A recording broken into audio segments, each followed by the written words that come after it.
Chapter 1495. Fuyuki City, a family restaurant. Sitting at a table, Wu Yan placed one hand on the table and supported his chin. He looked at the opposite side with a helpless expression on his face. On the other side, the dark-skinned Ilya had already changed out of her strange clothes and put on an ordinary t-shirt and a pair of shorts. Her silver-colored hair draped over her shoulders and behind her head. Only one side of her head was tied up. Coupled with her dark skin, she looked just like a wild child. At this moment, on the dining table in front of the dark-skinned Ilya, messy plates stained with all sorts of sauces were piled up on both sides of her. The plates filled with dishes in front of her were also rapidly decreasing in size as they were swept clean.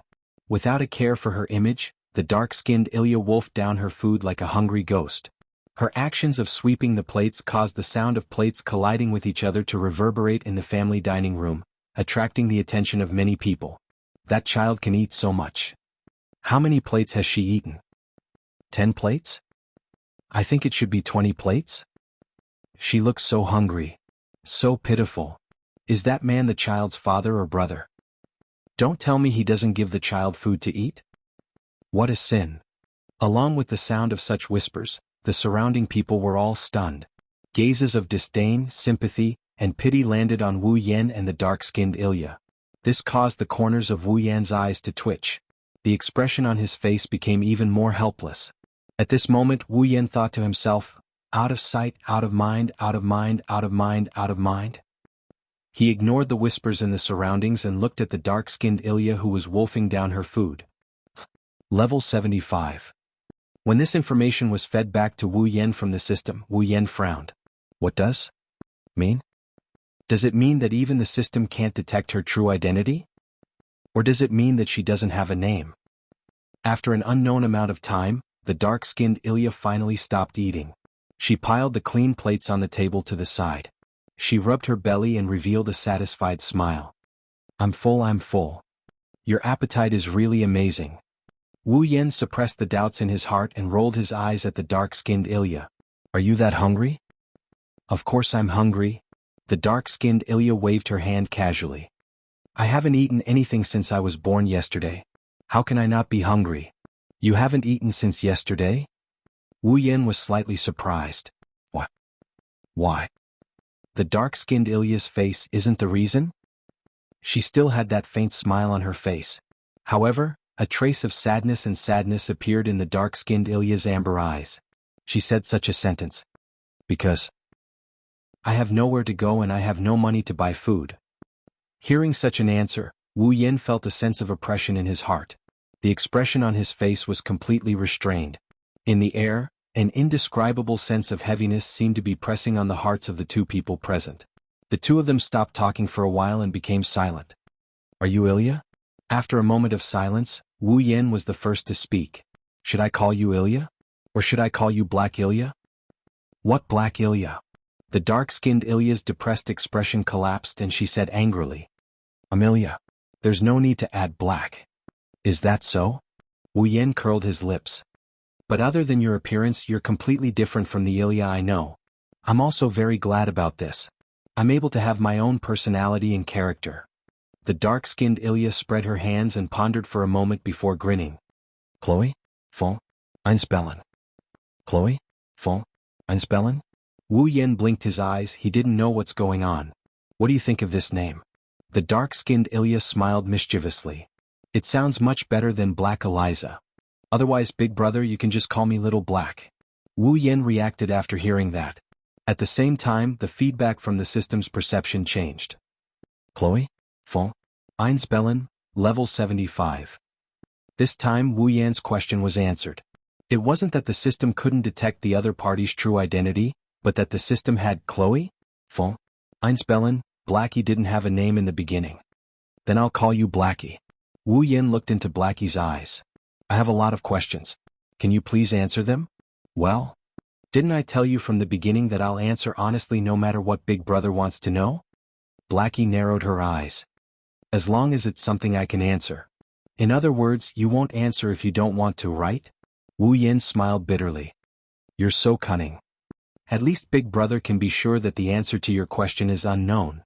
Blackie imitated Wu Yan. She placed one hand on the table and held her cheek. Her amber eyes stared straight into Wu Yan's wine-red eyes. She had a meaningful smile on her face. An unknown answer is better than a false answer, right? Yes. Indeed, if Blackie chose to answer but gave a false answer, it would be more troublesome than not answering at all. You're really good at talking. Wu Yan rubbed his forehead and closed his eyes. He seemed to be thinking about the questions he wanted to ask. Well then, let me ask you a question that concerns me the most. Wu Yan slowly opened his eyes and his emotionless voice echoed in the room. The Archer rank card is in your hands, right? Yes. In my hands. Blackie's smile didn't fade, but the smile in her eyes was gone. Xiaohei raised his hand and placed it on his chest. Xiaohei's voice became ethereal as it slowly entered Wu Yan's ears. To be more precise, it's in my body. In your body? Wu Yan's heart skipped a beat. His face darkened as if he thought of something. Could it be? It seems like Big Brother has already guessed it. Blackie tilted her head and said something that made the situation worse. The Archer card is in my body. Because I was attached to the Archer card, I was miraculously born. If Big Brother wants to get the Archer card, then you have to kill me. The atmosphere dropped to the freezing point after Blackie's words. An even heavier and more oppressive feeling than before drilled into the hearts of the two. Wu Yan and Xiaohei looked at each other with uncontrollable ripples in their eyes. It took them a while to calm down. Big Brother, like Rin and Luvia, you came to Fuyuki City for the Archer card, right? It was unknown if Blackie was urging something, or if it was anxious to know something, but an indescribable look flashed across its eyes. Right now the Archer card is in my body. If you don't kill me, you won't be able to achieve your goal. Wu Yan's eyes flashed coldly. Do you really want me to kill you? No. Blackie smiled calmly. Of course not. I just want to know Big Brother's answer. Wu Yan didn't insist on looking at Blackie. He closed his eyes. Blackie's smile slowly disappeared. She stared at Wu Yan with an inexplicable sadness on her face. It was as if he was preparing to cut something important in half. However, this expression quickly disappeared. I can't do it. Blackie was stunned. She looked at Wu Yan in surprise. What did you say? Sigh. Sigh. Wu Yan bitterly smiled as he stood up. I said I might not be able to do it. Wu Yan turned around and left without looking back. Blackie sat there in a daze. After a long time he smiled. Big Brother is really gentle. Chapter 1496. Phew. Once he got home, Wu Yan seemed to have lost all his strength. He leaned all his weight on the sofa and sat down. One of his wrists is facing away from him. He placed it on his forehead and looked at the ceiling quietly. His pupils are not focused at all. It's as if he's lost in thought. His thoughts are drifting away along with his emotions. The situation had really reached a very bad point. Chloe? Von Einspellen. This little girl who was just born yesterday and only got a name today, she didn't even know what her existence was. Suddenly, she barged into the dispute of the class card. Now, it seemed like she was involved in a very cruel fate. The Archer rank card was inside Xiaohei's body. On top of that, according to little Blackie, the Archer had become the existence that little Blackie attached itself to. If he wanted to get the Archer rank card, the only way was to kill her. In other words, even if Wu Yan doesn't kill Blackie and take back the Archer class card, those who want the card, such as the Magic Association, will come after Blackie's life. Isn't this fate cruel? Wu Yan didn't know what kind of existence this girl he called Xiaohei is, why she appeared, why she was born, and why she was born by attaching herself to the Archer class card. However, the Archer rank was stuck in Lil Hei's body, or rather, in her body. There was no mistake about that. This is going to be troublesome. The second phase of the demigod mission requires him to collect all 7 class cards. As of now, except for the Archer class card, the other 6 are in Wu Yan's hands. However, Wu Yan is afraid that he won't be able to get the last one. Logically speaking, Xiaohei was neither a relative nor a friend of his. They had nothing to do with each other at all. It was only today that Xiaohei were able to talk and meet face to face. Furthermore, he even attempted to kill Ilya. He was such an unstable existence. He shouldn't have said something like, I can't do it. Unfortunately, when Wu Yan found out that the Archer class card was in Blackie's body, the first thought that appeared in his mind was not to kill her to get the class card. Instead, he thought that he won't be able to get the class card anymore. She is just a little girl who is the same age as Ilya and Mayu. Wu Yan can't kill her just to get something he needs. Moreover, Blackie's words, because I have nowhere to go and no money to buy food, Blackie thought she could hide her inner thoughts with a smile on her face when she said that. Unbeknownst to her, the sadness in her eyes were all captured by Wu Yan without leaving a single trace behind. Under these circumstances, why would Wu Yan kill Xiaohei for the sake of getting the archer rank card? The answer of "I can't kill her" really expressed Wu Yan's inner thoughts. As for the archer rank card, it seems like I won't be able to get it anymore. The Demigod Path Quest. Wu Yan mumbled like he was sleep-talking with a gloomy look in his eyes.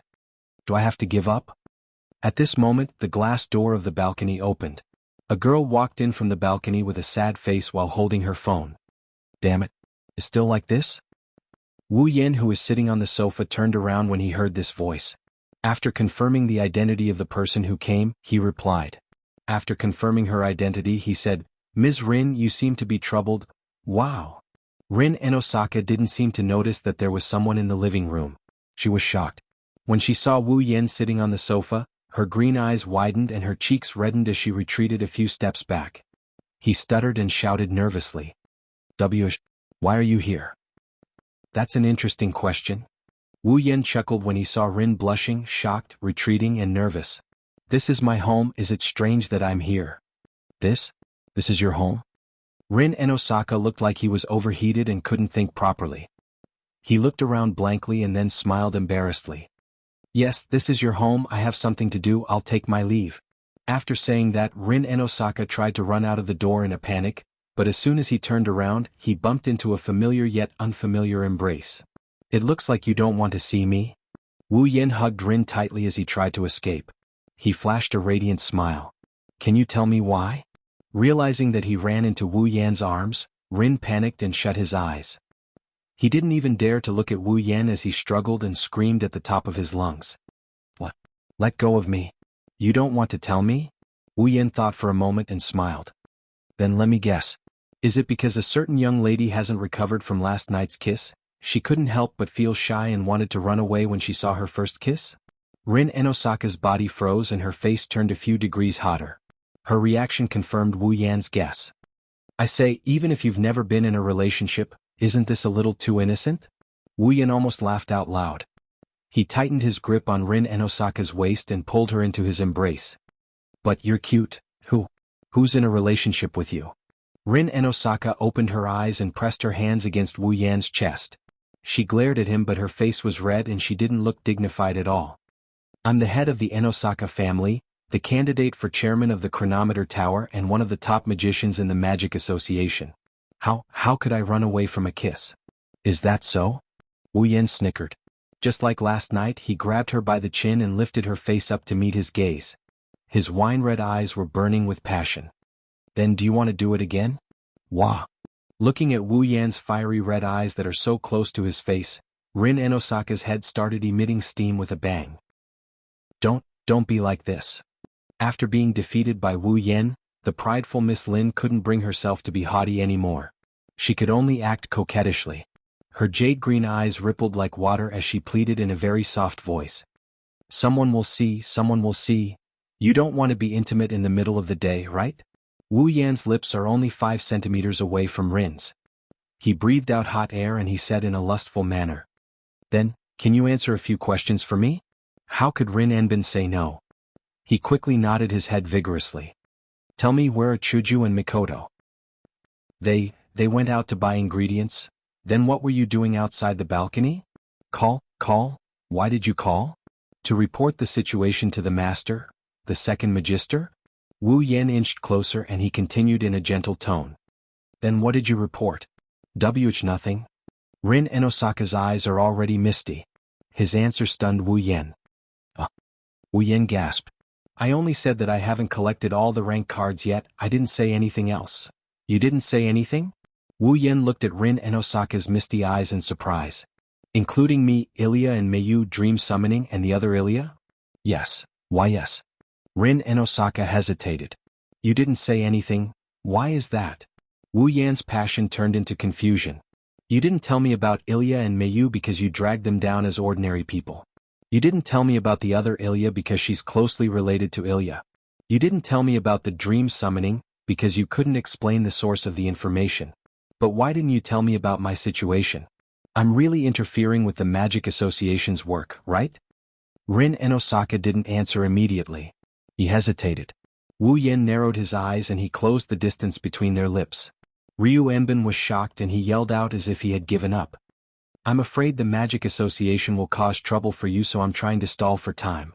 Oh. Wu Yen stopped what he was doing and he continued with a half-smile. So you're saying that you didn't report it because you were worried about me? That's right. That's it. Rin and Osaka closed his eyes and said with tears in his eyes. I've told you the truth, let me go. Halfway through, Rin and Osaka's eyes suddenly widened. I underestimated the shamelessness of a certain wolf. Rin and Osaka can only be bullied. Ugh. Ugh. In the hall, the helpless whimpers of the young girl and the hiss sounds of her lips and tongues intertwining could be heard endlessly. Chapter 1497. Nighttime. In the dark room, the soft panting and moaning reverberated in the air. The cold night didn't have the slightest bit of chill, only a warm and tender feeling. The moonlight that shone into the room from the window gradually dissipated as time passed and the sound of panting intensified. Only bits and pieces of starlight were left. It seemed like even the moon and stars were embarrassed by this situation and hid in the clouds. However, the pink moaning continued for a long time without stopping. At a certain moment, a delicate begging sound came from the undulating waves. The panting also became more and more intense. After a long moan, the lingering warmth ended. After a round of lovemaking, Wu Yen laid on the bed. Chuju and Mikoto were lying on Wu Yan's body. Their heads were buried in Wu Yan's chest. Their chests were heaving up and down, their panting continued. Their faces were flushed red and their eyes were blurred. Drops of sweat without any odor slowly slid down the two girls' bodies. Wu Yen lowered his head and looked at Chuju and Mikoto's panting appearance. He felt pity for them. His hand lightly stroked Chuju and Mikoto's smooth back covered in sweat. In his mind, the scene from earlier appeared. Wu Yen couldn't help but admit that tonight, he was a bit too crazy. He pounced on the two girls for a full 3 hours. Even if Chuju and Mikoto worked together, it was still not enough. It wasn't the first time they did it, but it was still a bit forced. If it wasn't for their good physiques, they would have already fallen asleep from exhaustion. In fact, Chuju and Mikoto already wanted to sleep. But seeing that Wu Yen didn't seem to be sleepy at all, the two girls could only try their best to calm their breathing. Forcing themselves to stay awake, they raised their head and looked at Wu Yan's face with watery eyes. Still not sleeping? Chuju took a deep breath. She calmed her panting. The blush on her face also subsided a little. Let's sleep, it's already late. You two sleep first? Wu Yen hugged the two girls and shook his head. His gaze was fixed on the ceiling. We don't have to fight in the middle of the night anymore. We have more free time. It doesn't matter how long we sleep during the day. There's no rush. I don't think that's the only reason. Mikoto looked as if she could see through Wu Yan's thoughts. She stared at Wu Yan's red eyes and wrinkled her nose. Is something troubling you? I can't hide it from you too. Whoa. He heaved a sigh. I'm thinking, what should we do next? Chuju and Mikoto hear him. There was nothing he needed to hide from his two partners. Naturally, he was also worried about the completion of the Demigod Path mission. Wu Yen decided not to take the archer card from Xiaohei's body. Chuju and Mikoto are kind-hearted people. Even though they're no longer the same as when they were Wu Yan's side. They're not afraid to even see the blood of a dead person. However, they're still unable to do anything that's truly outrageous. Killing a 10-year-old child is something that the two girls wouldn't do either. That's why Chuju and Mikoto didn't object to Wu Yan's decision. In fact, they agreed. However, if they do that, they won't be able to achieve their goal of coming to this world. Should we give up? Mikoto lowered her voice. Demigod Path Quest. You've already completed the first part of the Demigod Path Quest. Even if you don't continue, you'll still be able to ascend to demigod rank. Chuju rubbed her face against Wu Yan's chest. Even if I can't go further in demigod rank, it's not like I didn't gain anything. Take it slow, I know.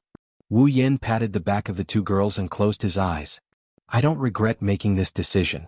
However, I'm not willing to give up on the quest just like that. Then what do you plan to do? Mikoto showed a confused expression. Are you really going to kill that kid called Xiaohei? If he's so disgusting that I can't bear to look at him, I might be able to do it. Wu Yan shook his head in frustration. But other than being a little naughty and having an unknown goal, there's nothing about him that I hate. How can I do it? That's not going to happen. There's nothing you can do about it.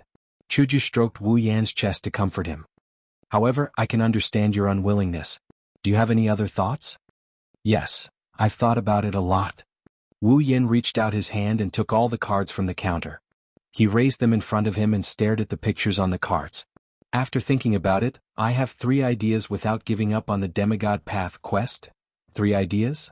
Hinajiku and Mikoto's spirits were lifted and they began to focus. What ideas?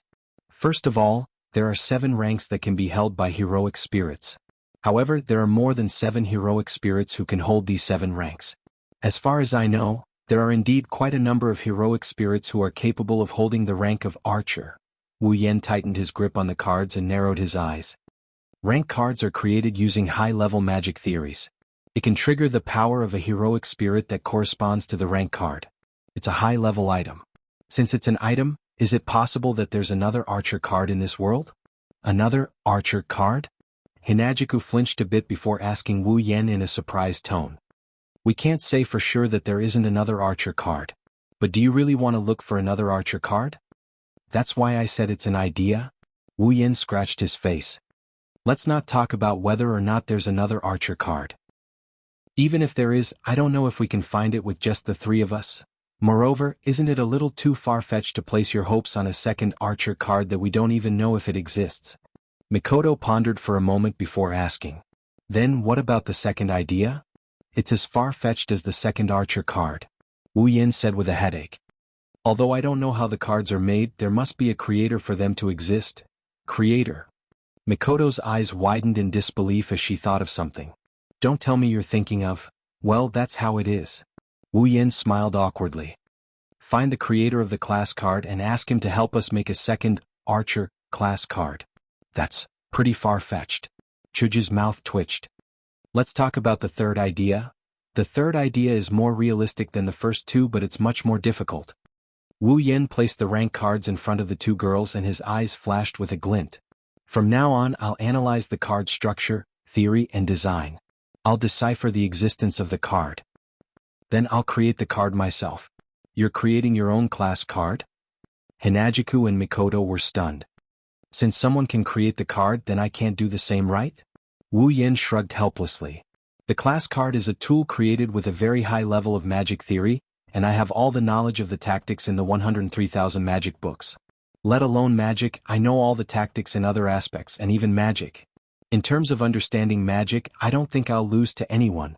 Of course, the 103,000 grimoires are the encyclopedia of magic in the world of magical catalog. It's different from the magic in the world of magical girl Elia. But in terms of theory, the magic shouldn't be that different. Wu Yen looked at the 2 girls in his arms. So, I'm thinking that with my ability, the possibility of analyzing and creating the card shouldn't be 0, right? Shuju and Mikoto looked at each other and fell into deep thought. Indeed, the possibility can't be 0. Mikoto pouted.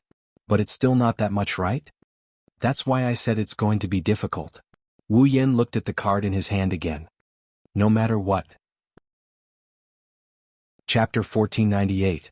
Now, if he wanted to continue the Demigod Path mission and complete the second part of the Demigod Path mission, he had to start from 3 aspects. 1. Go and look for another archer class card, but I don't know if it exists. 2. Find the creator of the class card and ask him to create the second archer card. 3.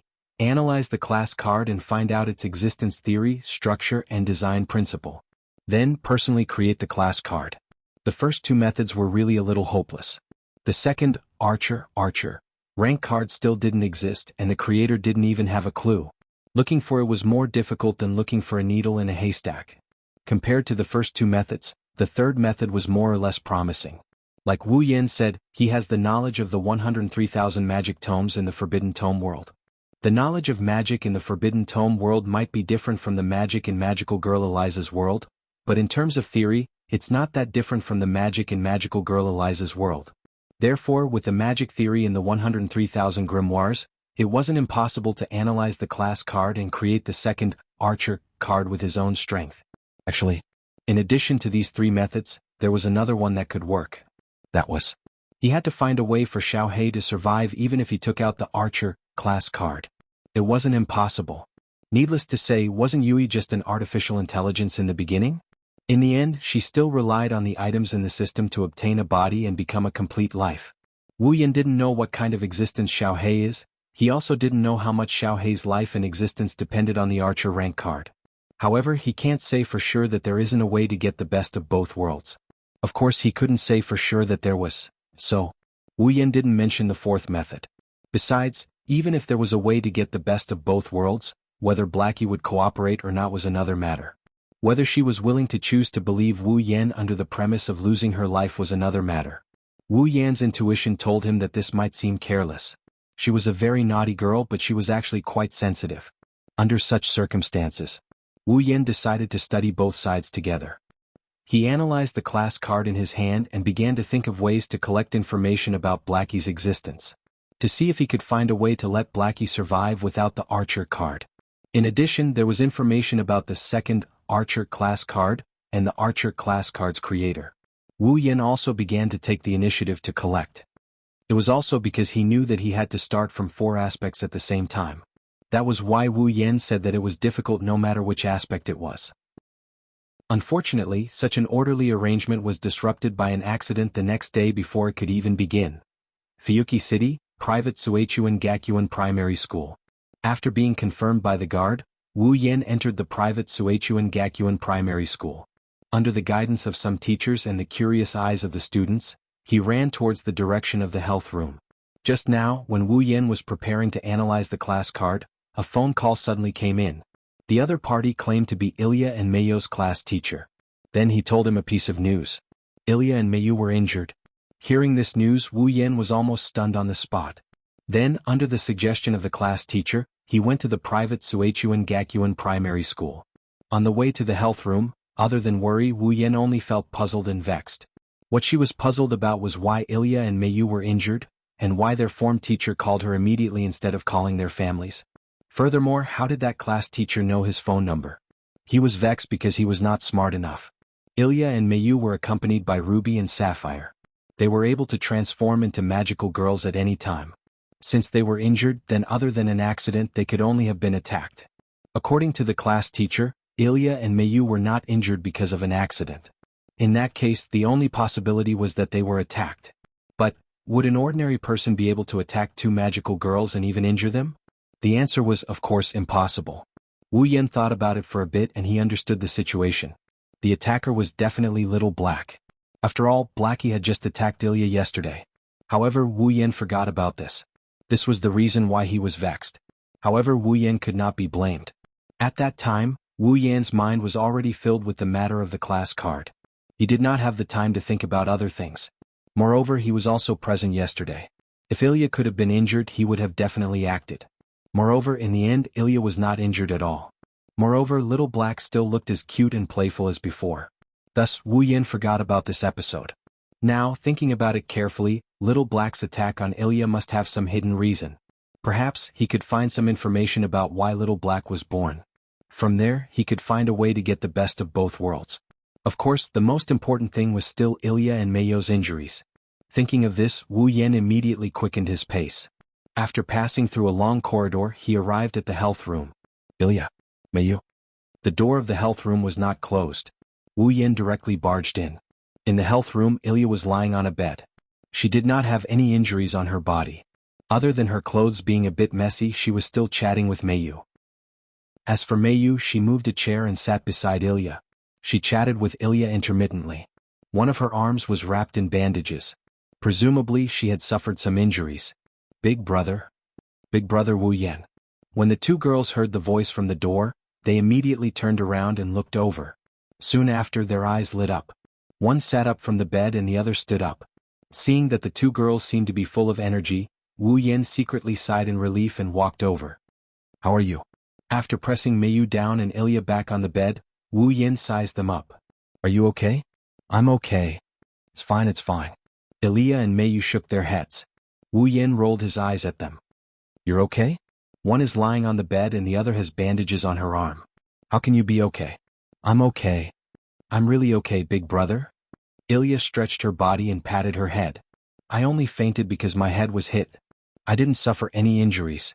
Meiyu's injuries are a bit more serious. I was only scratched by an arrow. It's just a superficial wound. Mayu also moved her arm. It was rare for her to explain to Wu Yan. Sapphire already healed that wound. This bandage is just for show. Big brother Wu Yan, don't worry. You don't seem to have suffered any injuries. Seeing Ilya and Mayu moving their bodies calmly to prove themselves, Wu Yan felt relieved. At the same time, he didn't know whether to laugh or cry. Your teacher spoke so quickly. She didn't even give me a chance to ask before asking me to come here and hang up the phone. I thought you two were seriously injured. Ah? Ilya laughed embarrassedly. Our teacher is indeed a bit impatient. Her nerves are also a bit big. She didn't let us say anything and forced us to come to the infirmary. We're fine. What I'm more curious about is why she called me instead of your family? Wu Yan asked curiously. Could it be your idea? Mayu also felt embarrassed. It's because it's not suitable for Ilya's family to know about this. Our teacher insisted on informing her family. That's why we asked her to call big brother Wu Yan. Wu Yan felt relieved. Chapter 1499. It's not suitable for Ilya's family to know about this. Wu Yan rubbed his chin and was puzzled. But it's okay to call Livia, right? Aren't we looking for relatives? Even if we don't look for Ilya's relatives, we can look for Mayo's relatives, right? This? Mayo's cheeks reddened and she began to stutter. Big brother, aren't you Mayo's relative? Ilya smiled mischievously. Yesterday at the school gate, big brother, you personally admitted that you're Mayo's brother? Ah. Wu Yan's expression became resentful. Alright, but why does your teacher have my phone number? Hearing this, Mayo's face stiffened. Ilya was also stunned for a moment before she answered. Teacher got big brother's phone number from Mayu? From Mayu? Wu Yan looked at Mayu in surprise. But I didn't ask for my phone number from Mayu. Eh? Then why does Mayu have big brother's phone number in her notebook? Ilya tilted her head. A question mark appeared on her head. I remember it was written in my most. Ilya. Mayo's little face panicked. She revealed an unprecedented ferocious expression and glared at Ilya. Ilya held her breath and smiled embarrassedly. My most? Wu Yan became more and more puzzled. His face was filled with confusion. Yes, that's right. Brother Wu Yan. Seeing that Wu Yan seemed to have the intention to continue asking, Mayu quickly changed the topic. We saw the person who attacked us. Hearing this, Wu Yan suppressed the doubts in his heart and returned to the main topic. It's Blackie, right? Blackie? It's that black Ilya whose skin is very dark. It's very similar to Ilya's heroic spirit transformation. Wu Yan moved a chair and sat next to Mayu. It's her, right? That's her. Ilya puffed up her cheeks, looking angry. What's going on with that black guy? Why attack me? Tell me about the situation first. Wu Yan waved his hand. What the hell is going on? That was this morning? Mayu was the one who explained. I went to school with Ilya. On the way to school, an arrow suddenly shot at us from the sky. Yesterday morning, after Big Brother sent us to school, I also encountered the same situation. Ilya hurriedly added. At that time, I was almost shot by that arrow. I was there too. Wu Yan nodded. At that time, I was just about to make a move when you dodged the arrow by yourself. It was also at that time that I discovered Little Black's existence. It seems that you weren't so lucky this morning. Just in time to dodge that arrow. That's right. With an innocent expression, Ilya lowered her shoulders. At that time, if it wasn't for Mayu discovering that arrow and pushing me away, let alone being in the infirmary, I might not even need to be taken in by the hospital. It was also because of this that my arm was scratched by the arrow.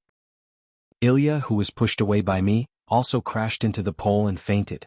When she reached here, Mayu lowered her head apologetically to Ilya. I'm sorry, Ilya. Mayu didn't do anything wrong. Ilya hurriedly waved her hand and shook her head. If it wasn't for Mayu, I would be dead now. The one who should apologize is me. I caused Mayu to be injured. I'm fine. I was just scratched. The wound isn't deep. Mayu shook her head and looked at Wu Yan. At that time, I looked up and saw the attacker leaving the scene. Then you saw Little Black, right? Wu Yan pursed his lips and muttered. But why would Little Black attack Ilya? Big brother, didn't you say you met that black guy yesterday? Ilya sat up from the bed and grabbed the blanket. Her gem-like eyes were a bit angry and also a bit doubtful. What happened at that time? Ma, we almost got into a fight. Wu Yan shrugged. But later, because she was hungry, she found a family restaurant and chatted for a bit. Big brother, you went to eat with that black guy? Ilya widened her eyes in disbelief. What? Little Black doesn't have any hostility towards me. Wu Yen awkwardly turned his face away. So unknowingly, what? Ilya had a displeased look on her face. That guy wanted to kill me? That's why we almost fought. Wu Yen laughed and patted Ilya's head, who was throwing a tantrum. Later, because of other things, I forgot that she attacked you. I didn't expect that she would attack you again. It was my negligence. Sorry, it has nothing to do with Big Brother. Ilya puffed up her cheeks again. It's all that black guy's fault. Both Wu Yen and Mei Yu chuckled when they heard Ilya's childish reply. But Mei Yu showed a confused expression. Why did that Ilya want to kill Ilya? I don't know. I wanted to ask her yesterday, but looking at her, she won't answer me. Wu Yen knocked on the edge of the bed and said in a muffled voice. What I can be sure of is that since Blackie attacked Ilya both yesterday and today, she will definitely come to take Ilya's life again. Ilya jumped in fright. Then won't I be in danger? It's all right, Ilya, Mei Yu said with a determined expression. I will definitely protect you. I'm just afraid that even if the two of you work together, you won't be Little Black's opponent. Wu Yen put his hand on Mei Yu's head.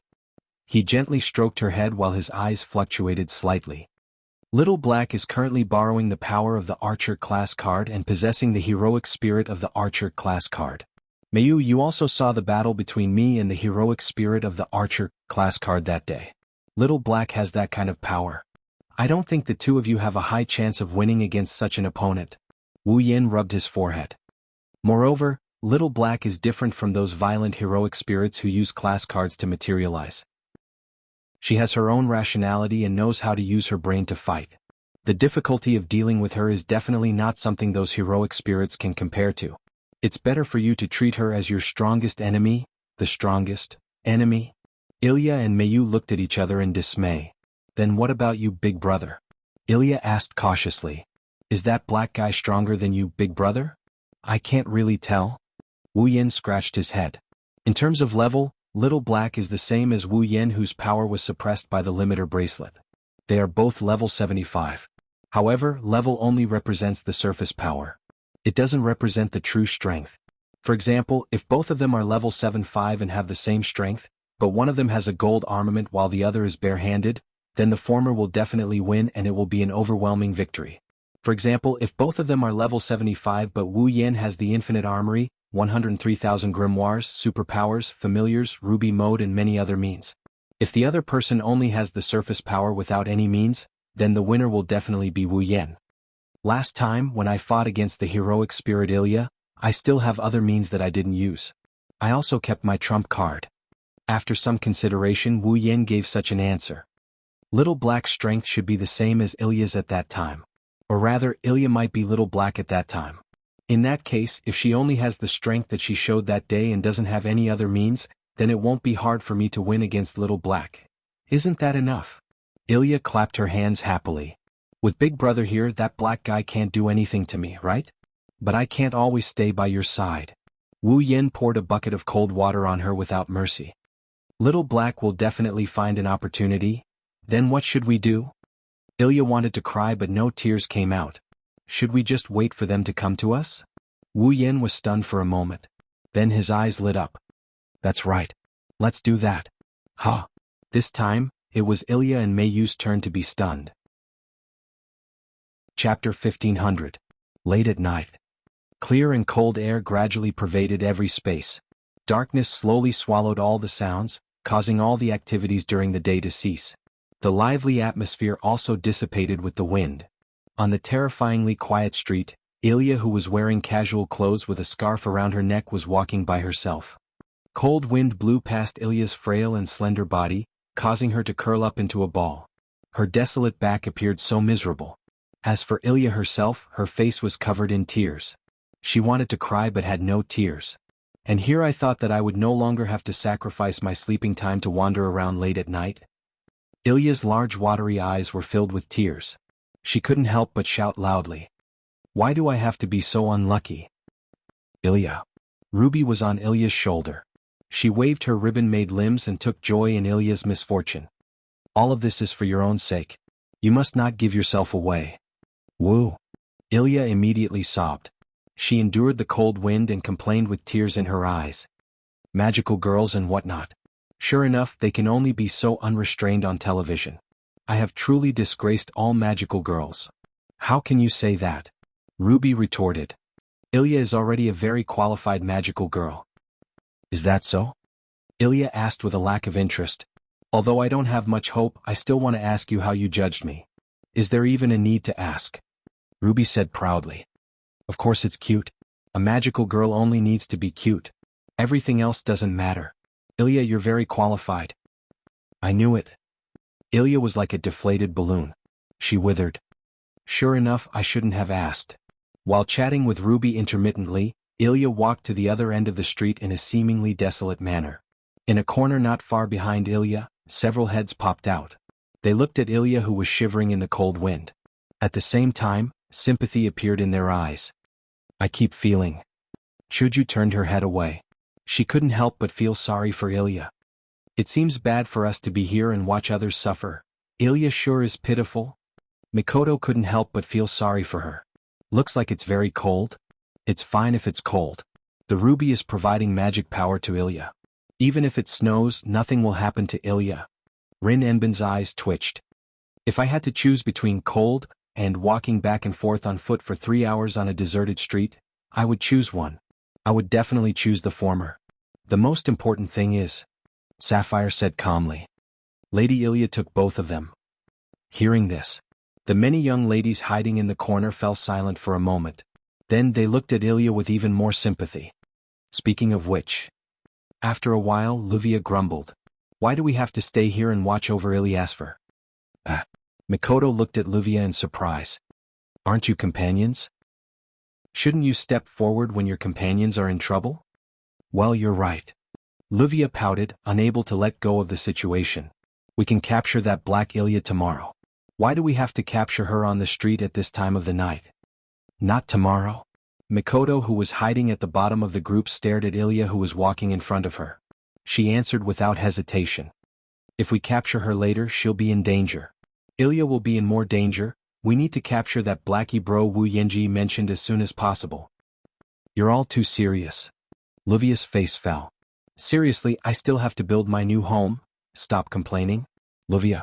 Rin Enbin glanced at Luvia. We're the ones who dragged Ilya and Mayu, who are ordinary people, into the water. Not only that, we haven't reported the truth to the Magic Association yet. Now, such an abnormal situation has occurred because of the class card. If we don't hurry up and capture that black Ilya and figure out the reason for this matter, once this matter is exposed, both of us will be doomed. This time Luvia was speechless. The child didn't even complain, so you should stop complaining. Mikoto looked around Ilya's surroundings. There's no harm in capturing that kid called Little Black, no matter if it's for public or private reasons. So let's be serious. I know. Luvia sighed helplessly. But will she really take the bait? As long as the target is still Ilya, she won't let go of any chance. Mikoto clenched her fists. Her eyes were burning with flames. It's fine. I'll protect Ilya. Mikoto-sama. Sapphire couldn't help but ridicule. I feel that your concern for Lady Ilya has reached an overly heavy degree. In short, Rin Enbin had a meaningful smile on his face. The bait has been thrown. Now let's see when the fish takes the bait. As soon as he said that, a blue and white light flashed on Mikoto's forehead. Mikoto was shocked. It's here. At this moment, a black shadow flashed through the air. Like a bat in the night, it left a long afterimage and landed on top of a wall. Then an unusually loud air-piercing sound echoed in the silent street. Like a fierce gale, it cut through the darkness of the night and shot toward Ilya, who was walking in front of her. Don't even think about it. In the corner, Mikoto was the first to jump out.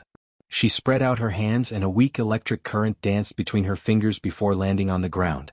As if she was pulling something out of the ground, Mikoto forcefully raised her hand.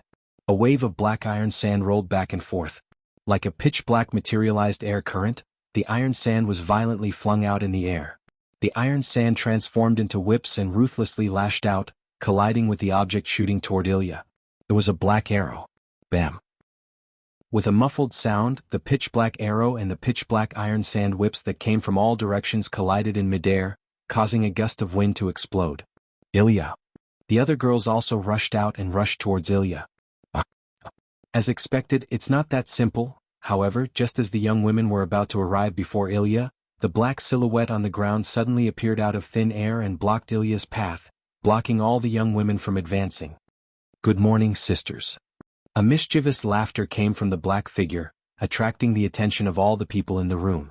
"No, it should be good evening now." Her black wing-like cloak fluttered in the wind, and her red skirt undulated in response. The petite girl raised her head, and a pair of dazzling amber-like eyes were imprinted in everyone's vision. At the same time, what was imprinted in everyone's vision was a pair of black and white sabers that flickered with cold arcs, and a perverse smiling face. That face was exactly the same as Ilya's. "You bastard." Ilya grabbed the ruby and transformed. She glared angrily at the girl who had the same face as her. "You finally appeared. I knew it. With your personality, it's impossible for you to wander around the streets in the middle of the night." Blackie spread her hands that were holding the dual swords and said helplessly, "So it's a trap? You're Blackie, right?" Chuju took a step forward and aimed White Cherry at Blackie. "I've heard Yen mention you before. Has Big Brother mentioned me before?" The perverse smile on Blackie's face slowly turned into a genuine smile. "That's truly delightful, unfortunately." Mikoto stroked her bangs and looked at Blackie. "Yen isn't very happy about what you've done? Well, if it's Big Brother, he'll definitely forgive me." Blackie smiled provocatively. "After I kill that eyesore, I'll definitely apologize to Big Brother. Do you think you can do that?" Mikoto raised her sapphire wand. She didn't hide the hostility in her eyes. "Perhaps we're not your match, but with Wu Yin-Yang's two companions, do you think you have a chance of winning? Although I don't want to bully you with numbers." Rin Enosaka placed one hand on her waist and stared at Blackie. "However, I still ask you to surrender without a fight." "Oh?" Blackie raised her eyebrow and smiled. Her smile was very sarcastic. "You seem to have forgotten. My goal isn't to fight with you." After saying that, Blackie turned around and charged forward. She carried her dual swords and pounced at the stunned Ilya. Chapter 1501. Like a ferocious beast that had blended into the night and pounced on its prey, everyone present could see that Little Black's amber eyes were filled with genuine murderous intent as he charged out. He raised his black and white dual swords that flickered with an icy cold light and slashed down mercilessly at Ilya's head. The black and white dual swords that were slashing down stirred up a frenzied wind, blowing Ilya's snow-like long hair that was below the blades into a mess. It also woke Ilya, who was in a daze. "Ilya." Seeing that Ilya was about to die under Little Black's blades, Rin Enosaka and the others narrowed their eyes to the size of a needle tip. "Got her."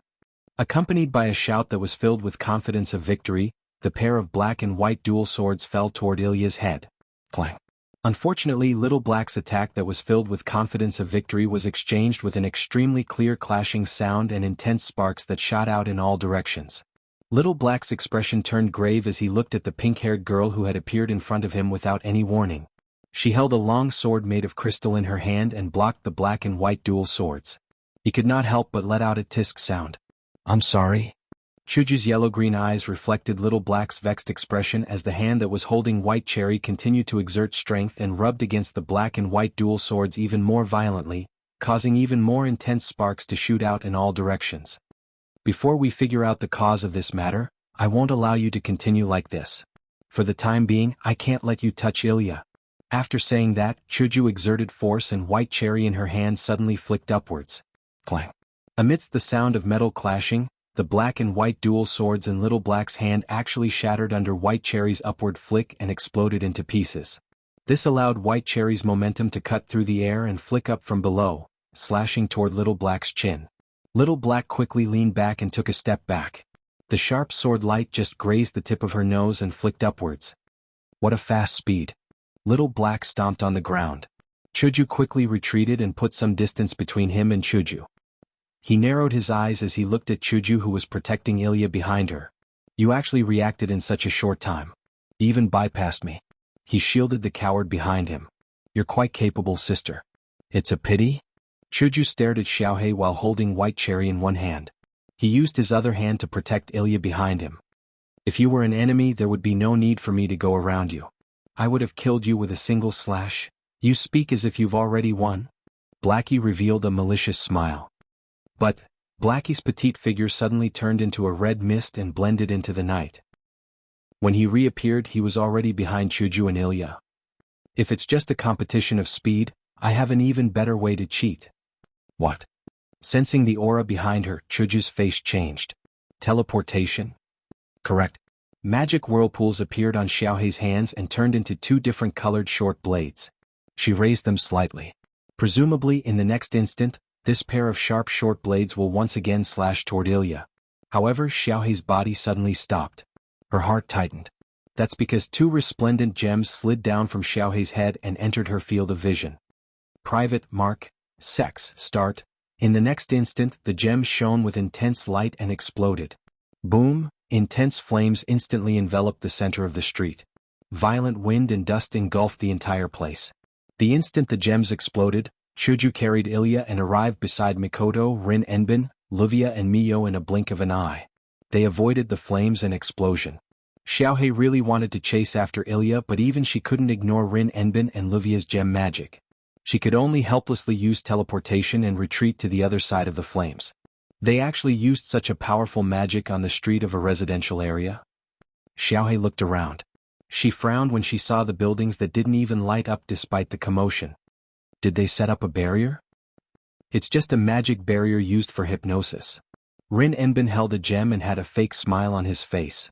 So, if you go berserk and decide to destroy all the buildings and kill everyone in there, we won't be able to do anything. No matter what, it won't reach that state. Xiaohei narrowed her eyes and pointed her short blade at Ilya. Don't worry, my target is only Ilya. That's the most worrisome thing. Ilya shouted. We don't want to do anything to you. Mikoto met Xiaohei's gaze. We just have some questions we want to ask you. So, if possible, can you talk to us? Of course. To everyone's surprise, Xiaohei didn't refuse at all. She agreed without hesitation, causing the girls to show joy. But Xiaohei's next words proved that the girls were too naive. I told you my target is only Ilya. Xiaohei rested her short blade on her shoulder. She had a smile on her face, but her eyes were very serious. As long as you obediently hand Ilya over to me, I will answer all of your questions. Why do you have to kill me? Ilya couldn't help but shout. Did I do anything to you that's out of line? Excessive? Xiaohei's expression turned cold. I don't know if it's excessive to you, but I know that what I'm about to do is definitely excessive. You. Ilya was so angry that she trembled. It seems like there's no way to talk in this situation. Chuju tightened her grip on White Cherry. You really don't want to return with us? Sorry. Xiaohei smiled faintly. I also want to get along with everyone, but that's after killing Ilya. Then there's no other way. Rin Hasaka's face tensed up. Everyone, capture her. You should have done this long ago. Xiaohei's smile disappeared. She lowered her body and shot out like an arrow, leaving the bow. Whoosh. In the blink of an eye, Blackie arrived in front of the girls from nearly 20 meters away. The black and white swords in his hands glowed in the night. His target was still Ilya, and he slashed at her with a sharp howl. The first one to react was Mikoto. Mikoto's brown eyes locked onto Blackie's figure. Lightning flashed from her body, and the iron sand around her undulated up and down. The shadow of a whip lashed out at lightning speed, and with a puss sound, it landed on Blackie's body. No. The iron sand whip didn't hit Xiaohei's body. A sword wall formed by giant swords appeared beside Blackie out of nowhere. It was as if it knew that the attack would come from there. It blocked the iron sand whip that was wildly lashing at Blackie. Xiaohei stared at Ilya with her cold eyes. She let out a low growl. She stomped on the ground and leaped over. Although she wasn't as fast as Chuju, she was still faster than anyone else present. Ha! Hinajiku, who had been protecting Ilya all this while, used her White Cherry to create a dazzling sword light and slashed towards Blackie, who was charging towards her. Clang! Xiaohei raised her black short blade and swung it at Chuju's White Cherry. Clang! Hinajiku felt a powerful force from Xiaohei's black dagger, along with White Sakura's blade, and actually pushed White Sakura to the side. Chi! The white dagger with sharp sword light cut through the air and swung toward Ilya. Activate all physical defenses. Ruby's voice sounded at almost the same time. Clang! Ilya raised her wand horizontally in front of her and blocked Blackie's white dagger. You! With an angry expression on her face, Ilya shouted out loud. Don't look down on me. The wand in Ilya's hand flashed with pink magical light. Cannon fire. A streak of pink light flashed across the entire street like a meteor. It carried with it a powerful force as it suddenly exploded between the many girls and Blackie. Bang! Flames and dust once again rose in the middle of the street, enveloping everyone in it and spreading to the surroundings. Not long after, wind and waves blew in all directions. Chapter 1502. The chilly night wind whistled through the street that was filled with flames and smoke, taking away everything that obstructed one's vision, revealing the somewhat broken street. Cough, cough, cough. In the evening wind, Hinajiku, Mikoto, Rin Enbin, Luvia, Miyu, and even Ilya were coughing non-stop as if they were choking on the smoke. However, they didn't seem to have any injuries on their bodies. Ilya. Rin Enbin glared at Ilya while coughing. Don't use the mana cannon at such a close distance. Ilya asked for. Luvia was furious as well. Are you trying to drag us all into this? I am sorry. Ilya also coughed. She had an awkward expression on her face. I forgot, but it's strange. Mayu covered her mouth and nose as she said this with a face full of suspicion. She used such a powerful mana cannon, why didn't we suffer any damage? Did she go easy on us? Hinajiku was impressed. She wanted to kill you. I didn't expect that as the person involved you would actually show mercy. Go easy on her? Ilya was stunned. She said something that caused the girls to be stunned. I didn't go easy on her, I used my full strength. You didn't go easy on her? Mikoto was surprised. That can't be right. It was clearly much more powerful than the last time they fought in that mansion, okay? But I really didn't show any mercy. Ilya raised her magic wand. Layers upon layers of magic power surged out from it. It rose into the air. However, even though the mana in Elias' staff was constantly being released, the amount of mana that could be released in one go was pitifully small. If it was the Ilya of the past, the mana she released would be at least 2 or 3 times stronger. Ilya was shocked. Why is it like this? Many of the girls seemed to have noticed that something was wrong. Hinajiku and Mikoto glanced at each other and activated their system perception to look at Ilya. Ilya's field? Full? Ainsbaron, level 62. Level 62? Wasn't Ilya originally level 66? Became weaker? She's become weaker. Ilya. Not far away from the girls, Blackie also emerged from the dust carried away by the evening wind. A smile appeared on his face. However, that's only natural. Although my power comes from the class card, the magic capacity is taken away from your body, and your own magic capacity will decrease. That's a very normal thing. This?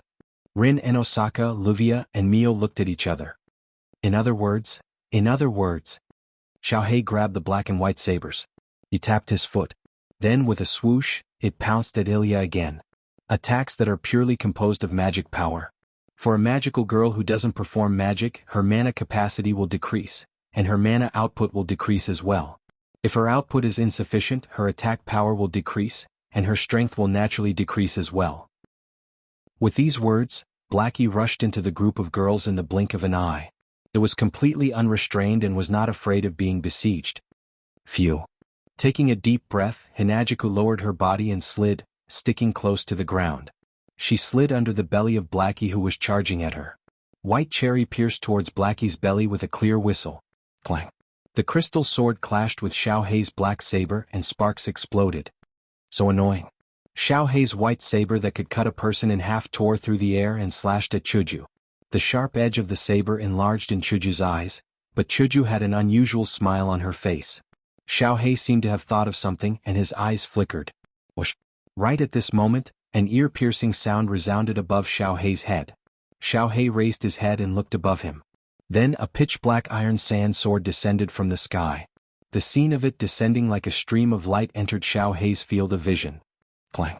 At this moment of imminent peril, Xiaohei used all of his strength to forcibly pull back the white saber that was slashing at Chuju. Then he collided with the iron sand sword that was descending from the sky. With a sound of collision, the iron sand sword was knocked flying. Whoosh whoosh whoosh.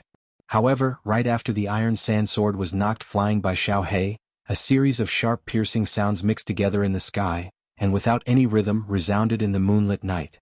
Pitch-black iron sand swords were like a torrential storm, and with great force, they fell toward Xiaohei whose beautiful face changed abruptly.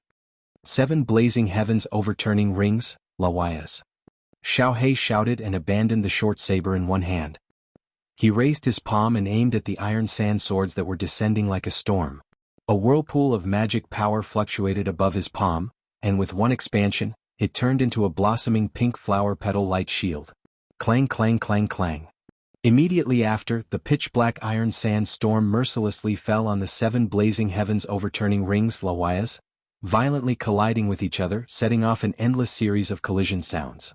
In Xiao Hei's perception, the 7 blazing heavens overturning rings Lawayas in his hand seemed to have become heavier. Moreover, as the pitch-black sword rain fell, each sword became heavier. A moment later, like a flood bursting out of a dam, a violent force burst out from the 7 blazing heavens overturning rings, Lawayas, attacking Xiao Hei's petite body. With the 7 blazing heavens overturning rings Lawayas' defense, Xiao Hei was not injured, but under the impact of the iron sand sword rain, he still let out a muffled groan. The ground under his feet has already cracked inch by inch and cracks spread out in all directions. Suddenly Xiao Hei saw. In the sky above the 7 blazing heavens overturning rings Lawayas, and the pitch-black sword rain, a smurf-like girl stood there, holding a magic wand with a rotating ring of runes at the front, gathering a huge magic light ball half the size of a person, and aiming it downwards. That is Meiyu. Meiyu, who has not made a move all this time, has been accumulating magic power from the very beginning, waiting for the opportunity to release the accumulated power to surpass the limit of the attack. Now is that opportunity. Xiao Hei's pupils shrank. Snipe. In the next second, Meiyu's cold voice entered Xiao Hei's ears. In the sky, a dazzling light flashed, and a beam of light suddenly appeared, like a falling meteor falling from the sky. Wherever it passed, all of the pitch-black iron sand swords were instantly vaporized by the dazzling blue light. The atmosphere repeatedly shook, and even the space rippled. It directly fell towards the 7 blazing heavens covering 7 rings, Lawayas, below, and heavily fell down. Dong, like a meteorite crashing into Earth, the blue light beam hit the petal-shaped shield of light, stirring up violent magic ripples that scattered in all directions like sparks. Gotcha. After a few minutes of accumulation, the power of Meiyu's magic cannon was now comparable to the power of a noble phantasm from True Name Liberation. The petal-shaped shield, 7 blazing heavens overturning 7 rings, Lawayas, cracked without any suspense. The dazzling light beam landed directly on the ground. Boom! A shocking explosion occurred in the middle of the street. On top of a roof far away from the center of the explosion, Xiao Hei stumbled out from a cloud of fog and landed on the ground, his face covered in cold sweat. Isn't this too reckless? Even Xiao Hei couldn't help but curse out loud.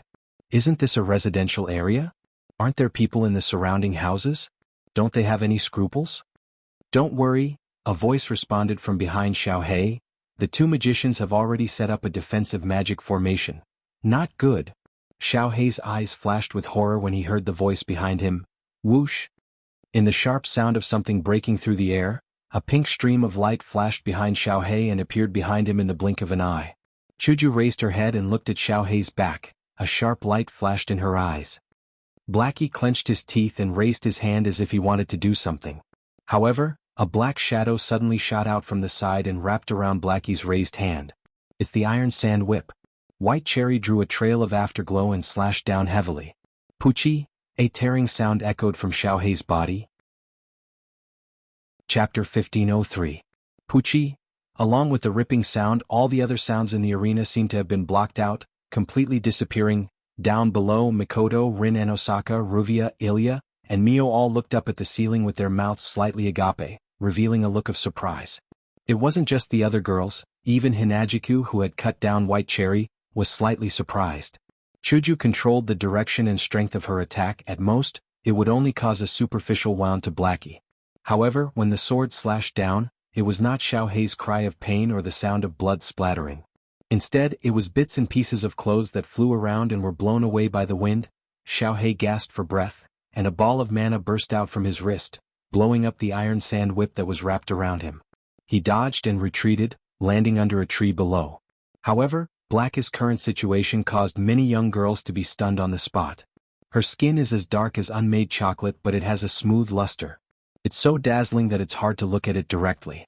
A pair of slender legs adorned her delicate body that looks like it's made of glass. With her dark skin tone, she looks like a burning flame, revealing a sense of wildness. However, this body that was filled with wildness was now completely naked. Completely naked. Those clothes that are different from normal people's are only left with a bit of tatters. It's not enough to cover up her embarrassment. When White Cherry was about to cut Blackie's body, Blackie instinctively shrunk her body.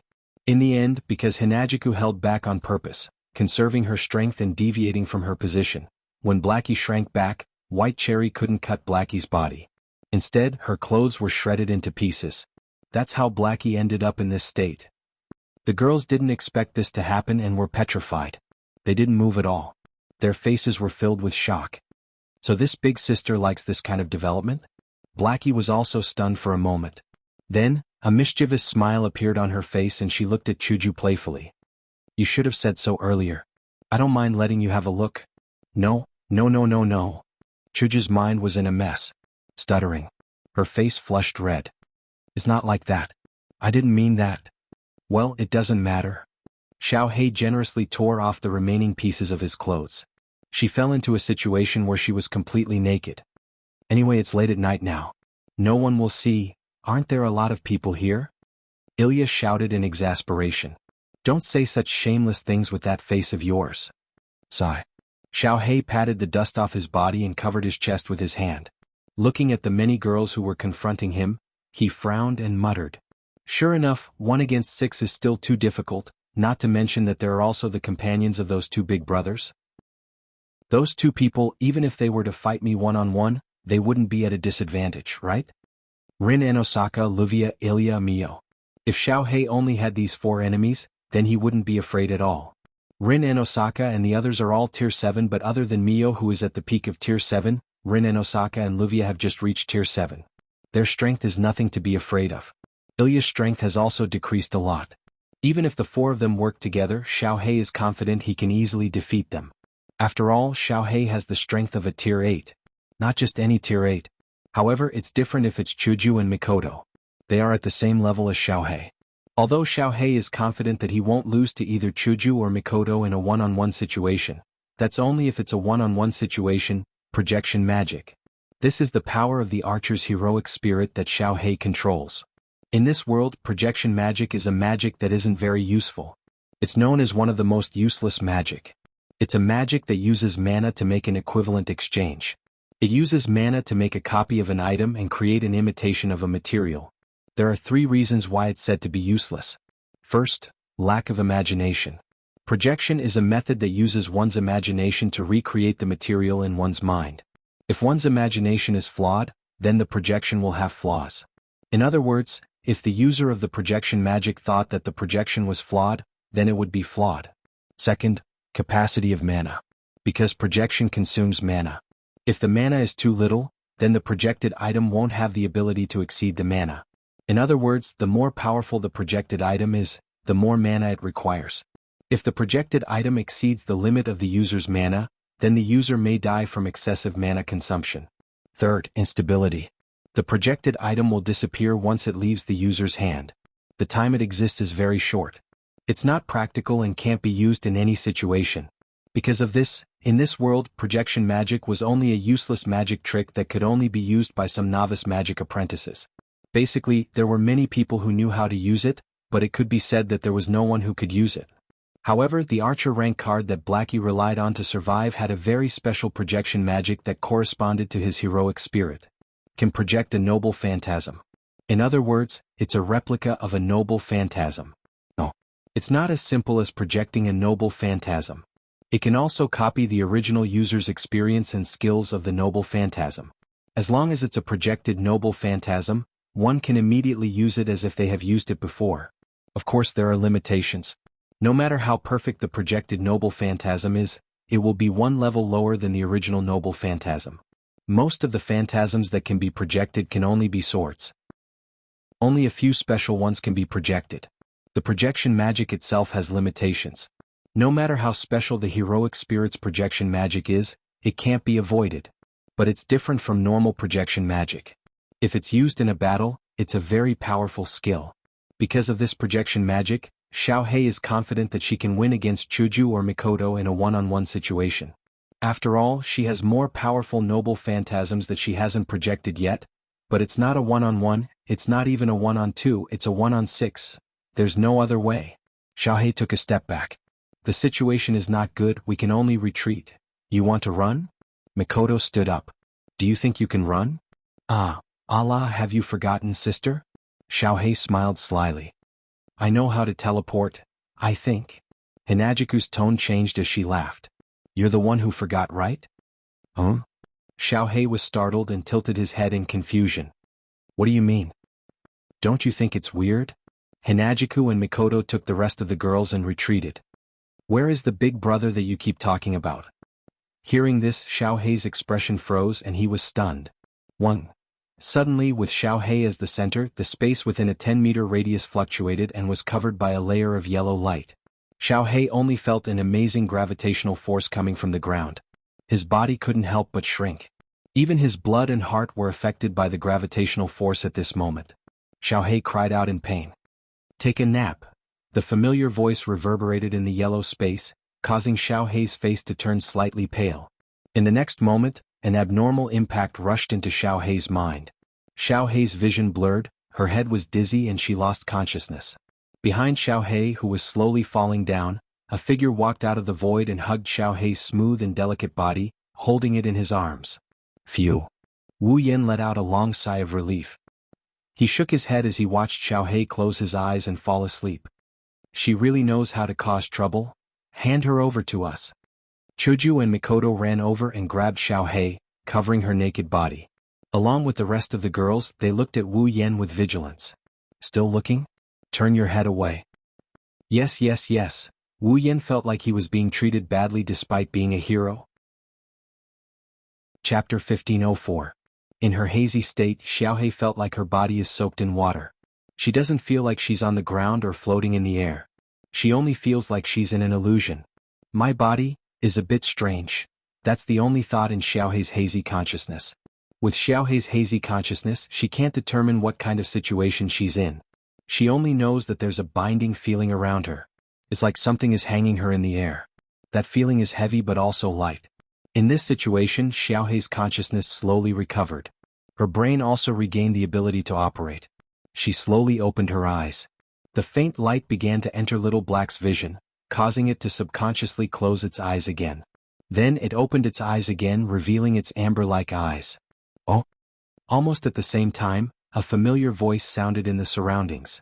Finally awake? Xiaohei was startled when she heard the voice. She raised her head and looked in front of her. There Wu Yen, Chuju, Mikoto, Rin Enbin, Luvia, Ilya, and Mio are all gathered together. They're either standing or sitting in groups of 2s and 3s. They're all looking at Xiaohei. Only now did Xiaohei clearly see her current situation. This was a rather spacious hall. Inside the hall, there's a complete set of furniture. There's a sofa, a table, chairs, a counter, and a small kitchen.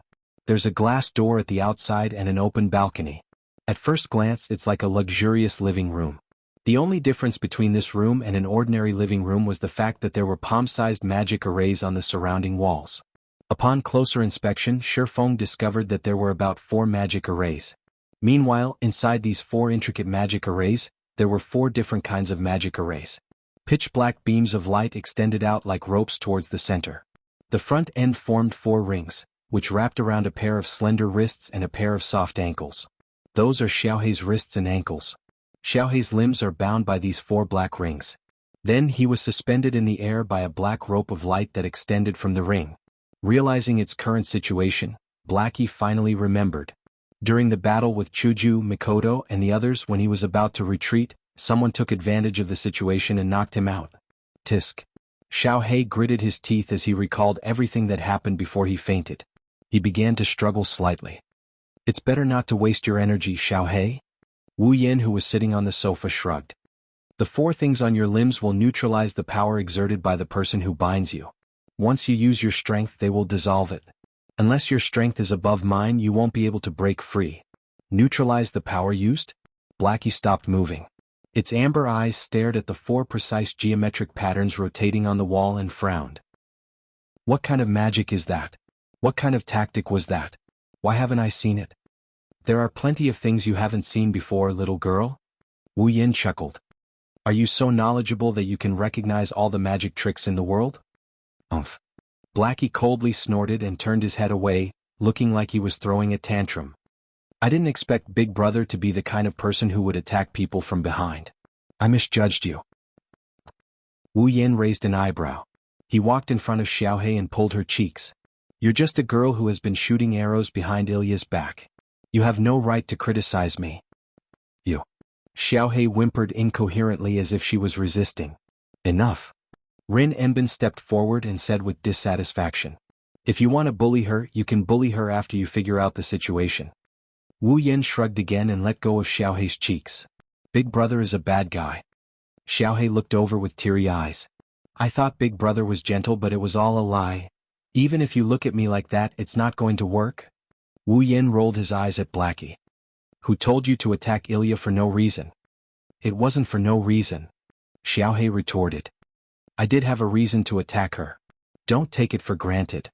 Ilya was furious. Can't you consider the feelings of those who were attacked? You should also consider the feelings of those who are kept in the dark. Rin Enbin crossed his arms and looked at Xiaohei. We have a lot of questions waiting for you to answer for us. Sigh. Xiaohei sighed and turned her head away impatiently. Why does everyone who meets me want to ask me questions? Because everything about you is a mystery, Livia sneered. Including existence. Hearing this, Blackie snorted softly. Then, unfortunately, I'm not in a good mood right now. I won't answer any of your questions. That's not something you can decide. Rin Enbin's expression turned serious. As a prisoner, you have no right to refuse to answer. Is that so? Xiaohei smiled provocatively. Then I don't mind if you ask in a more violent way. Let's see if I'll obediently answer your questions. You? Rin Enbin stared at Xiaohei. Xiaohei didn't back down and looked at Rin Enbin. The two stared at each other as if they were in the middle of a battle. It didn't take long for Rin Enbin to admit defeat. Seriously, why is it so troublesome to find out something? Rin Enbin rubbed his temples and glanced at Wu Yan. Since you know so many magic tricks that others don't know, isn't there a magic trick that can make people obediently answer your questions? If there's such a convenient magic trick, I want to learn it too. Wu Yan slapped his forehead and pouted. Well, I do know a magic trick that can read someone's memory. Oh? Hearing this, the girls all looked at Wu Yan with sparkling eyes. Read someone's memory? Xiaohei's expression changed and she glared at Wu Yan with a sharp gaze. Big brother, if you really do that, I will never forgive you. If I really wanted to do that, I would have done it from the start. Wu Yan looked at Xiaohei seriously. I understand. Everyone has their own difficulties. Little Black, I'm sure you're the same. You don't want your secret to be known by others. But, no matter what, you should tell us why you attacked Ilya, right? We can't just watch Ilya get hurt, right? This time, Xiaohei couldn't refute. Everyone's attention was once again focused on Xiaohei, waiting for his answer. Under everyone's gazes, Little Black lowered his head and said after a long time had passed. I just feel unbalanced. Unbalanced? Everyone was stunned. That's right. Blackie abruptly raised his head and stared at the stunned Ilya as he yelled. You think you're right, you're living an ordinary life and you think you're very happy. You're clearly living a life arranged by someone else but you still think you're happy with it. I just feel unhappy. What are you talking about? Ilya couldn't help but reply somewhat angrily. Is it wrong to want to live an ordinary life? Yes. It is indeed right to live an ordinary life. But why can't I do it? Unknowingly, Blackie's tone had become emotional, and his expression had also become agitated. Why do I have to bear all of your past, all of your pain? Bear all of my past. Everyone looked at each other in dismay. All of my pain? Ilya had a doubtful look on her face, but she had a bad feeling in her heart. It was as if she had pushed all of her problems to this person who looked exactly like her. This caused Ilya's heart to involuntarily tighten. She clutched her chest tightly and asked with a trembling and perturbed tone. What do you mean? Xiaohei opened her mouth. She seemed to want to say something. But in the next moment, her expression changed. At the same time, Blackie's body that was suspended from the ground trembled and became blurry. It was like a mirage that could disappear at any time. Everyone was shocked when they saw this. Chapter 1505. As though she was soaking in a bubbling liquid, an orange stream of air rose from Blackie's body. Like steam or mist, it gradually spread to the surroundings. As the steam-like orange gas spread, Blackie's body gradually became illusory. As though her existence was erased by something, her delicate body became transparent. Looking at this sudden scene, everyone present was at a loss of what to do. What's going on? Blackie. Wu Yan stood up from the sofa. His expression fluctuated violently. Although he didn't know what was going on, the situation seemed to have taken a turn for the worse. Blackie's tanned face faded at a speed visible to the naked eye. Even though her body had become transparent, one could still clearly see that her complexion had become deathly pale. Moreover, she was fiercely struggling. Let me go. Let me go. What's going on? What's going on? Ilya was the first to panic. What's going on? Blackie. Wu Yan came in front of Blackie and placed his hand on her faintly discernible shoulder. What's going on? Let me go. Big brother. Let me go. Blackie didn't answer Wu Yan's question. Instead, she continued to struggle while shouting at Wu Yan agitatedly. It was as though she was a child being chased by a ferocious beast. Her eyes were filled with intense fear.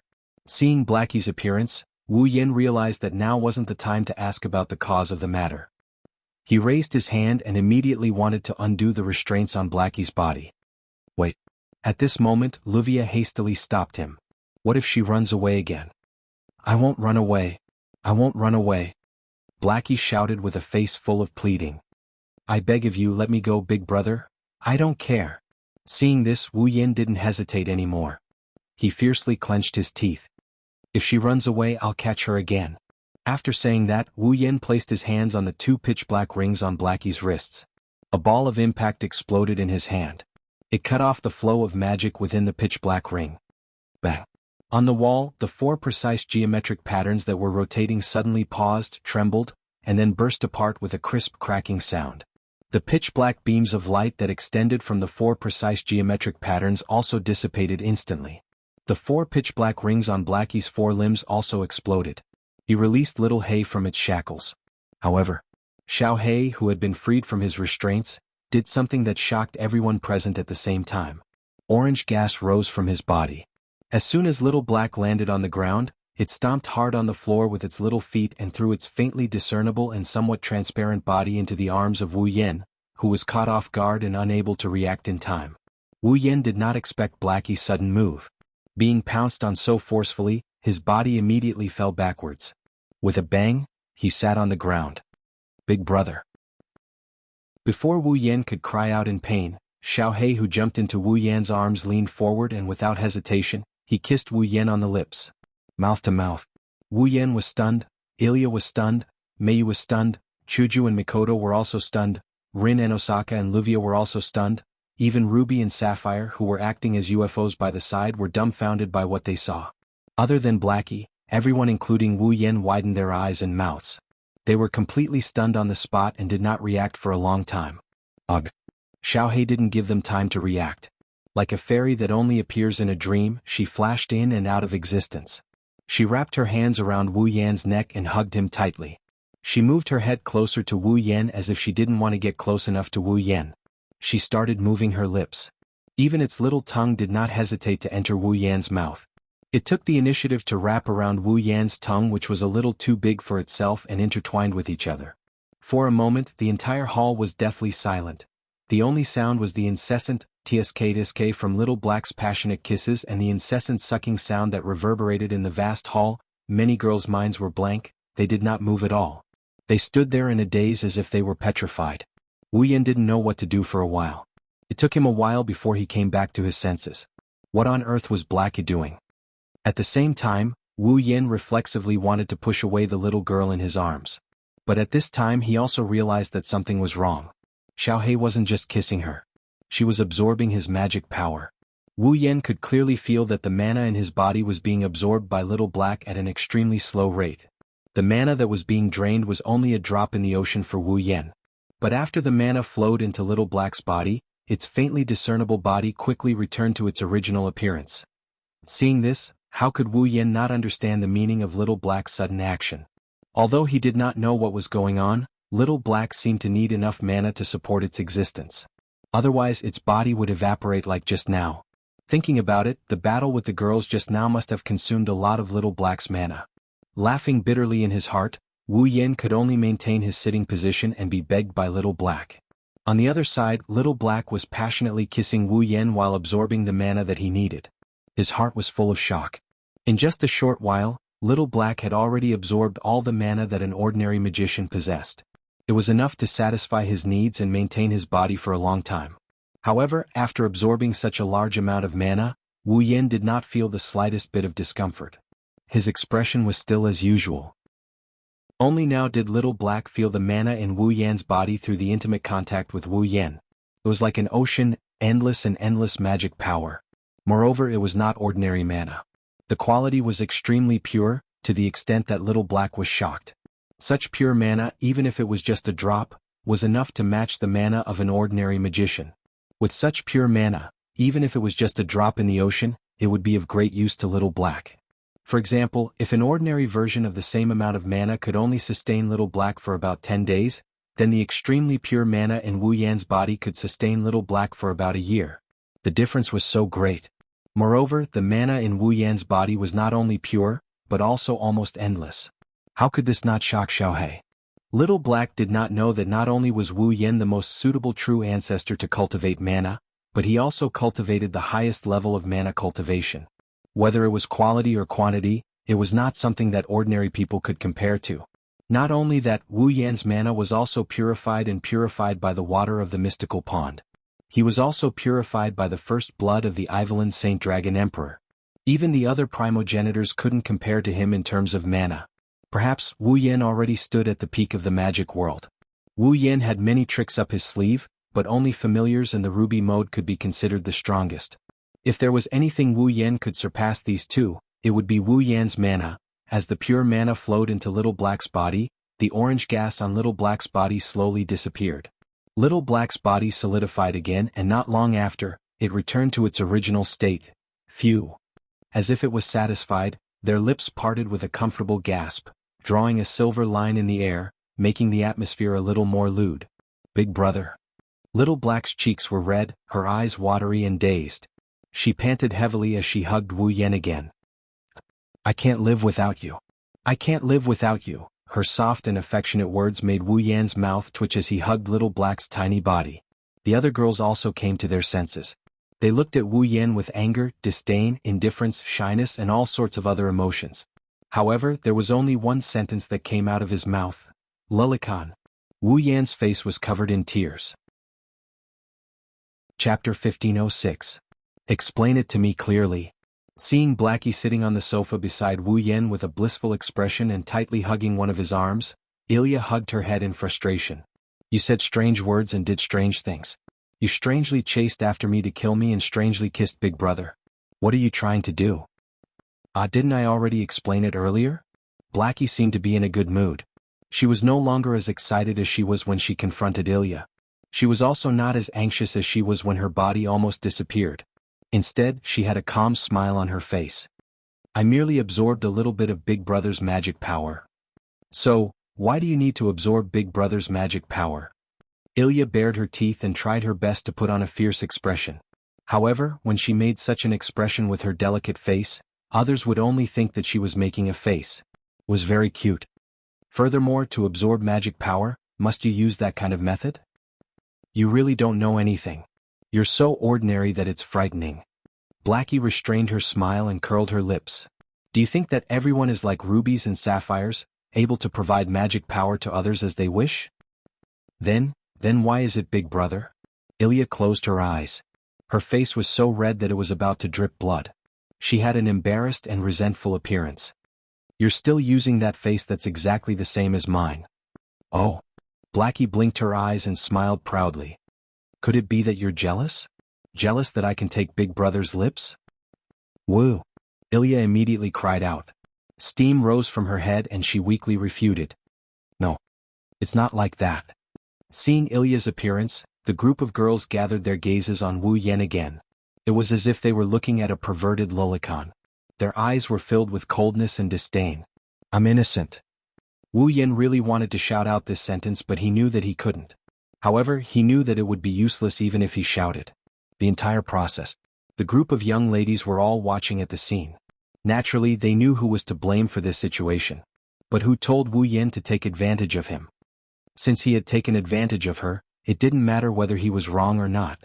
All of them had to bear the depression in the hearts of the young girls who had nowhere to vent. Wu Yan could only swallow the bitterness in his heart. Under the disdainful and cold gazes of so many pairs of eyes on the scene. Taking a deep breath, she suppressed all her emotions and glanced at the arm that was hugging her tightly. Little Black was humming happily. Xiaohei, can you tell us what happened just now? Hearing this, Little Black stopped humming. The girls also became more spirited and serious. If I'm not wrong just now, if you didn't absorb the mana from me, you might have already disappeared, right? Wu Yan frowned. What's going on? Why was it like this? Isn't this a matter of course? Xiaohei is still hugging Wu Yan's arm, but the smile on her face faded into a thin line. She didn't even look at the others as she answered with a nonchalant expression. I don't exist in this world to begin with. Now that I have a body, how can I continue to live without paying a price? Price? Rin Enbin frowned and said with uncertainty. In other words, paying the mana is the price for your continued existence? That's right. Little Black put one of her hands on her chest. Because of the rank card and Ilya's heroic spirit transformation, plus many coincidences, I was born. My existence is basically the same as the heroic spirits you've faced in the past. I relied on the power of the rank card in my body to materialize. Little Black's amber eyes trembled slightly. However, the heroic spirits can maintain their form in the mirror realm by absorbing the mana in Fuyuki City's veins, but I can't. So, I can only use other means to obtain the mana I need. That's... Livia lowered her voice. Absorb mana from others? Little Black didn't answer, it was a silent agreement. Wouldn't that be too reckless? Rin and Osaka shot Blackie a sharp look. Although everyone has magic power in their bodies and even ordinary people more or less have some, if you wantonly absorb other people's magic power like this, the people who can't adapt will fall into a state of exhaustion, and the people who have too much magic power sucked will go into shock. What's more, if you absorb it endlessly, it is possible that the life force will be converted into magic power. Do you know that you are harming people? I'm not going to sacrifice people's lives just to maintain my existence. I know what I'm doing. I don't need you to remind me. Little Black glanced at Rin Enbin. What's more, the mana I've been using up until now was taken from Ilya. I haven't absorbed anyone's mana until today. You don't have to worry, plus? Like a sunny day after a storm, Blackie beamed as he buried his head into Wu Yan's arm. He continued with a blissful look on his face. Big Brother has such powerful mana and it's terrifyingly pure. As long as Big Brother is here, I'll be able to exist forever. Little Black raised his head and looked at Wu Yan with a pitiful expression. I gave you my first kiss, Big Brother. You'll take responsibility for it, right?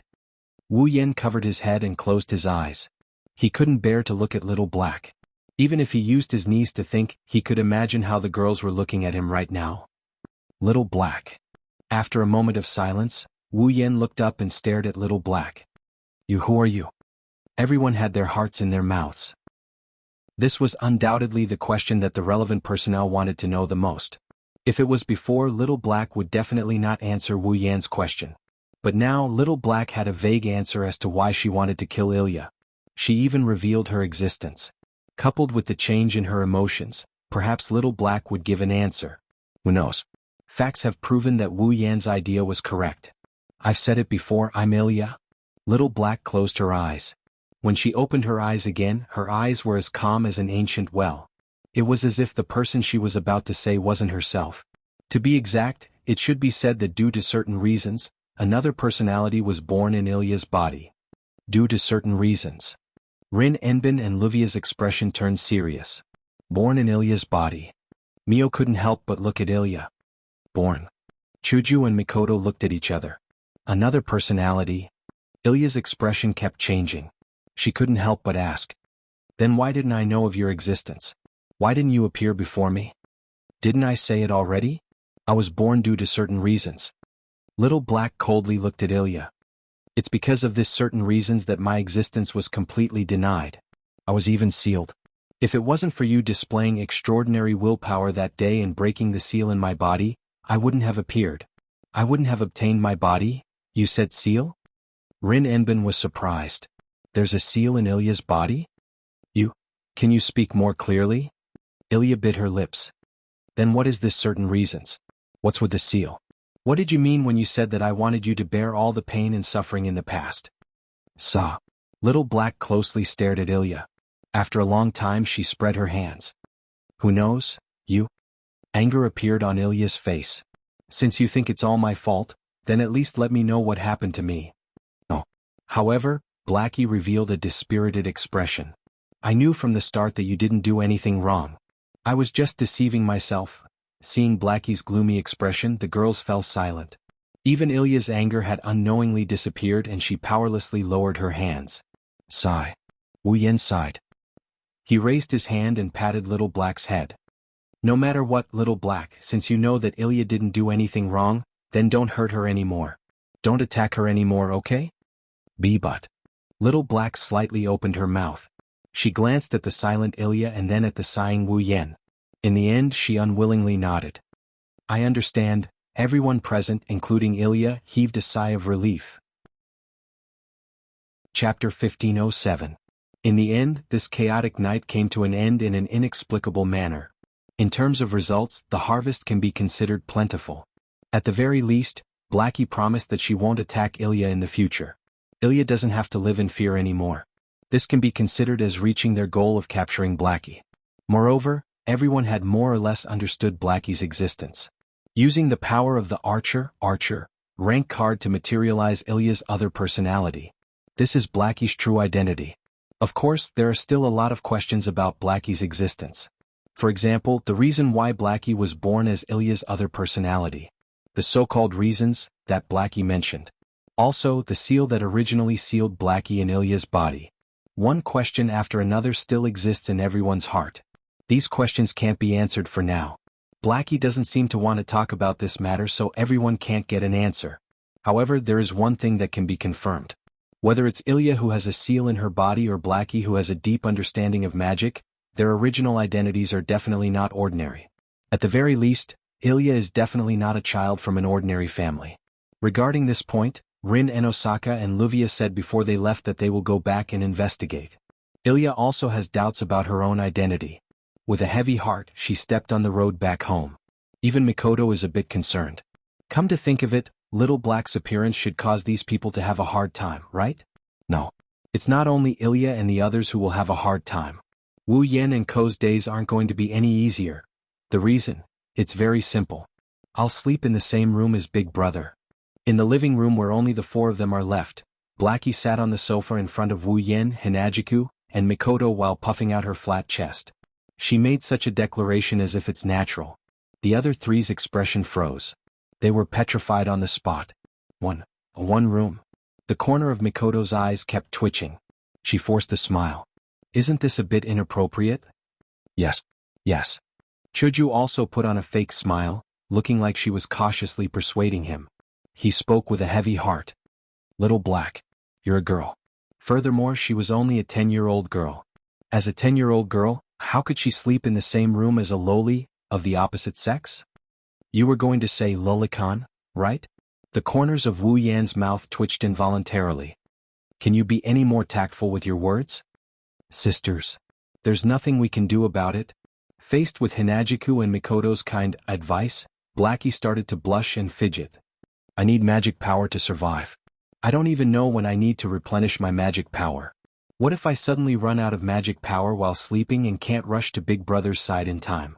What should I do? After saying that, Little Black still had a bitter look on his face, but there was a sly smile in his eyes. Could it be that the two sisters want to see me disappear? No, it's not like that. Chuju and Mikoto shook their heads. The smile on their faces was as fake as it could be. But you said you need to replenish your magic power, that means... That's right. Little Black pointed a finger at her lips, her cheeks flushed red. In the future, I'll have to have more intimate interactions with Big Brother.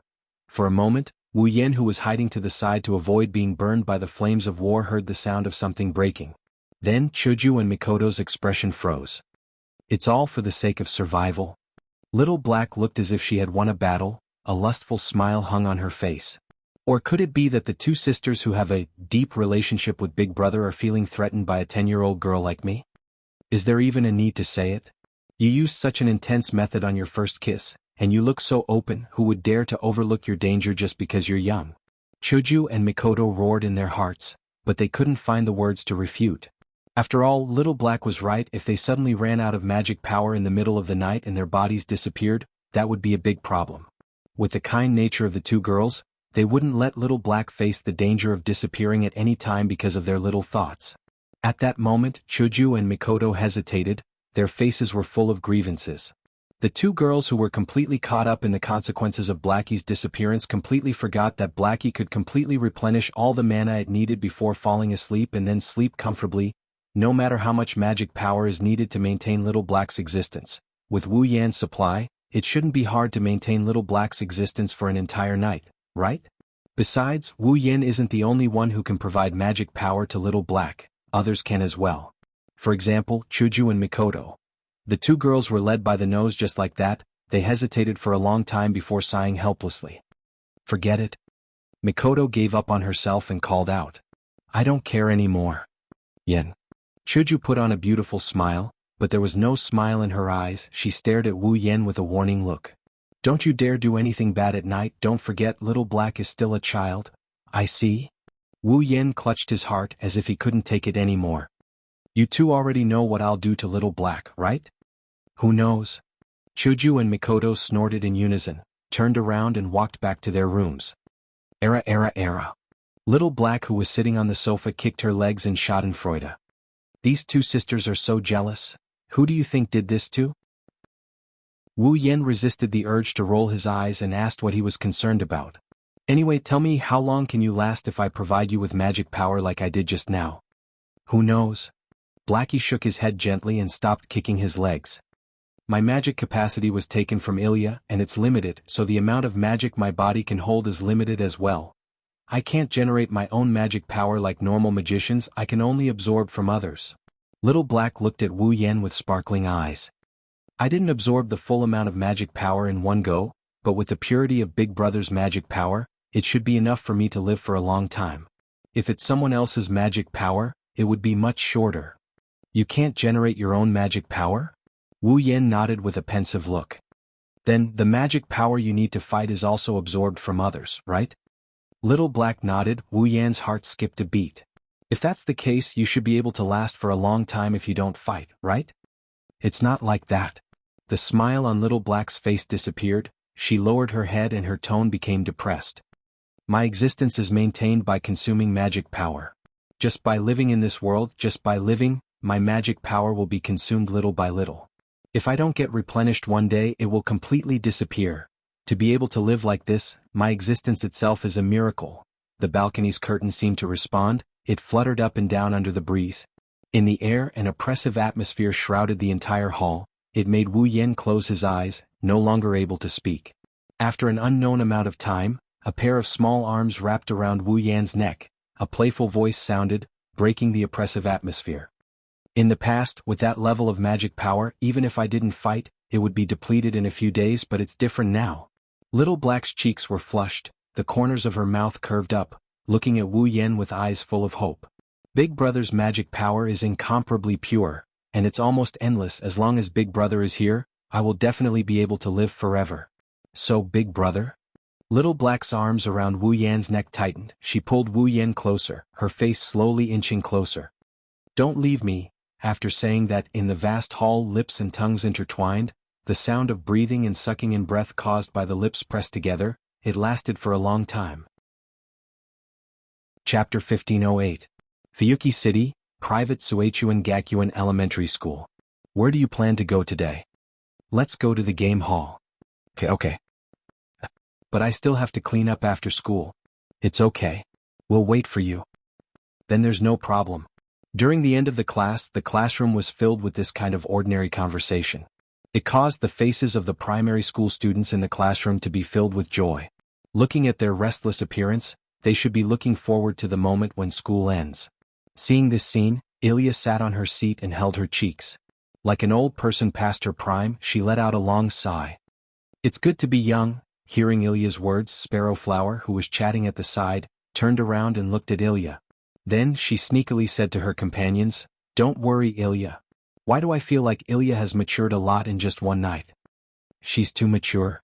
Nato couldn't help but ridicule. Mature can no longer describe her appearance. She's just like an uncle. Is she sick? Long Zi tilted her head. Do you want to take Ilya to see the goldfish? See, goldfish? Mei was stunned. Shouldn't she go see a doctor? But Ilya has been a bit strange recently. Xiaohua crossed her arms. She pushed up her glasses. A while ago she was also depressed. Now she has become like this again. The Ilya in the past would not be like this, indeed. Nato nodded in agreement. The current Ilya is just like my older sister. Every month she would have a sad face for a period of time. My older sister said that this is the proof of a girl growing up. Could it be that Ilya is also growing up? No, impossible. Xiao Hua muttered to herself.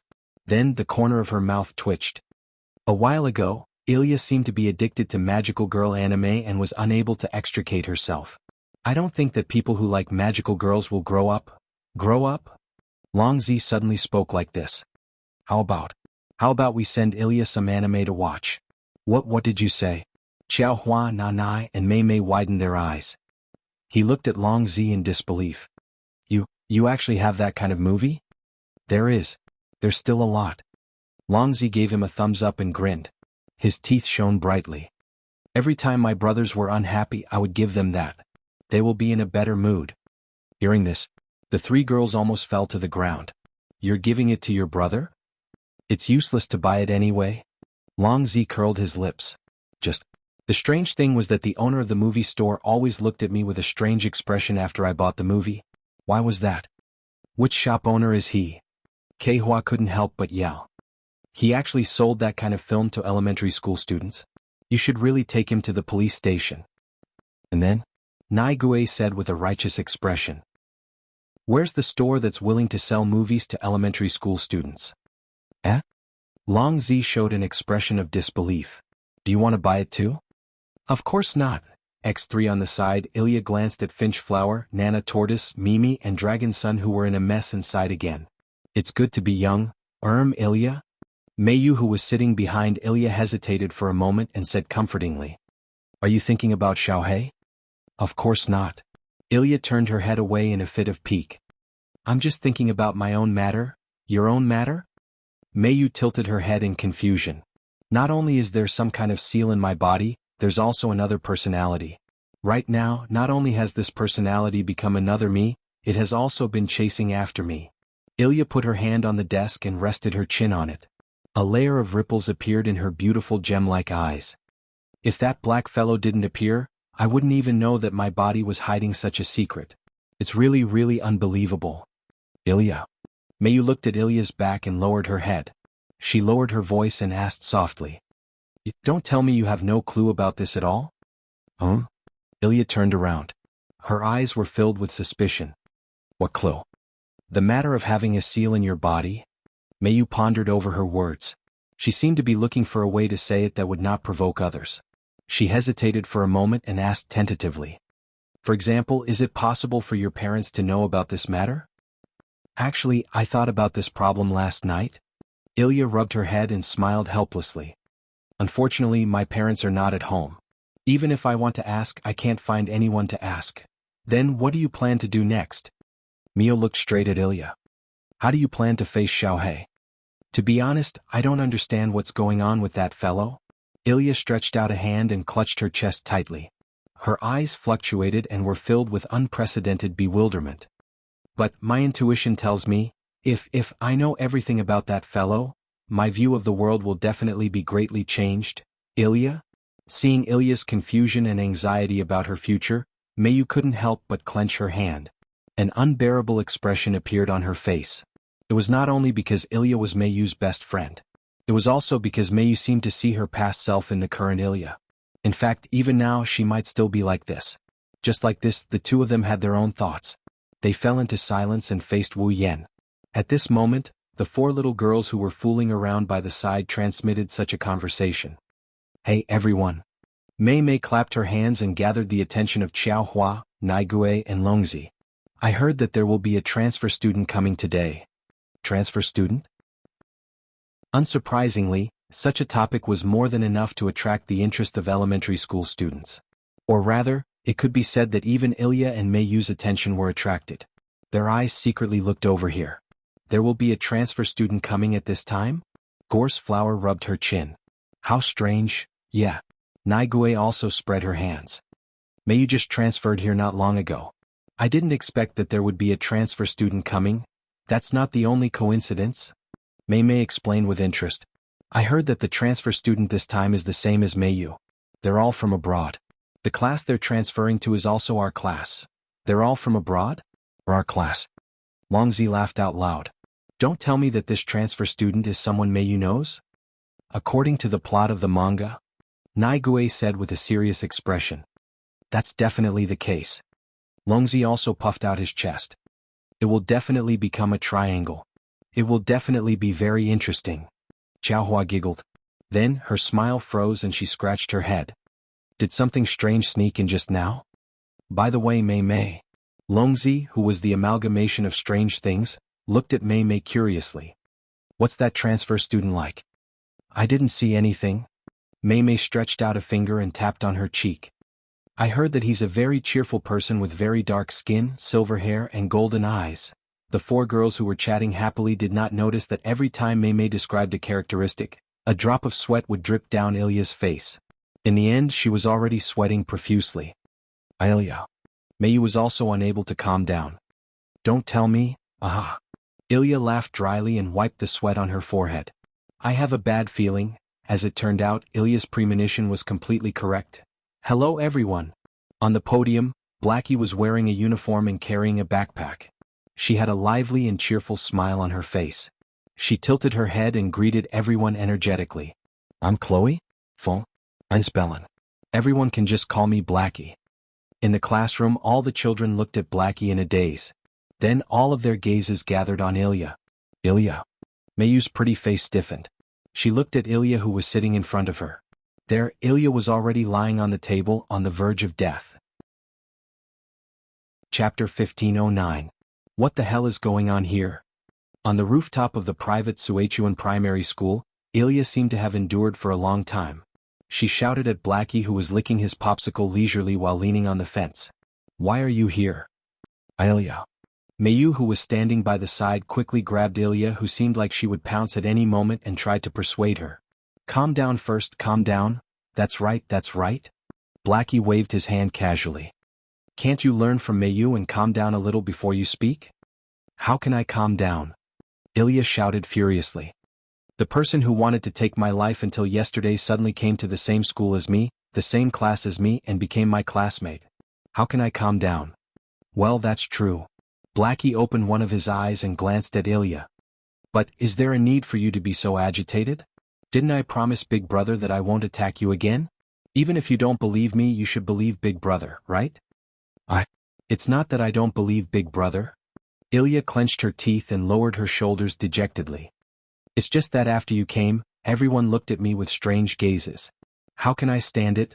That's something that can't be helped. Meiyu played the role of a peacemaker and tried to reason with her. She tried to reason with her. Ilya looks exactly the same as Blackie. Even her name is similar. It's natural for people to feel strange. However, they definitely don't have any malicious intent. Besides, didn't I already explain it to everyone? Blackie shrugged his shoulders. I'm only your cousin. That's why my name and appearance are similar. There shouldn't be a problem, right? It's not that there's no problem. Ilya had tears in her eyes. Since you're the same person as me, you should know that Sparrow Flower and the others' thoughts are different from normal people. They'll definitely think that you're the illegitimate child of one of my parents. That's true. Blackie blushed with shame. Then he refuted unwillingly. I just want to live the life of an ordinary child. Am I wrong? It's not a question of whether it's wrong or not, but it's too strange, isn't it? Ilya had a look of disbelief on her face. In the end, how did you manage to transfer over? This? Xiaohei smiled calmly. I mentioned it to Big Brother in the morning. Big Brother helped me with the paperwork. Brother Wu Yan handled the procedures? Mei was taken aback. He asked with uncertainty. In other words, did Big Bro Wu Yan approve of your transfer? It can't be? Ilya widened her eyes in shock. Was it Big Brother who let you out? Hey, I'm not a pet. What do you mean by release? Xiaohei pouted unhappily. Big Brother is different from you. He's very gentle. As long as you mention it to him, he'll definitely agree to it. How could this be? Ilya's face was filled with dejection. Isn't Big Brother afraid that you'll go back on your words and continue to attack me? Since I promised Big Brother that I wouldn't attack you, I definitely won't attack you. Seeing Ilya's disapproval of her from the beginning, Xiaohei's mood instantly turned bad. Her tone also turned nasty. Do you think that everyone is like you, only knowing how to cause trouble for others? The person who's causing trouble has always been you. Ilya retorted with no trace of politeness. You're an unstable factor to begin with. Even if you don't attack me, who knows if you won't attack other students in order to replenish your mana. You don't have to worry about this. Xiaohei snorted coldly. Immediately, she revealed a delicate expression. She pointed her finger at her lips. Even her tone became erotic. It's precisely to prevent this kind of thing from happening. From last night until this morning, I've been very satisfied from Big Brother. Satisfied? Ilya and Mayu were puzzled at first. Then they understood the meaning of satisfied. Their faces instantly flushed red. They looked at the delicate Xiaohei in disbelief. With trembling lips, they spoke with difficulty. You mean, humph? Xiaohei slyly chuckled. She seemed to be implying something. That's what I mean. Mayu immediately covered her mouth with one hand. With a red face she muttered. From last night, until now, that's right?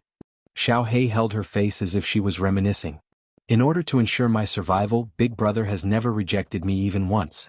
When I think about the close contact with Big Brother, the feeling of our tongues intertwining, under Xiaohei's live broadcast-like commentary, Mayu's face became redder and redder. Ilya's face was so red that it almost exploded. Unable to bear it anymore, she shouted. Impure. Too impure. What impure? We're both willing. Please call it the embodiment of love, okay? Xiaohei raised the corner of her mouth. Malice appeared in her eyes as she looked at Ilya and Mayu. Could it be that the two of you are jealous? Jealous? Jealous? Ilya was petrified. And no, it's not like that. Mayu was so ashamed that she wanted to die. She subconsciously took a step back and almost fell to the ground.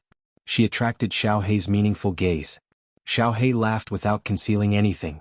It seems that the person Mayu likes is Big Brother. But it's no wonder. Even Mayu can only fall for Big Brother's gentle attack. Woo! Mayu immediately lowered her head. Steam began to emerge from her head. She looked like she wanted nothing more than to find a hole to hide in. The wavering of her heart was completely exposed. Mayu. Seeing Mayu's incomparably wavering appearance, Ilya also began to waver. But soon she closed her eyes and continued to shout at Xiaohei. I don't care. You just have to restrain yourself a bit. Don't forget that you're using my face. What if someone else sees it and misunderstands it? Misunderstand? Xiaohei blinked. Isn't that better? Ha! Ilya was unable to keep up with Xiaohei's rhythm. I don't dare to be so certain about Mayu's words. But I know your feelings the best.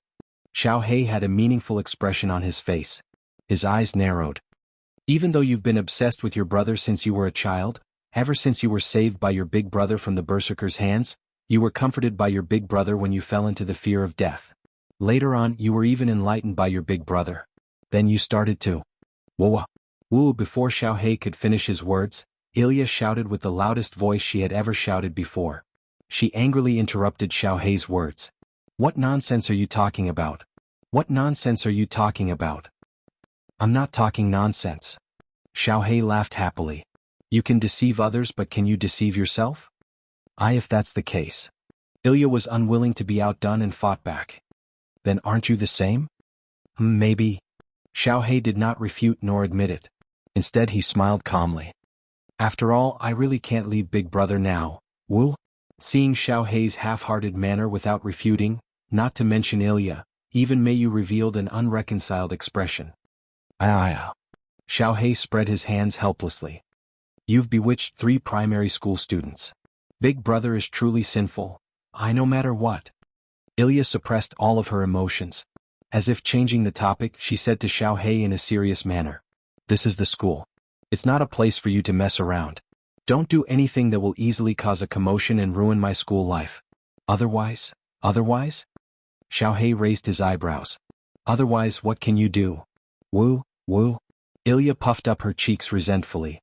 In terms of strength, it was impossible for Ilya, who was only around the 7th stage, to be a match for Xiaohei, who was able to use the archer's power and had reached the 8th stage. In terms of understanding, as Ilya's other personality, Xiaohei understood Ilya even better than herself. However, Ilya did not know anything about Xiaohei. Just like what Xiaohei said, Ilya could not do anything to Xiaohei. There's nothing I can do.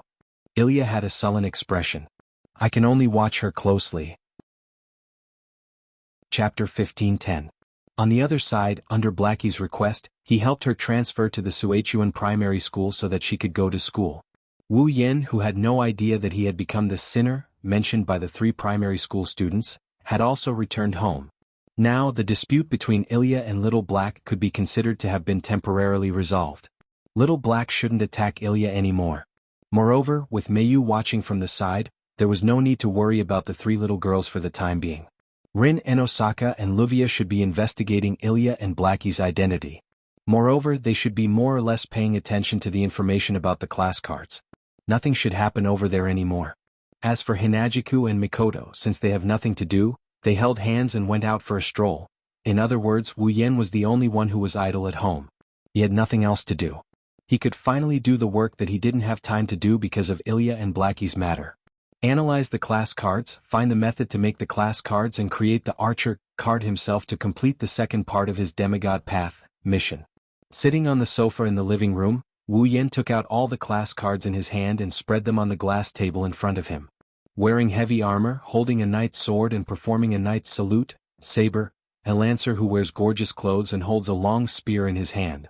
Riding on a chariot. The Japanese cavalry, that looked like soldiers, wearing a long robe, holding a staff in one hand and a book in the other. Caster. An assassin wearing a skull mask and holding a pair of curved daggers in her hands. There was also a berserker who was holding a thick greatsword and looked like a crazy berserker. Other than the archer card, the rest of the class cards were spread on the glass table in front of Wu Yen. Who would have thought that these seemingly ordinary cards could not only draw out the power of the legendary heroic spirits, but they could also turn the holder into a heroic spirit. Basically. As long as he had enough magic power to support the use of the rank card and the method of using the rank card. Then, even if it was an ordinary person, he could rely on these few mediocre cards to instantly surpass the power of more than 90% of the magicians in the world who had painstakingly studied magic all their lives. From this perspective, even Wu Yen couldn't help but admire the creator of the class card. It was an item that could instantly grant an ordinary person the power of a heroic spirit. No matter who it was, they would more or less covet it, right? It was no wonder that the Magic Association wanted to take it back. I'm afraid that it wasn't just because the heroic spirits were absorbing the magic of the veins in Fuyuki City, thus disrupting the operation of the veins. It was not only because he was afraid that the rank card would fall into the hands of criminals. Originally, the Magic Association was an organization established by a group of magicians who studied magic. In order to better manage and develop magic, the Magic Association had more than once taken extreme measures to eliminate anything that would threaten them. They were not good people. Under such circumstances, it was forbidden to expose magic to human society in order to better protect the concealment of magic. They also managed and controlled some magic mediums, holy relics, magic books and ley lines. However, all of this was built on the premise that they were dedicated to magic research. It could be said that this was an organization that prioritized the interests in magic research as the premise of everything. The rank card could draw out the power of the heroic spirits, and it was made with extremely advanced magic theory. The Magic Association should be more interested in it because it was more selfish. Preventing the disaster caused by it was just a matter of convenience. The Magic Association was in order to study the rank card made with extremely advanced magic theory, and they were also eyeing the power of the rank card. Wu Yen wanted to complete the second part of his Demigod's Path mission. He didn't care about the power of the rank card itself. At most, he was interested in the treasure of the heroic spirits. In fact, Rin Enosaka and Luvia were also trying to get the second mage to accept them as his disciples through the mission of retrieving their rank cards. Although he didn't know who the creator of the class card was, the class card he created did attract a lot of attention and covetousness within the magic community. If he could really create such a card at will, then his ability must be quite impressive. That also meant that it wouldn't be easy to imitate the creator of the class card, to completely analyze the class card and find out how to make it. Even the Magic Association still hasn't been able to analyze the composition of the rank card. They only know how to use the card, limited expansion. You can imagine how difficult it is to analyze the rank card. Wu Yen wanted to take on this difficult task. Unlike the Magic Association, Wu Yen had the knowledge of magic from the 103,000 magic books and the tools in the system to help him. Analyzing the rank card should be easier than the Magic Association. Let's see what kind of materials are used to make the cards. After that, Wu Yen opened the system list. His eyes quickly moved across the list and stopped after a while. At the same time, ripples appeared in the air in front of Wu Yan. Like a stone thrown into the water, ripples spread out in all directions. Shortly after, a thick and heavy book slowly emerged from the center of the ripples and fell on the table next to the rank card. Of course, it wasn't a real book. Wu Yan picked up the book on the table and opened it. The book was at least 10 centimeters thick. There were no pages inside, only a groove. It was completely empty. Wu Yan placed the book with the groove on the table and picked up the saber, swordsman, card and put it in the groove. In an instant, the book was like a rainbow illuminated by sunlight. The surface of the book was flowing with colorful light like the surface of a lake. Within the groove, the dazzling multicolored lights gradually condensed together like rays of light, projecting onto the saber, sword soldier, job grade card. They moved without any pattern as though they were infrared rays, constantly scanning the interior of the groove. Along with the colorful light scanning, the surface of the saber, swordsman, card also flowed with colorful light. At this time, Wu Yan didn't pay attention to the saber, swordsman, card in the groove. Instead, he fixed his eyes on the other side of the book. This book has the ability to analyze matter. As long as an item is put in the groove, this tool will automatically scan and analyze the item in the groove. It will obtain the elements of the item and the nature of the item. Then, all the information obtained will be presented on the other side of the book. Although the more powerful the ability and the more complex the elements of the item, the more time it will take to analyze it. However, with the help of this tool, he believed that he should be able to smoothly obtain the information about the materials used to make the card. After obtaining the composition of the card, Wu Yan could focus on the theory and design of magic and conduct research. If he could obtain information about the theory and design of the card, in addition to the analysis of the composition of the card, then creating a card would not be an impossible task. Under Wu Yan's gaze, the saber, swordsman, card in the notch continued to circulate with a rainbow-like glow. Being scanned by the colorful rays, the other side of the book also started to show signs of activity. One by one, words appeared on the other side of the book without any warning. It was as if these words were there from the beginning and now they were just showing their original form. It was extremely magical. These words were the result of the tool's analysis of the saber, swordsman, card. That was only the beginning. The composition of the class card still wasn't that easy to analyze. The first information that appeared was only some of the properties of the materials used to make the class cards. It would take a long time to figure out what those materials were. However, looking at the analyzed properties of the materials used to make the card, Wu Yan was startled. He frowned in surprise. Chapter 15:11. In just a short amount of time, the properties of the materials that made up the class card were analyzed. It was amazing how magical the items in the system were. Of course, it was only the properties of the materials that made up the class card. It wasn't that easy to find out what the class card was made of. But when he saw the properties of the materials that made up the class card, Wu Yan's heart skipped a beat. From the other side of the book, the properties of the materials that made up the class card weren't that complicated. Instead, it was very simple. Basically, there was only one thing. The materials that made up the class card all had the properties of carrying magic. In other words, the materials used to create the class cards were basically the same as the gems used by Rin Enbin and Luvia when they used the gem magic. They could all be injected with a certain type of spell, and by triggering the spell inside they could create a magic spell. Other than being able to carry magic, the properties of the other materials that made up the class card were mostly able to circulate magic. It was that simple. It didn't have the properties that only existed in legends, nor did it have the effects of those rare materials that had long gone extinct and could no longer be found. If the materials that made up the class card were really only able to carry magic or circulate magic, then they would be the most common materials used in magic. That's because the materials used to make magic attire, all kinds of magic items, and items that were used to perform large-scale magic rituals, and so on and so forth. Basically, all of these materials were able to carry magic and circulate magic. The class card that could trigger the legendary power of the heroic spirits was actually made of such common materials? Could it be? Wu Yan had such a thought in his mind. The basis of the class card is actually to use magic to summon the heroic spirit's power and infuse it into the card for people to use? It wasn't impossible.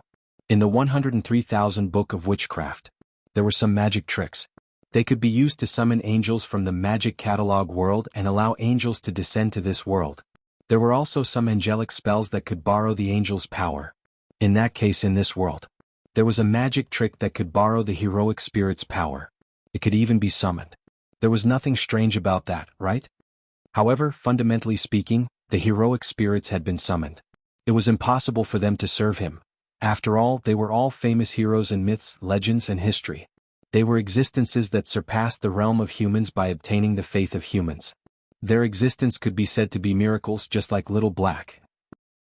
Even if such a famous hero could be summoned by a certain magic, how could he obediently listen to the orders of the summoner and be dominated and used by an existence weaker than himself? It's also because of this that the class cards were born, right? Through this, one can borrow the power of the heroic spirit or summon the heroic spirit. Then, through some means, one can abandon the original personality and consciousness of the heroic spirit and forcefully summon its power. This, perhaps, was the true face of a class card. In other words, the materials that made up the class card itself were just magic materials that could be found everywhere, and were not the key to forming the class card. The real key was the magic that could borrow or summon the power of the heroic spirits. If he could get the method to use this magic and inject it into a card that could bear the magic, then the class card would most likely be successfully created. It's not that easy. After pondering for a while, Wu Yan laughed bitterly. First of all, he didn't know if this magic could forcefully summon the power of the heroic spirit. Perhaps, it wouldn't directly summon the power of the heroic spirit, but it would summon a clone of the heroic spirit from the throne of heroes. That might not be the case. If it was a clone of the heroic spirit that was summoned, then to create a class card, one would have to think of a way to erase the original personality, consciousness, and even body of the heroic spirit, leaving only the power of the heroic spirit to be used in the creation of the class card. If it was the former, creating a class card would be much easier. But if it was the latter, in addition to the magic, he would have to find a way to erase the original personality, consciousness, and body of the heroic spirit and leave only the power behind to create a class card. Moreover, the idea that the class card could summon the power of the heroic spirit was some kind of magic was just a guess because the materials that made up the class card mostly had the properties of carrying magic and circulating magic. Whether that was true or not, he would have to work on the analysis further. Well? Wu Yan patted his cheeks to cheer himself up. The analysis work has just started and I already have a preliminary theory on the design and theory of the class card. In terms of progress, it's a huge gain. With that thought in mind, Wu Yan picked up another class card. While waiting for the analysis result of this saber, sword soldier, class card, he started to study the theory of magic. On the other hand, Rin and Osaka and Luvia were in trouble. Hey! In the courtyard of Luvia's house, Rin and Osaka held his phone to his ear and exclaimed when he heard the voice from the other side. They're going to send someone else to retrieve the card. No? No way. Luvia's heart was in her mouth, she couldn't help but put her ear to the phone and said anxiously. But aren't we supposed to be the ones to retrieve the card? As soon as she said that, an old voice came from the other side of the phone. But you still haven't retrieved all the cards yet, right? That's true. Rin and Osaka stuttered and laughed. But master, you don't have to send someone else, right? Do you think the card retrieval test is only for you to become a disciple? The person Rin and Osaka called Great Master, who was also the legendary second magic envoy Kixio? Zarich? Shubian Oga's voice was filled with dissatisfaction. Don't forget, the rank card will cause chaos in the earth veins of Fuyuki City. If something goes wrong, it may cause the earth veins to dry up and even affect the area above the earth veins, which is Fuyuki City. Are you okay with that? Before the class card was retrieved, the heroic spirits in the mirror realm would absorb mana from the veins to maintain their existence. Like Blackie, they were existences that relied on class cards as attachments. If they lost the support of magic, they could only vanish from this world and return to their main bodies on the Seat of Heroes. The difference was that in a fictional world like the mirror realm, which was also the imaginary domain, the heroic spirits could directly absorb the magic power in the veins. They did not have to worry about not being able to replenish their magic power, unlike Little Black, who needed to absorb from others. The unrestrained absorption of mana from the ley lines, the existence of the class card had also caused the ley lines to become chaotic. If something goes wrong and the veins of the veins are too chaotic, Fuyuki City will suffer. But that shouldn't be a problem for them to worry about. Out of the 7 cards, although one of them became Xiao Hei's possession and the other 6 are in Wu Yan's possession, he has already retrieved all of them. The chaos in the veins of the veins should have been solved. Master, maybe it's not appropriate for me to say this? Rin and Osaka said tentatively after pondering over the words in his heart. There are some developments in my work here. Although it hasn't been resolved yet, the chaos in the earth veins may not happen again. So, there's no need to be so anxious, right? The earth veins won't become chaotic? However, the next sentence from the other side of the phone made Rin Hasaka and Ruvia tremble. Their pupils instantly shrank. We have been investigating the situation of Fuyuki City's underground veins until an hour ago. The result is that the underground veins are still in a state of chaos, and the situation is getting worse and worse. Maybe the underground veins chaos will not happen again? The ley lines are still in chaos. Both Rin Enbin and Luvia couldn't help but exclaim. The reason for the chaos in the ley lines was the 7 grade cards. Hadn't all of them been retrieved? Why hadn't the earth veins returned to normal? Chapter 15:12. Impossible. Almost subconsciously Luvia replied. The rank cards are already? Luvia. Rin Enbin hurriedly covered Luvia's mouth and stopped her from saying anything. What? No, it's nothing. Rin Enosaka glared at Luvia and asked suspiciously. Is the ley line still not back to normal? Zelrich's voice turned unfriendly. Are you saying that I would lie to you? No, it's not like that. Rin Enosaka's mouth opened and closed. Of course, Zelrich didn't know that the 7 class cards had all been retrieved, and the passage to the mirror world in the imaginary domain should have been closed. It would no longer absorb mana from the ley lines and cause chaos in the ley lines. If he knew about this, he would understand why Rin Enosaka and Luvia were shocked. Unfortunately, Rin Inaka didn't plan on letting all the cards fall into the hands of another group of people. The remaining card even became an existence that possessed a personality. He reported all of this to Zelrich.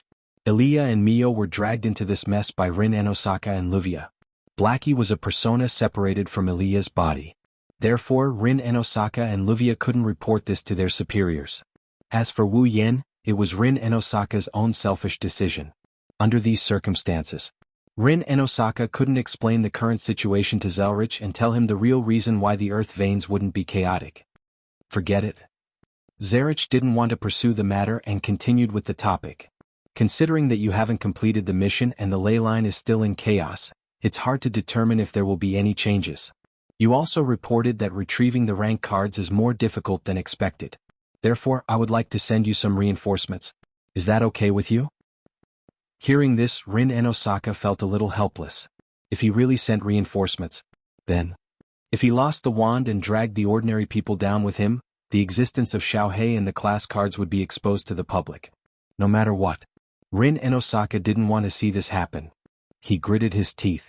Immediately, Rin Enosaka gave such an answer. Great Master, can you leave this matter to me for the time being? Leave it to you? Zelrich didn't expect such an answer from Rin Farasaka. He paused for a moment. What is the meaning of this? What is the specific situation? It's hard to explain it to you here. Rin Enosaka rubbed his forehead and replied. However, something did happen on my side. The ley lines shouldn't be in chaos anymore, but now it's still in chaos. I have some doubts myself. Anyway, only the Uosaka clan, who is responsible for the jurisdiction of Fuyuki City's ley lines, can conduct a comprehensive inspection. The association can only conduct a subtle detection. It's better to leave this matter to me first and let me confirm the reason. Hearing this, Zelrich fell silent. As Zelrich fell silent, Rin Enbin and Luvia's heartbeats involuntarily quickened as well.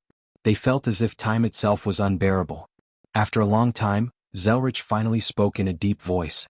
Forget it, do whatever you want. Rin Enosaka heaved a sigh of relief and hurriedly apologized. Sorry for the trouble, Great Master. You've caused a lot of trouble, and since you don't want me to deal with it, then I won't. Zelrich warned. However, as you know, the people in the Magic Association aren't on the same side. They're all devoted to magic research and there are many who are crazy about it. There are also many who covet power, and both of them can be satisfied with a rank card.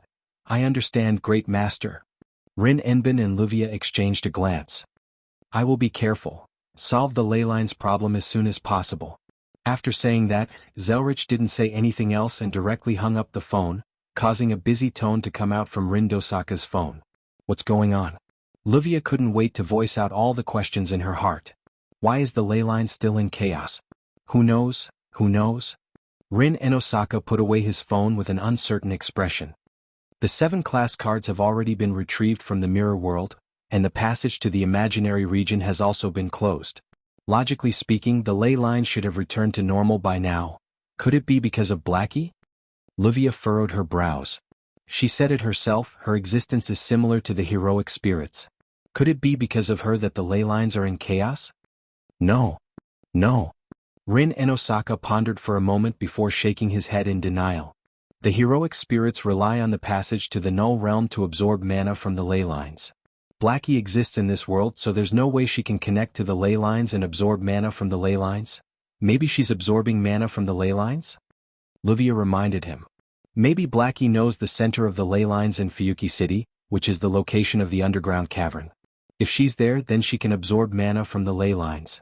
But she doesn't have to do that. For some reason, Rin Enosaka's tone sounded annoyed. Since that guy is providing her mana, Blackie doesn't have to worry about the lack of mana. Why would she do that? Then what's going on? Livia gnashed her teeth in anger. Is it because of that guy? Hey, why do you keep thinking about other people? Rin Enosaka held his head in his hands. Haven't you thought about the possibility that it's because of us? We? Livia was startled. Are you kidding me? We haven't even touched the ley lines, how could? Halfway through her words, Livia's pretty face stiffened. Do you remember now? Rin Enosaka sighed. That's right. In the last card battle, in order to seal Mikoto's power and Hinajiku's weapon, we used the ley lines to construct a large-scale magic array. Maybe it caused the ley lines to become chaotic at that time. Who knows? It can't be. Livia's face was covered in cold sweat. We only used our mana, how could it cause the ley lines to be in chaos? But we can't be sure that it's not because of us, right? Rin Enbin pursed his lips. If that's the case, the master's backup will be exposed. What should we do? Livia took out a handkerchief and wiped the sweat off her forehead. Do you have a solution? The Enbin clan has a way to adjust the ley lines. Rin Enbin glanced at Livia. If it's because of the magic formation we created last time, I can adjust it with some time. I'm just worried that there might be other reasons. Other reasons? Livia said doubtfully. What reasons? For example, the flow of mana is obstructed. The ley lines are too narrow. There might be something blocking the flow of mana. Rin Enbin lowered his head and pondered. If that's the case, we'll have to find another solution. Seriously, why am I so unlucky? Livia grumbled as she turned around and looked at her mansion that was gradually taking shape. I thought I could relax a little after my mansion was completed. I didn't expect something like this to happen. I'm the one investigating the ley lines, not you. I haven't even complained yet, so why are you complaining? Rin Enbin couldn't help but look at Livia. Also, don't forget, we need to investigate Ilya's identity. Then I'll be in charge of investigating Ilya Jasvil's case. Livia tapped her hand. You'll investigate the ley lines, how about it? I guess that's the only way. Rin Enosaka lowered her head as if she had accepted her fate. Even her ponytails were hanging down. She looked lifeless. Why do I feel like everything is going wrong after coming to Fuyuki City? Who did I offend? Era? Livia laughed provocatively. Why is it that everything is not going according to plan? Didn't you find your ideal husband? Ideal husband? Rin Enbin's eyes widened as he exclaimed in shock. How is that possible? How is that not possible? You've already done this kind of thing, that kind of thing. Don't make it sound like that. There's nothing going on. Is that so? Shut up. Nouveau riche. Ah. Chapter 15:13. I'm back. The door to the hall was pushed open along with a cheerful voice. Xiaohei, who was carrying a backpack, had a satisfied smile on his face as he skipped into the hall. Big brother. My two sisters. I'm back. You're back? Hinajiku, who was chatting with Mikoto, turned around and smiled when she saw Blackie walking in.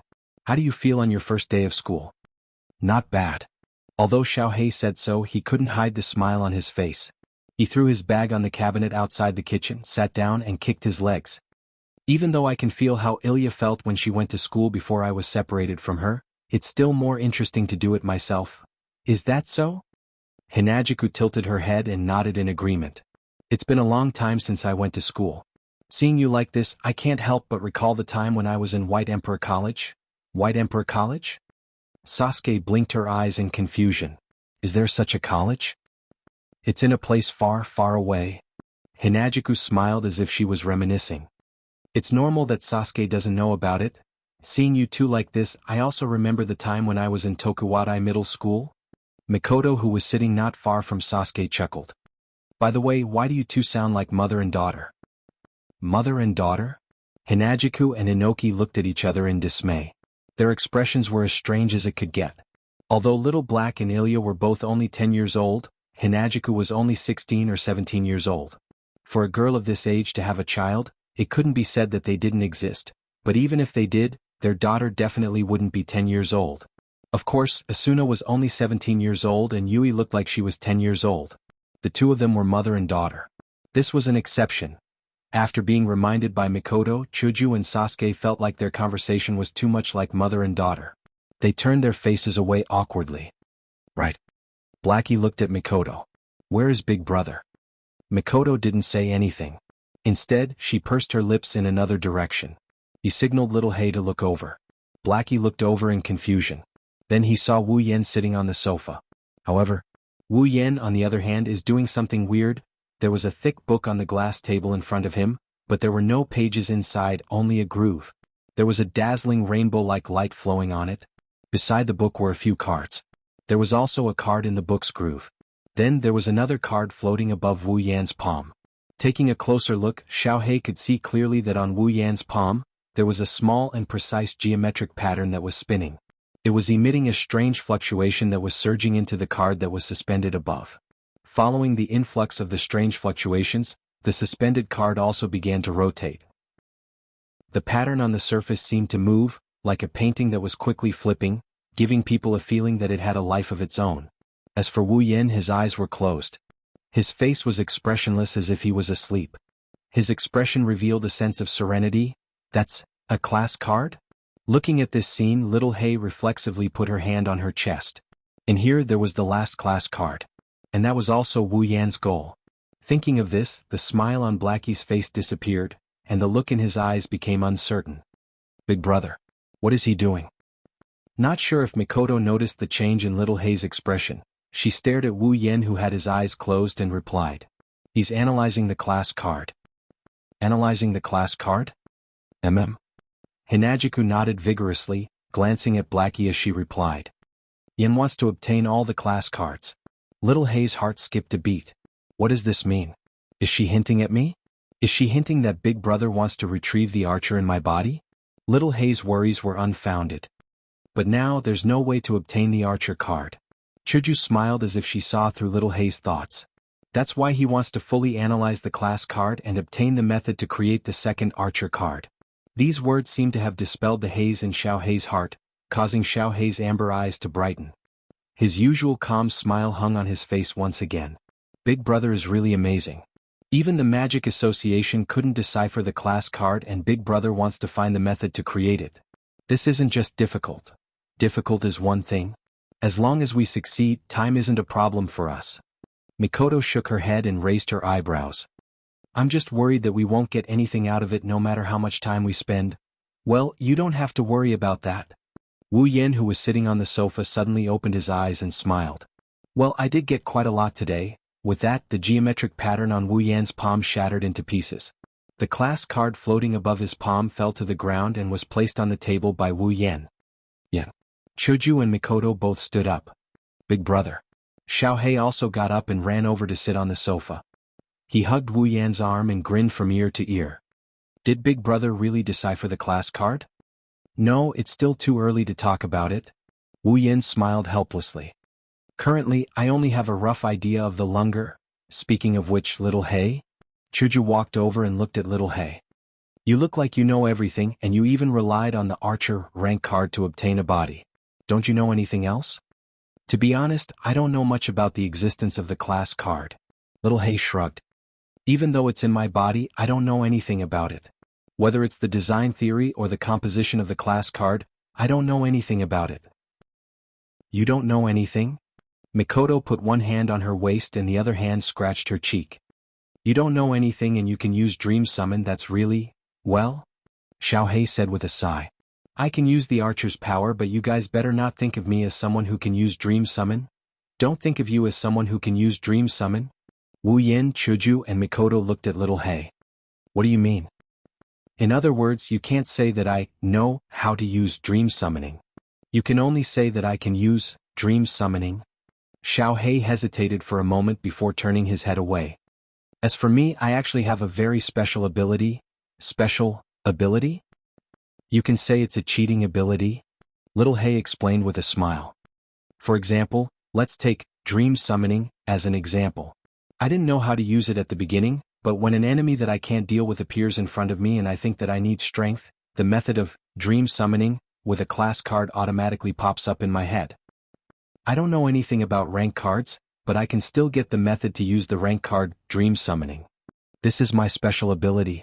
Blackie spread out his hands. By omitting all the necessary processes and only taking the results that I want, I'll get the answer to the problem. That's how I learned the method of dream summoning. Omitting the process? Getting the result? Getting the answer? Hinajiku and Mikoto were both shocked beyond words. This. Wu Yen looked like he had something to say but he couldn't. Isn't that what you want? It can only be to a certain extent. Little Hay smiled mischievously. Just like the first time I met you, big brother. At that time I also thought, I need to be faster. Then, the method to use space transfer appeared in my mind. So, even though I know dream summoning, I don't know much about class cards compared to you guys.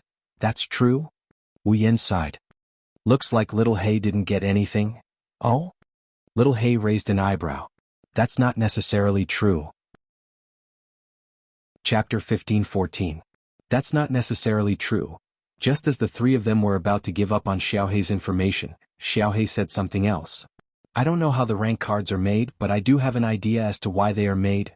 What's the purpose of a class card? Wu Yen, Chuju and Mikoto perked up. That's right. Xiaohei's eyes gradually narrowed, revealing a solemn and heavy atmosphere. He glanced at the three people present and said word by word. Have you heard of the Holy Grail War? Holy Grail War? Chuju and Mikoto were at a loss when they heard this unfamiliar term. Only Wu Yan's pupils shrunk. The Holy Grail War.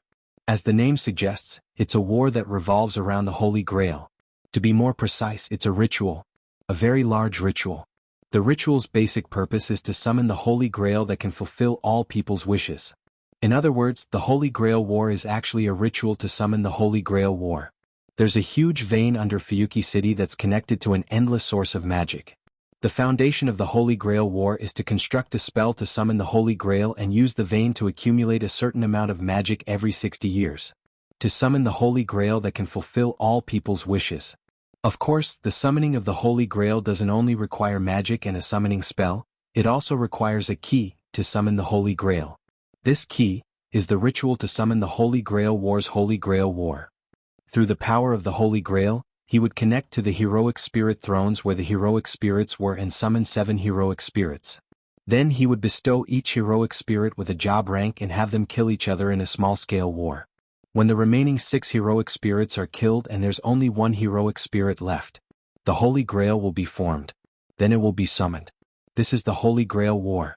The ranks of the 7 heroic spirits were as follows: Saber, Lancer, Archer, Day Rider, Caster, Magician, Assassin, Berserker. It was exactly the same as what was shown on the 7 job rank cards. The rank card could draw out the power of a heroic spirit corresponding to one of the 7 ranks. Who would believe that class cards had nothing to do with the Holy Grail War or even the Holy Grail? But, the Holy Grail War should be a war ritual that only exists in the original world of Magical Girl Ilia, the world of fate. Could it be? This world also had the Holy Grail War? Actually, if you think about it carefully you'll understand. Blackie's voice was slightly suppressed. Summoning a heroic spirit requires a very complicated magic ritual. Not only does it require the summoner to have a certain degree of spiritual and physical compatibility with the heroic spirit, but it also requires the summoner to have a deep affinity with the heroic spirit to act as a catalyst during the summoning. It's just wishful thinking to summon a heroic spirit with one's own power. Only with the help of the Holy Grail can it be possible, even if it's just a little bit of the heroic spirit's power. Since class cards can draw out the power of the heroic spirit, it's definitely impossible to create it with one's own power. Blackie raised its head and stared at the class cards on the table. But if there's the power of the Holy Grail as a catalyst, then it's a different story. The power of the Holy Grail as a catalyst? Wu Yen looked at Blackie as if he realized something. You mean, that's it? Blackie picked up a class card on the table and raised it above its head. The Holy Grail War that was supposed to have 7 heroic spirits fighting each other has changed. The summoner no longer summons the original heroic spirit but the summoned heroic spirit's power to create a card. With the card as a medium and dream summoning as a method, the magician who participated in the Holy Grail War will personally fight each other. Blackie placed the class card back on the table and looked at Wu Yan, Chuju, and Mikoto. That's what I'm thinking. The whole place was silent, although I don't understand what the Holy Grail War is. Mikoto crossed her arms and lowered her head. But I think I understand what Blackie is trying to say. In other words, Chuju said with uncertainty. To create a class card we have to rely on the help of the Holy Grail, right? To be exact, we have to rely on the Holy Grail summoning ritual in Fuyuki City that is activated once every 60 years. Wu Yin smiled helplessly. That's what Blackie means, right? Once every 60 years? Chuju exclaimed. Mikoto's eyes widened. How long do we have to wait? That's just my guess, it might not be correct. Blackie shook its head. Ever since the Holy Grail War was brought up, even the smile on its face became forced.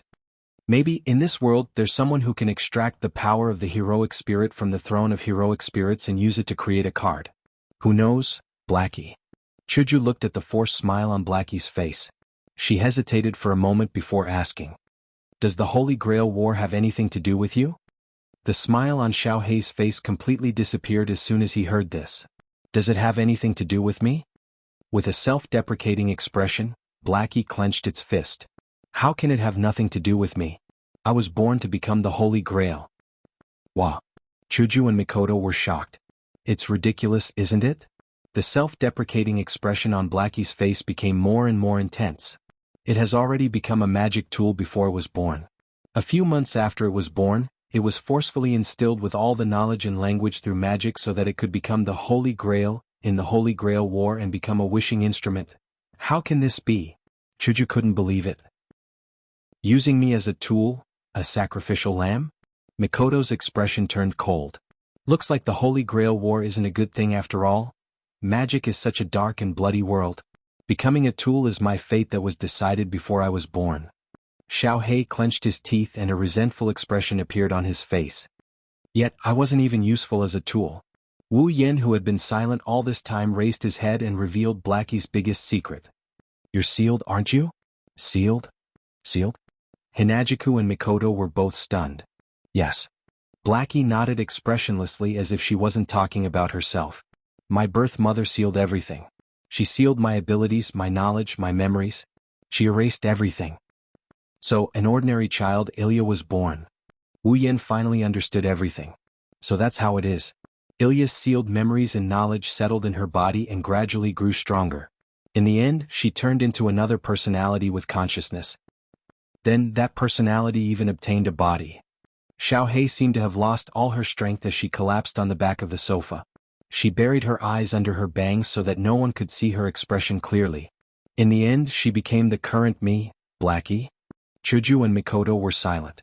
She was born as a tool, but she wasn't even able to perform as a tool before she was sealed. When she obtained a body again and became a real existence, she became a fake. Her existence was a miracle. Without mana, she would disappear. Even the foundation of her existence, the class card in her body, could be targeted by others and taken away. Her family, friends, they all became the things that Ilya was born later on. These things that should have belonged to Blackie were all gone. In the end, everything about Xiao Hei had been denied. No wonder Blackie had the ability to fulfill her wishes to a certain extent. That was because she was born as a wish-granting tool? It's all right. Amidst the deathly silence in the hall, such a voice abruptly rang out. Blackie was stunned. Just as she was about to look at the source of the voice, a hand covered her head and gently stroked it. Since you were born, there must be a reason why you were born. I believe that. We believe that as well. Chuju and Mikoto nodded. Blackie's eyes rippled with light. In the end, it turned into hope. Chapter 15:15. Fuyuki City, Yuanzhong Mountain. This is a famous mountain in Fuyuki City. There's a temple on the mountain called Ludong Temple. It's not that famous in Fuyuki City, but it's still well known. Although not many people come here to visit, it's enough to be a tourist attraction in Fuyuki City. Early in the morning, there's a beautiful morning glow in the east of Yuanzhong Mountain. The air is filled with a thin veil of mist and fresh air, accompanied by strands of golden light, dispelling the chill of the night. Looking up from the foot of Yuanzhong Mountain, the gate of Ludong Temple is located at the top, like a dragon gate, reflecting the morning sun. A long stone staircase connected the foot of the mountain to the entrance of the Ludong Temple. On both sides of the staircase were rows of trees and flowers. At this time, some of the buds were still sparkling with bright dewdrops, appearing to be full of vitality. Usually at this time, even if it's the peak time to welcome guests, generally no one will come here to visit. But today, early in the morning, a person appeared at the bottom of the staircase at the foot of Yuanzhong Mountain, and he appeared out of thin air. Yuanzhong Mountain. Ludong Temple. Looking up, Wu Yin took out a map and looked at the long stone staircase.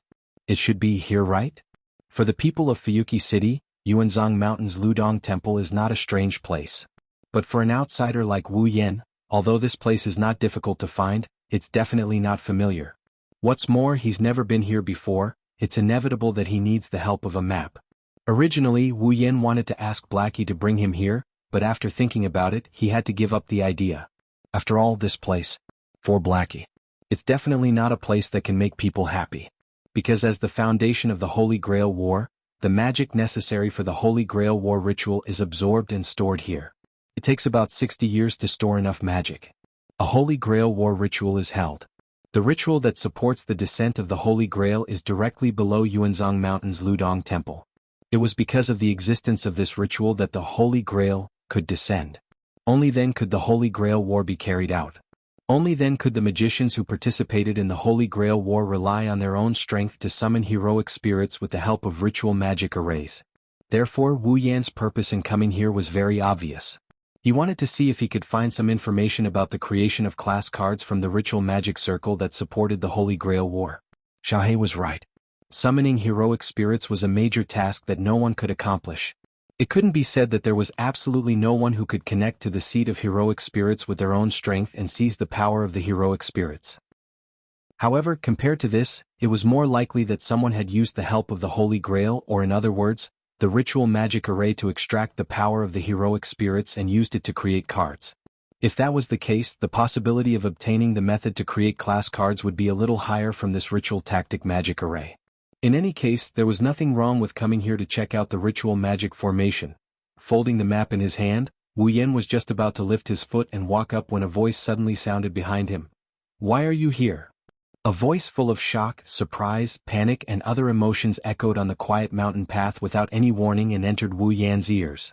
Then, a series of messy footsteps sounded from near to far away, as if they were gradually going away in a panic. Wu Yan stopped in his tracks and turned his head to look at the source of the sound. The first thing that entered his sight was a pair of black ponytails. They were swaying up and down at a fast and urgent frequency, gradually moving away into the distance. Seeing this, Wu Yin didn't even need to think to know who the owner of the two ponytails is. Thus, he calmly uttered this sentence. He calmly said, "If you really ran away, next time it won't be a forced kiss but a stripping of your clothes." This light sentence turned into a clear echo on the quiet mountain path and spread out. In the next second, the pair of ponytails that were swaying up and down at a fast and rapid frequency, gradually moving further and further away, suddenly stopped. Wu Yin wasn't in a hurry. He turned around and continued to look at the stairs leading to Ludong Temple. This time, however, he wasn't in a hurry to leave. He stood in place and waited quietly with a calm expression, even a trace of a smile on his face. Not long after, a series of hesitant footsteps slowly approached, followed by an indignant voice. Using this kind of method to force people to stay, how lame. Wu Yin curled the corner of his mouth and turned around to look behind him.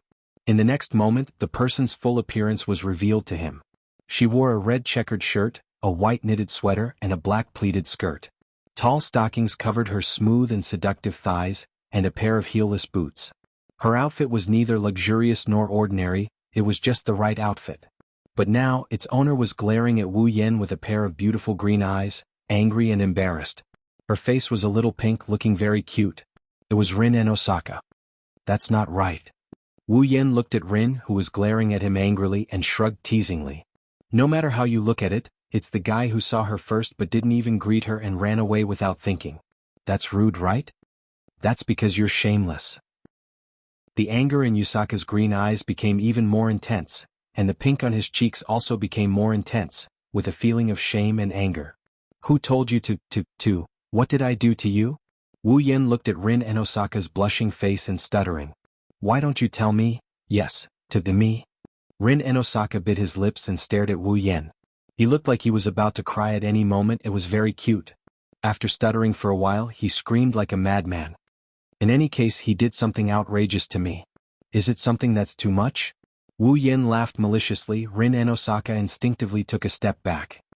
He crossed his arms in front of his chest and looked at Wu Yen cautiously. I'm warning you, I'm here to do something important. I don't have time to play with you. Oh? Wu Yen was surprised for a moment before he laughed. So you're saying that when you're not doing something important, you can play to your heart's content? You? Rin and Osaka's eyes widened in anger. I'm serious. I'm serious too. Wu Yen crossed his arms and looked at Rin and Osaka with a smile. You don't believe me? Do you need me to prove it? Forget it. Rin Tosaka raised her bag to block her front. She looked at Wu Yen like he's a pervert. She's looking at Wu Yen like he's going to devour her if she doesn't keep her eyes on him. I'm here to do something important. If you mess around, I won't go easy on you. Then. Wu Yen turned his eyes and he pointed at his own cheeks. Kiss me and I'll forget about it. How about that? Kiss you? Rin and Osaka blushed and glared at Wu Yen. You wish? Don't jump to conclusions so quickly. Wu Yen interrupted Rin and Osaka. He looked at Rin and Osaka with a half smile. Now, come over and kiss me yourself or let me take the opportunity to bully you. Which choice is better? You're shameless. Rin and Osaka's eyes were filled with tears. She hesitated for a moment before biting her lips and walking towards Wu Yen. Okay, I'll kiss you now, but you're not allowed to kiss me again. That won't do. Wu Yen rejected her without hesitation. Only after you finish your business. Damn it. Rin Enbin looked furious as he glared at Wu Yen. Wu Yen is like a dead pig that isn't afraid of boiling water. Rin Enbin had no choice but to stand on his tiptoes and give Wu Yen a peck on the cheek. Just as she was about to kiss him, Wu Yen turned his head and Rin and Osaka's kiss landed on Wu Yen's lips. Rin and Osaka jumped away like she was electrocuted. Wu Yen laughed out loud again. He didn't expect Rin and Osaka to have such a cute side. Chapter 15-16. The ley lines are in chaos? Wu Yen exclaimed as he walked on a mountain path in the forest of Yuzo Mountain. But didn't we retrieve the 7 grade cards that disturbed the ley lines? Why would the ley lines be in chaos? I would like to know the answer to that as well. Rin Tosaka, who was leading the way, replied.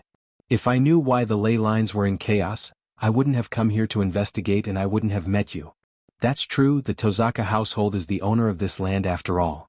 Wu Yen ignored the second half of Rin's sentence and scratched his face. However, could it be that the reason for the chaos in the earth veins is because you used the mana of the earth veins to construct a magic array the last time? How is that possible? Rin Tosaka's expression was somewhat guilty when he said this. The Tosaka household is the owner of the ley lines and I am the current head of the household. If borrowing a bit of the ley lines mana would cause the ley lines to be in chaos, why would I do it? Well, you're right. Wu Yen glanced at Rin's guilty expression. He didn't say anything and he shrugged. I hope you messed up the ley lines last time, that way it would be easier to deal with. You're so noisy. Rin Tosaka quickened his pace without looking back. You don't have to tell me that. Don't walk so fast. Wu Yen hurried to catch up. I don't know the way, I might get lost later. What if I lose my temper and destroy the ley lines along with the ley lines? Don't you dare use such a casual tone with me. Rin Enbin turned around and he glared at Wu Yen with a fiery glare. By the way, what are you doing here so early in the morning? As for the reason, it's a long story. Let me get straight to the point. Wu Yen casually said something that made Rin's heart skip a beat. There might be a way to create a grade card here. The way to create a class card. Rin Osaka stopped in shock, causing Wu Yen, who was walking behind her, to bump into her. His hands subconsciously grabbed onto a pair of soft breasts. Wah! Rin and Osaka cried out in surprise when his weakness was attacked. Then, his expression turned ruthless. She grabbed her bag and slapped it behind her. Let go of me, you pervert. Wah! This time it was Wu Yan's turn to scream and lean back. She avoided the bag that was coming at her. You despicable bastard. Rin and Osaka covered his chest with one hand. He shouted in exasperation. Didn't I tell you not to mess around after kissing you? Hey. No matter how I look at it, it's impossible. Wu Yan took a step back. He shook his head and waved his hand. It's because you suddenly stopped for no reason. It's because you suddenly said something that couldn't be ignored. Rin and Osaka glared at Wu Yen fiercely. Tell me what's going on. I already said it's impossible. Who's asking you that? Rin and Osaka was furious. I asked you how you found the way to create a grade card. I already told you that, right? Wu Yen said innocently. It's a long story, so I'll just tell you what I'm here for. We'll talk about the reason when we get back. You? Rin Enbin was angry and helpless at the same time. He snorted coldly, turned his head and continued walking. Whatever. Do whatever you want. Seeing Rin and Osaka walk away in a huff, Wu Yen smiled like a child who succeeded in his prank. For some reason, Wu Yen couldn't help but want to tease this arrogant and barbaric young lady. Seeing her make all kinds of expressions makes him feel satisfied. Next time I'll think of a way to get young lady Rin to kiss me, but this time it's a kiss. With that, Wu Yen put his hands behind his head and leisurely followed behind Rin and Osaka. There's a barrier at the beginning of the mountain path that they're walking on. It's a measure to prevent normal people from entering. Because of this barrier, no one knew how long it had been since anyone had approached this mountain path. There were messy branches and leaves everywhere, and the surroundings were terrifyingly quiet. Not even the shadow of a bird could be seen. It was quite a frightening feeling. Walking on this mountain path, Wu Yen and Rin Enbin's footsteps are unusually loud. Their footsteps even turned into echoes that reverberated in the air. The sound of their feet stepping on tree leaves and branches reverberated in the air. After walking for who knows how long, a rock wall appeared at the end of the mountain path. At the bottom of the rock wall, there's a gap that can only allow one person to pass through. It's pitch black inside. It's not hard to imagine how dim the light is. We're here. Looking at the gap in the rock wall that only allowed one person to pass through, Rin reminded him. That's the tunnel that connects to the underground cavern inside Yuzo Mountain. The underground cavern. That's where the main vein of Fuyuki City gathers. It's also the center of the Holy Grail Wars ritual formation. House Enosaka is in charge of managing the land veins. They're there to directly investigate, manage and monitor the land veins. It's also the place where the land veins are closest to the surface. Wu Yen and Rin Enosaka's destination is the underground cavern. Let's go in. Under the lead of the host, Rin Enbin, the two of them entered a crack in the wall and walked into the tunnel that led to the underground cavern. The tunnel is very narrow at the beginning. It can only allow one person to pass through. The light inside is also very dim. Therefore, you bastard. Where are you touching this time? And nothing, I'm just touching the rock wall. Why did you put your hand in front of you when you're touching the rock wall? Wow, it's so soft. What is it again? I'm going to get mad if you touch it again. Don't say that after you've taken out the gemstone, okay? After a while, the tunnel became wider and wider. After a while, it's wide enough for 10 people to walk side by side. After walking for a while, they found themselves in a huge cavern. Looking around, Wu Yen was speechless. It's the size of 2 soccer fields and the height of a mountain. What a huge cavern, no wonder it's called the underground cavern. All right. Rin and Osaka glanced at Wu Yen. Since we're here, why don't you tell me where we can find the method to create a rank card? How would I know where to find it? Wu Yen rolled his eyes. Also, I only said that it's possible to find it. Whether or not we can find the method to create a rank card, we'll have to wait and see. With that, Wu Yen jumped onto a stone platform at the front of the cavern. He knelt down on one knee and touched the ground that was covered in dust, gravel and dirt. According to Blackie, he should be able to reach the center of the ritual from here. Wu Yen closed his eyes. His hand on the ground began to emit a magical heat like smoke. It rose from his palm and between his fingers. Not long after, an intricate geometric pattern about twice the size of Wu Yan's palm appeared with his palm at the center. It started to vibrate with a faint radiance and started to rotate. So, we can find the method to create a rank card just like that? Rin and Osaka tilted his head in confusion. Could it be that the method to create a rank card is still hidden in the ley line? Only the Enosaka clan would be able to find the ley line. Rin and Osaka couldn't figure it out and gave up. He walked to the center of the platform and took out a stand from his bag. Holding the frame, Rin Hasaka set it up on the ground, creating a simple 4-legged platform. There were 4 iron pipes on the platform, and an ancient-looking piece of paper was tied in the middle. After setting up the brackets, Rin Enbin took out a thick book from his bag. He flipped through it and placed it on his wrist, holding it flat beside him. His other hand took out a gemstone that was connected to a pendant. Phew. Standing in front of the support, Rin Enbin took a deep breath. Let's begin. Rin Enosaka held the book with one hand and the pendant with the other. He held it above the ancient paper and closed his eyes. He began to chant an incantation. After chanting the incantation, a green light flashed on the book in Rin Enosaka's hand. Soon after, the gemstone hanging above the ancient paper also emitted a light. Chapter 15-17. Anfang begin. Beantworten Private Ediford Milk Desubjordan request for a response in the name of the One. Boden, Zerstromung, flow from the earth. Stromung, Zumblet, flow of blood. Blut, Zumpergament, blood on skin. Absk, day, blessing. In the gloomy underground cavern, lines of German incantations seemed to have turned into the syllables of a song, reverberating in the vast space. As the last syllable fell, the gem on Rin Enbin's pendant glowed like a crystal. It lit up the entire cavern. Rin Enbin was completely unaffected by this. His eyes were still closed as he repeatedly chanted an incomprehensible incantation. Not far away, Wu Yan is kneeling on one knee. He used magic to send his consciousness into the ground to investigate the Holy Grail war ritual formation. He didn't seem to be affected at all. He continued with his work. Inky was right. It was relatively easy to investigate the ritual magic circle of the Holy Grail war in the underground cave in the center of Fuyuki City. He was using magic to do it. Wu Yan's consciousness went deep into the underground cavern. In his mind, a huge, complex and compact magic circle slowly appeared. That was the Holy Grail War Ritual Magic Circle under Yuanzhang Mountain's Willow Cave Temple. It was the foundation that supported the Holy Grail War. Now, this magic formation that can absorb mana from the ley lines to support the Holy Grail's descent and assist the magicians in the Holy Grail War in summoning their heroic spirits was exposed to Wu Yan's eyes without any reservations. If he could analyze it thoroughly, then as long as he has enough mana to support the Holy Grail's descent and the heroic spirit summoning, Wu Yan could do it alone. He could start the Holy Grail War ritual. Of course, it's only limited to those worlds where heroic spirits exist. It's a pity that even though the true ancestor's mana was strong, Wu Yan's demonic power is boundless after being cleansed several times.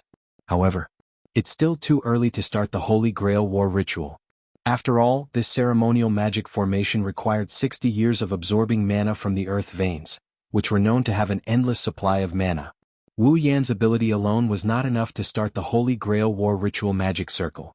Because of this, Inky's view on the class card was more realistic. Otherwise, it's hard to imagine that someone could connect to the throne of heroic spirits and use its power to create a card.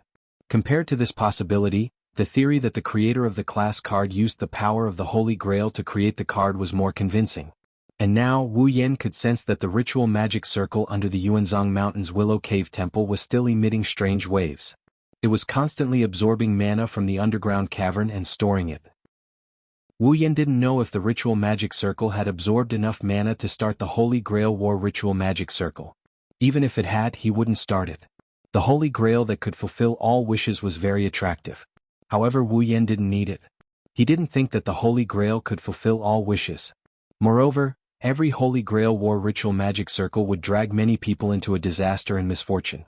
No one had ever heard of a Holy Grail War Ritual Magic Circle bringing happiness to anyone. In the end, the Holy Grail War Ritual Magic Circle was nothing more than an ugly battle for the Holy Grail. Therefore, Wu Yan was already kind enough to not destroy the Ritual Magic Circle, let alone start it. If it was really activated, Blackie, who was born to become the Holy Grail, would have a tragic end, right? When he thought of this, Wu Yan couldn't help but have the urge to destroy the Ritual Magic Circle. It took him a lot of effort to restrain himself and focus on the Ritual Magic Circle. No matter what, he had to first memorize this huge and complicated Ritual Magic Circle. Perhaps it would be of some help in crafting rank cards. With this thought in mind, Wu Yan used the knowledge of the 103,000 grimoires to memorize the Ritual Magic Circle and engraved it into his mind one by one. With the ability of complete memory, even if the Ritual Magic Circle was very complicated, it wasn't difficult for Wu Yan to just memorize it.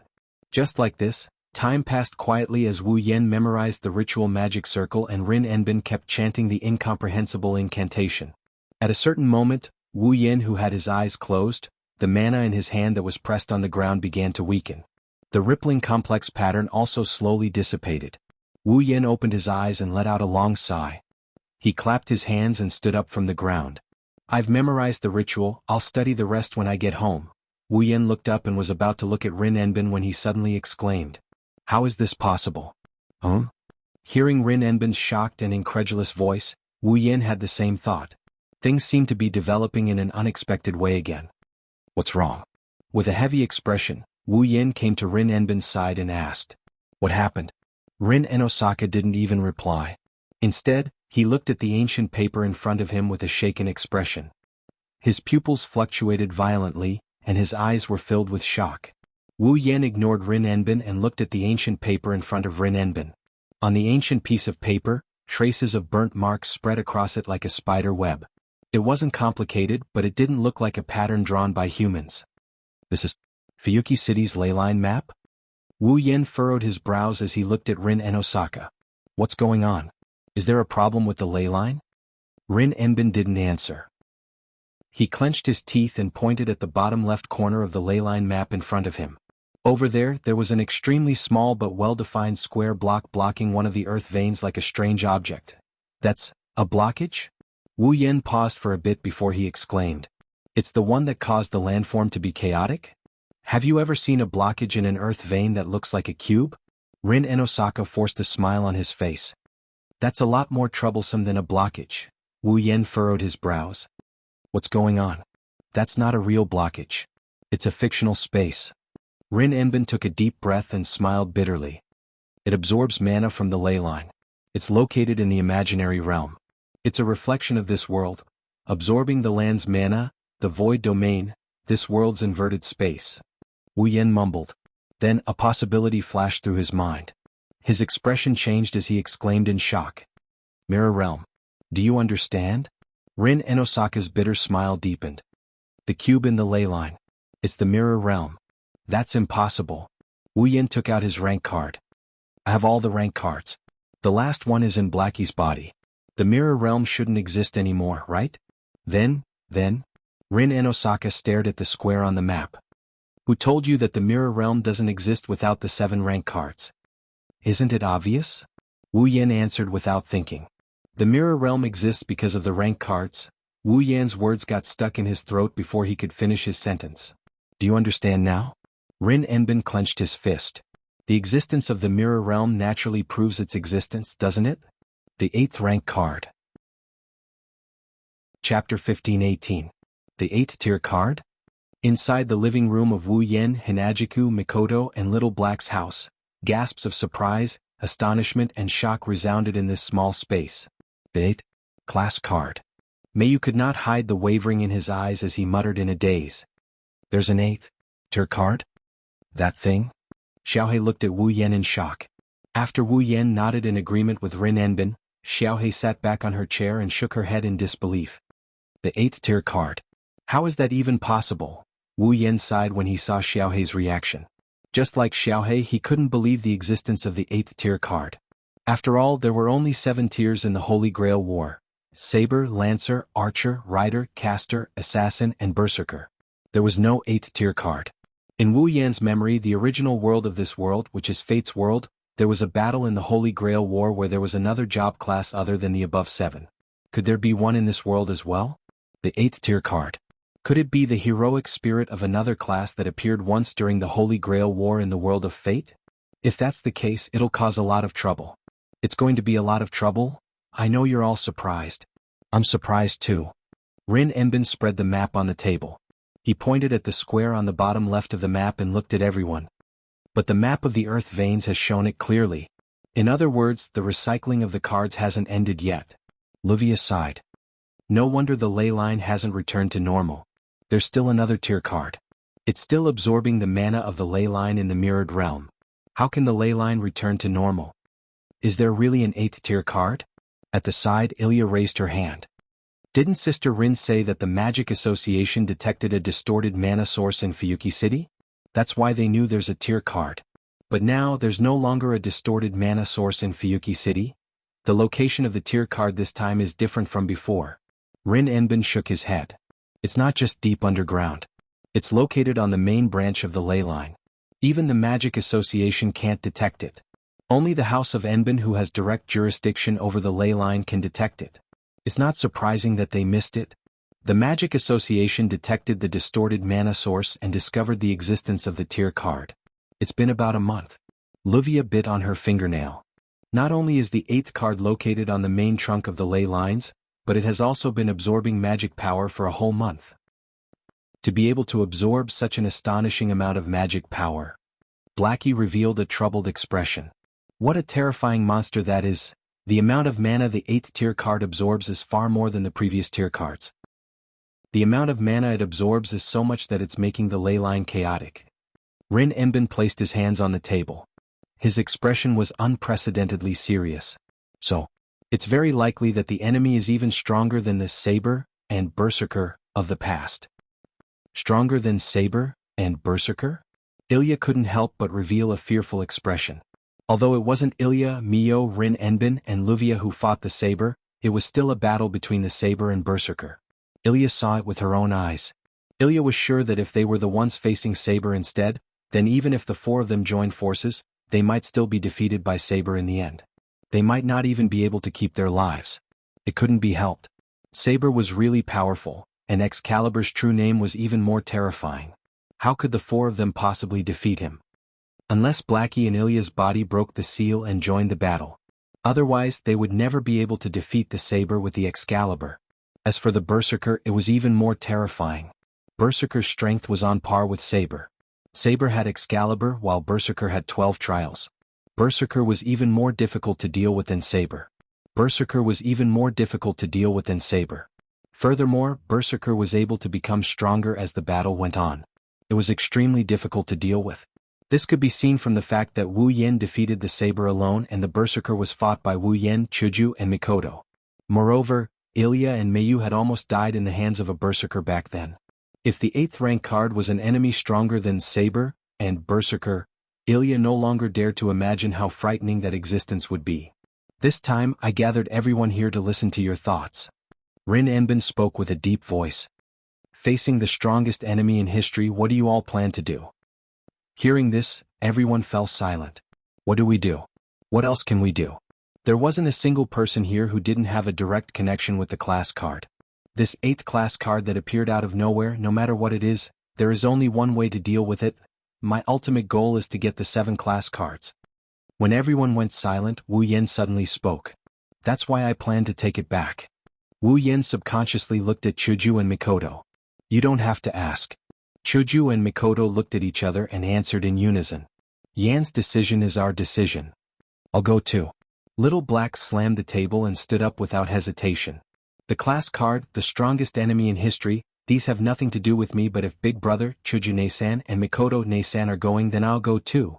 It's probably the same for us. Rin Enbin and Luvia looked at each other and shook their heads with a smile. Although the mission of taking back the class card is equivalent to a failure, it's still our mission to restore the ley lines to normal. Even if the enemy isn't something we can deal with, we'll still go. Ilya. Miyu. At this moment, Luvia looked at Ilya and Miyu. What's your decision? Ilya's mouth opened slightly and she started hesitating. I'll go. Miyu suddenly said. She didn't explain the reason and only used her unyielding eyes to express her inner thoughts. Silence speaks louder than words. Seeing that Miyu agreed, Ilya gritted her teeth. If that's the case, wait. Just when Ilya was about to go all out, Wu Yen interrupted her. The enemy might be the strongest in history, but it's also a fact that there's only one left. The space in the mirror realm is definitely not that big. If too many people go in, it's very likely that something will happen. This? The girls looked at each other. Then what should we do? Let's think about the people who will go out later. Wu Yen pondered for a moment. First, we have to clear the path. The location of the 8th class card was in the underground ley lines trunk. In other words, everyone had to first reach the mirror realm where the 8th rank card was before they could jump from the real number domain to the imaginary number domain. In other words, they must first go underground if they want to enter the mirror realm. Leave this matter to me.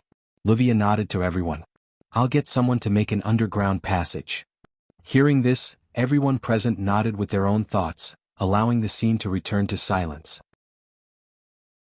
Chapter 1519. In the night, a cool breeze blew past the rustling trees, the leaves dripping with dew, the sparkling river, and the streets that had returned to tranquility. The stars twinkled in the endless night sky. The streets were filled with a dense and intoxicating air. The frost of the full moon poured down and shone into a room through the window.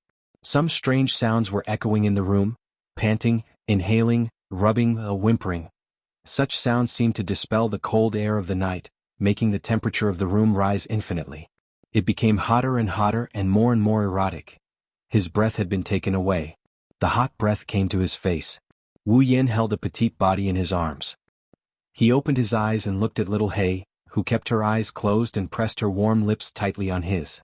She was very engrossed in kissing him. He felt a little conflicted in his heart. That was normal. Wu Yan doesn't know what other people are thinking, but he is well aware of the fact that he is constantly being asked for things by a girl who is always taking the initiative. Although he can't say that he's unhappy about it, if possible, he would still like to be the one taking the initiative. It was a pity that little Black's boldness was too extraordinary, and it also had a competitive spirit that refused to be outdone. If it really fought with her for the initiative, she would not be happy if it won. If he lost, she would be proud. No matter which side he chose, it was not a good choice. Therefore, even if he was conflicted, Wu Yan could only let little Hei do what she wanted. Moreover, little Hei was very enthusiastic tonight, like a kitten seeking warmth. He didn't want to push her away. In all kinds of strange sounds, the two different sized tongues kept moving back and forth. Little Hei gradually increased the strength around Wu Yan's neck. Her lips and tongue gradually became hot. She vented the passion in her heart. Along with the sound of breathing, it became heavier and heavier. Black's movements seemed to have run out of stamina. The intensity of its movements gradually decreased. This rough kiss had lasted for at least 10 minutes, hadn't it? Maybe it would take even longer than that, he only knew. Little Hei kept asking. She kept pushing. She kept venting her inner emotions. By the way, during this time the magical power supply had finished. Little Hei's magical power had reached the maximum level. Most of the time it was just pure kissing. Nobody knew how long had passed. Little Hei's breathing had become very heavy. Her strength was also slowly dissipating. The little hand around Wu Yan's neck slowly dropped. At a certain moment, she finally could not hold on any longer and loosened her lips. Along with her loosening, the tightly intertwined lips and tongues also loosened. Amidst the most coarse panting, the battle had ended. Ha! As soon as their lips parted, Xiao Hei began to pant violently as if he was drowning. His chest heaved up and down at an extremely fast frequency. His misty eyes sparkled in the darkness, revealing an unusual charm. Wu Yan didn't know whether to laugh or cry when he saw Blackie gasping for air like a dying dog. You're just a little girl, yet you're playing so big. Now you've tasted the pain, haven't you? No, it's not bitter at all. Blackie took a deep breath and calmed himself down. A playful smile appeared on his face. Big brother's kiss is very comfortable. I am very satisfied, but today you are many times more unsatisfied than before? Wu Yan poked little Hei's forehead with his finger and looked straight into her eyes. Something's on your mind? Hearing this, little Hei wanted to shake her head. But when she saw Wu Yan's unquestionable gaze, she stopped shaking her head and smiled helplessly. Sure enough, I can't hide it from Big Brother. You are too bad at hiding your emotions. Wu Yan touched little Hei's head. You are thinking about the 8th rank card, right? There should only be 7 ranks. Little Hei was silent for a while and then answered in a muffled voice. There shouldn't be an 8th rank. Maybe there are only 7 ranks in the Holy Grail War, but the rank card is not necessarily. Wu Yan narrowed his eyes while touching little Hei's head. The ritual of the Holy Grail War was not activated at all. I can be sure that the Holy Grail War is not happening in Fuyuki City now. So, the rank card should have nothing to do with the Holy Grail War. The rank shown on the rank card is exactly the same as the heroic spirit of the Holy Grail War. Is it a coincidence? Blackie, on the other hand, had the opposite opinion. Heroic spirit, rank, these are the same as the Holy Grail War. Isn't it too far-fetched to say that it is a coincidence? But the ritual of the Holy Grail War was not activated. Wu Yan explained. At least, the rank card has nothing to do with the Holy Grail War now. You can't deny this, right? That's true. Little Hei said. But on the surface she still couldn't let it go. That's natural. Little Hei had been undergoing adjustments before she was born. After she was born, she was instilled with knowledge and language. All of this was to prepare little Hei to become the Holy Grail. Naturally, it was impossible for Blackie to not know about the Holy Grail War, and it was impossible for him to not care about it. It was perfectly normal for him to be more sensitive than the average person about the class cards.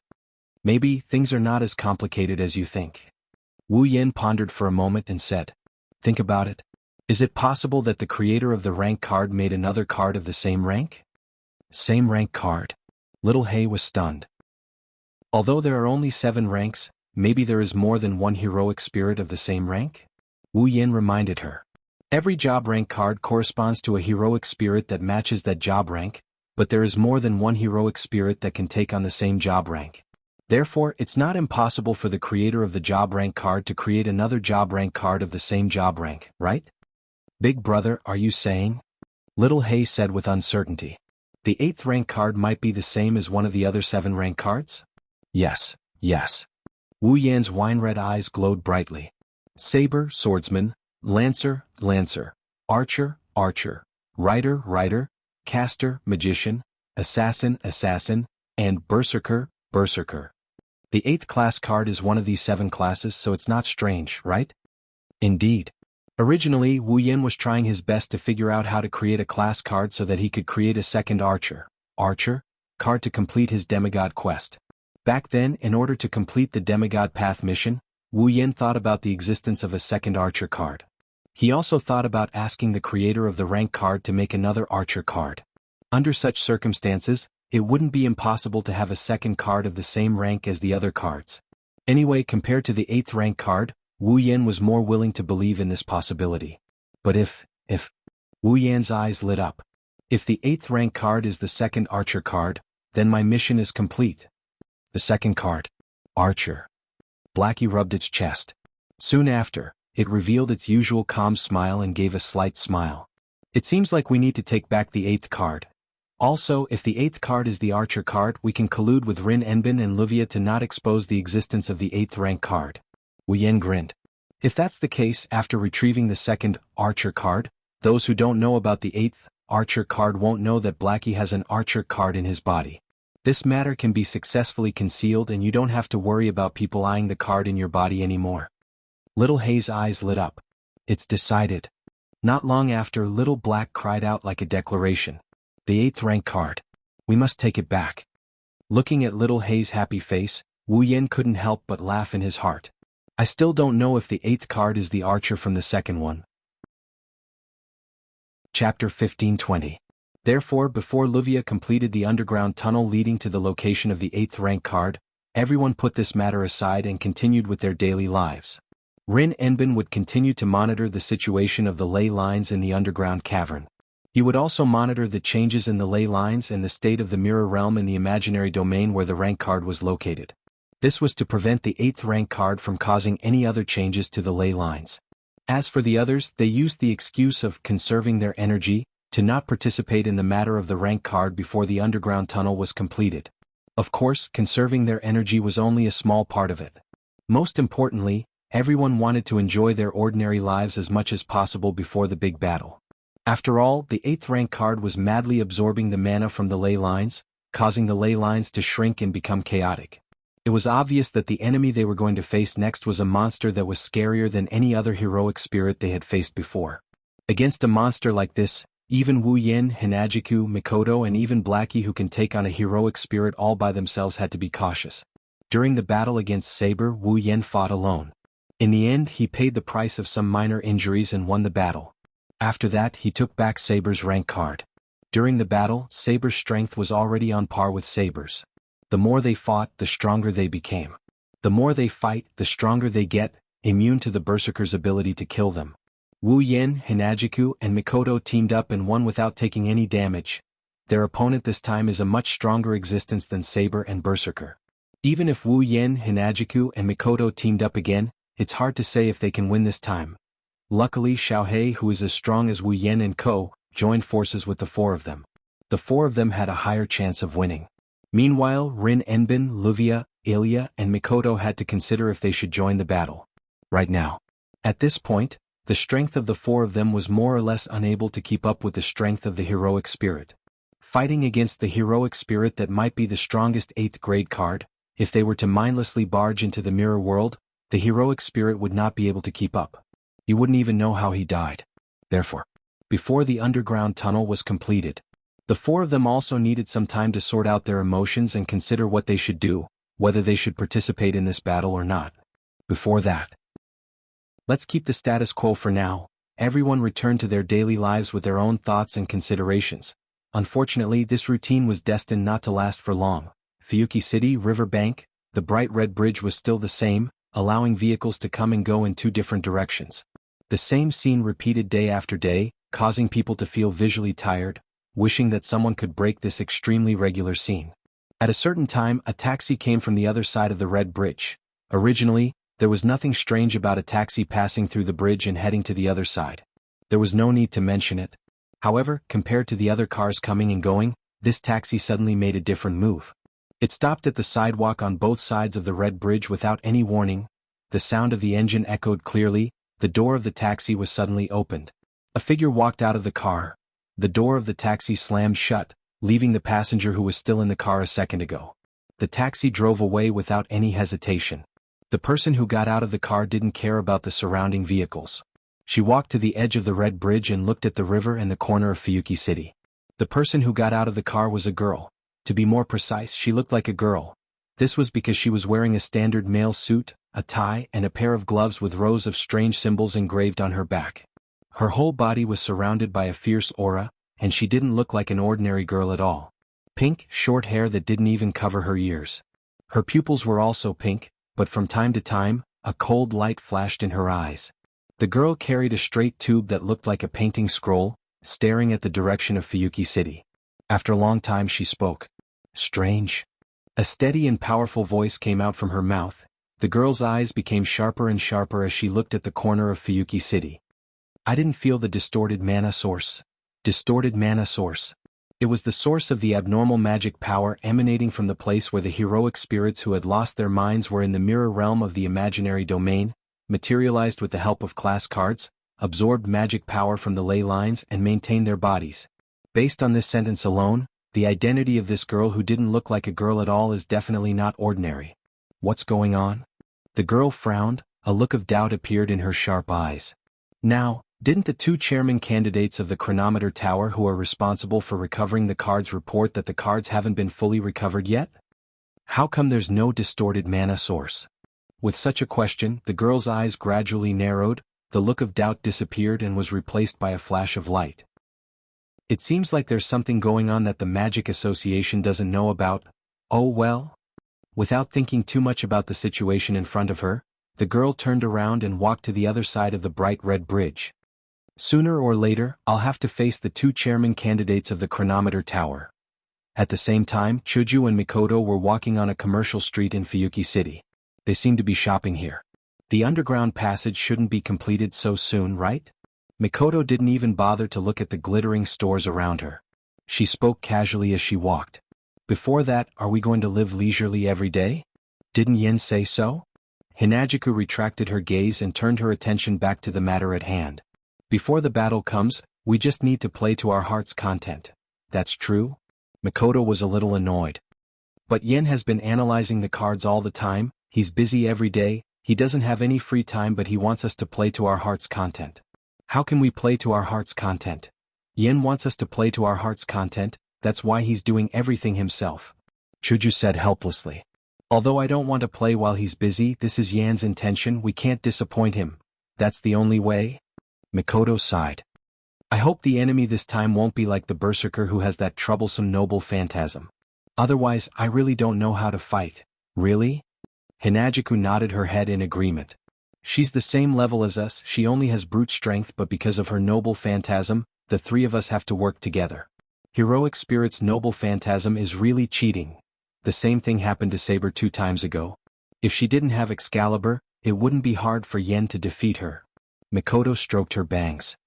No matter what, instead of hoping that the enemy is weaker than we think, why don't we think it's stronger so we can prepare ourselves for a tough battle? Just like that, the two girls chatted while casually strolling down the street. If one ignored their conversation, they were no different from ordinary girls. At this moment, a girl in a suit with sharp eyes and a long tube in hand walked towards them. She didn't look like a girl at all. She looked like she wanted to create a contrast with Chuju and Mikoto. On one side there were two girls chatting. On the other side, there was a quiet girl who didn't seem to fit in with her surroundings. The three of them faced each other and kept getting closer to each other. Until a certain moment they brushed past each other like normal pedestrians. However, the moment they brushed past each other, the three girls who had their backs to each other and were less than 3 meters away from each other, suddenly stopped in their tracks. Hinajiku and Mikoto, who were in the middle of their conversation, narrowed their eyes and stopped talking without any warning. They stood there motionless. The girl in the suit with the tube did the same. Her sharp eyes were filled with murderous intent.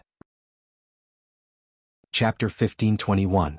Time seemed to have stopped at this moment. On the bustling commercial street, the surrounding pedestrians were still noisily coming and going. They did not notice that something was wrong at all. The three completely different girls seemed to have entered a world that only belonged to them. They were isolated from everything around them. They just stood there with their backs facing each other. They didn't say anything, which made the scene extremely weird and made the atmosphere quite oppressive. At this moment, there was only one thought in the three girls' mind. Who is that? Even if there were a sea of people around them, the three girls didn't know each other. But in this vast sea of people they still felt the other party was definitely not an ordinary person. The young woman in a suit tightened the strap of the tube in her hand, and her sharp eyes flickered slightly. Fuyuki City was not a nameless place in the magic circle. On the contrary, because of the Holy Grail War and the ley line, Fuyuki City was quite famous for magic people. But there weren't many magicians who would be active in Fuyuki City. Even Rin and Osaka, who was the guardian of Fuyuki City, left Fuyuki City more than a year ago to study in the Magic Association's Time Tower. In Fuyuki City, how many magicians could there be? Not to mention a powerful magician. However, the girl in the suit was extremely sensitive to the situation. The two girls behind her were definitely not ordinary people. There weren't many magicians in Fuyuki City, and there were almost no magicians with a little bit of strength. Now, the two magicians that even the girl in the suit couldn't ignore appeared in Fuyuki City because of the class card. The girl in the suit felt that these two people might be like her. They were also here for the class card. Should I test them first? The girl in the suit flashed such an idea in her mind, but she immediately cancelled it. Forget it, I can't be sure that they have the same purpose as me, and I have a mission to complete. It's better to avoid unnecessary trouble. She thought so. The girl in the suit slowly restrained the murderous aura in her eyes. She carried the straight tube on her shoulder and didn't stay any longer. She moved forward. She walked forward. She left the scene. Until the back of the girl in the suit disappeared from the crowd of people on the commercial street. Hinajiku and Mikoto looked at each other. That person. Mikoto glanced behind her. He's not an ordinary person, right? Is that so? Hinajiku replied without looking back. At the very least, I don't think an ordinary person would have such a powerful aura. It even has a faint murderous aura? Killing intent?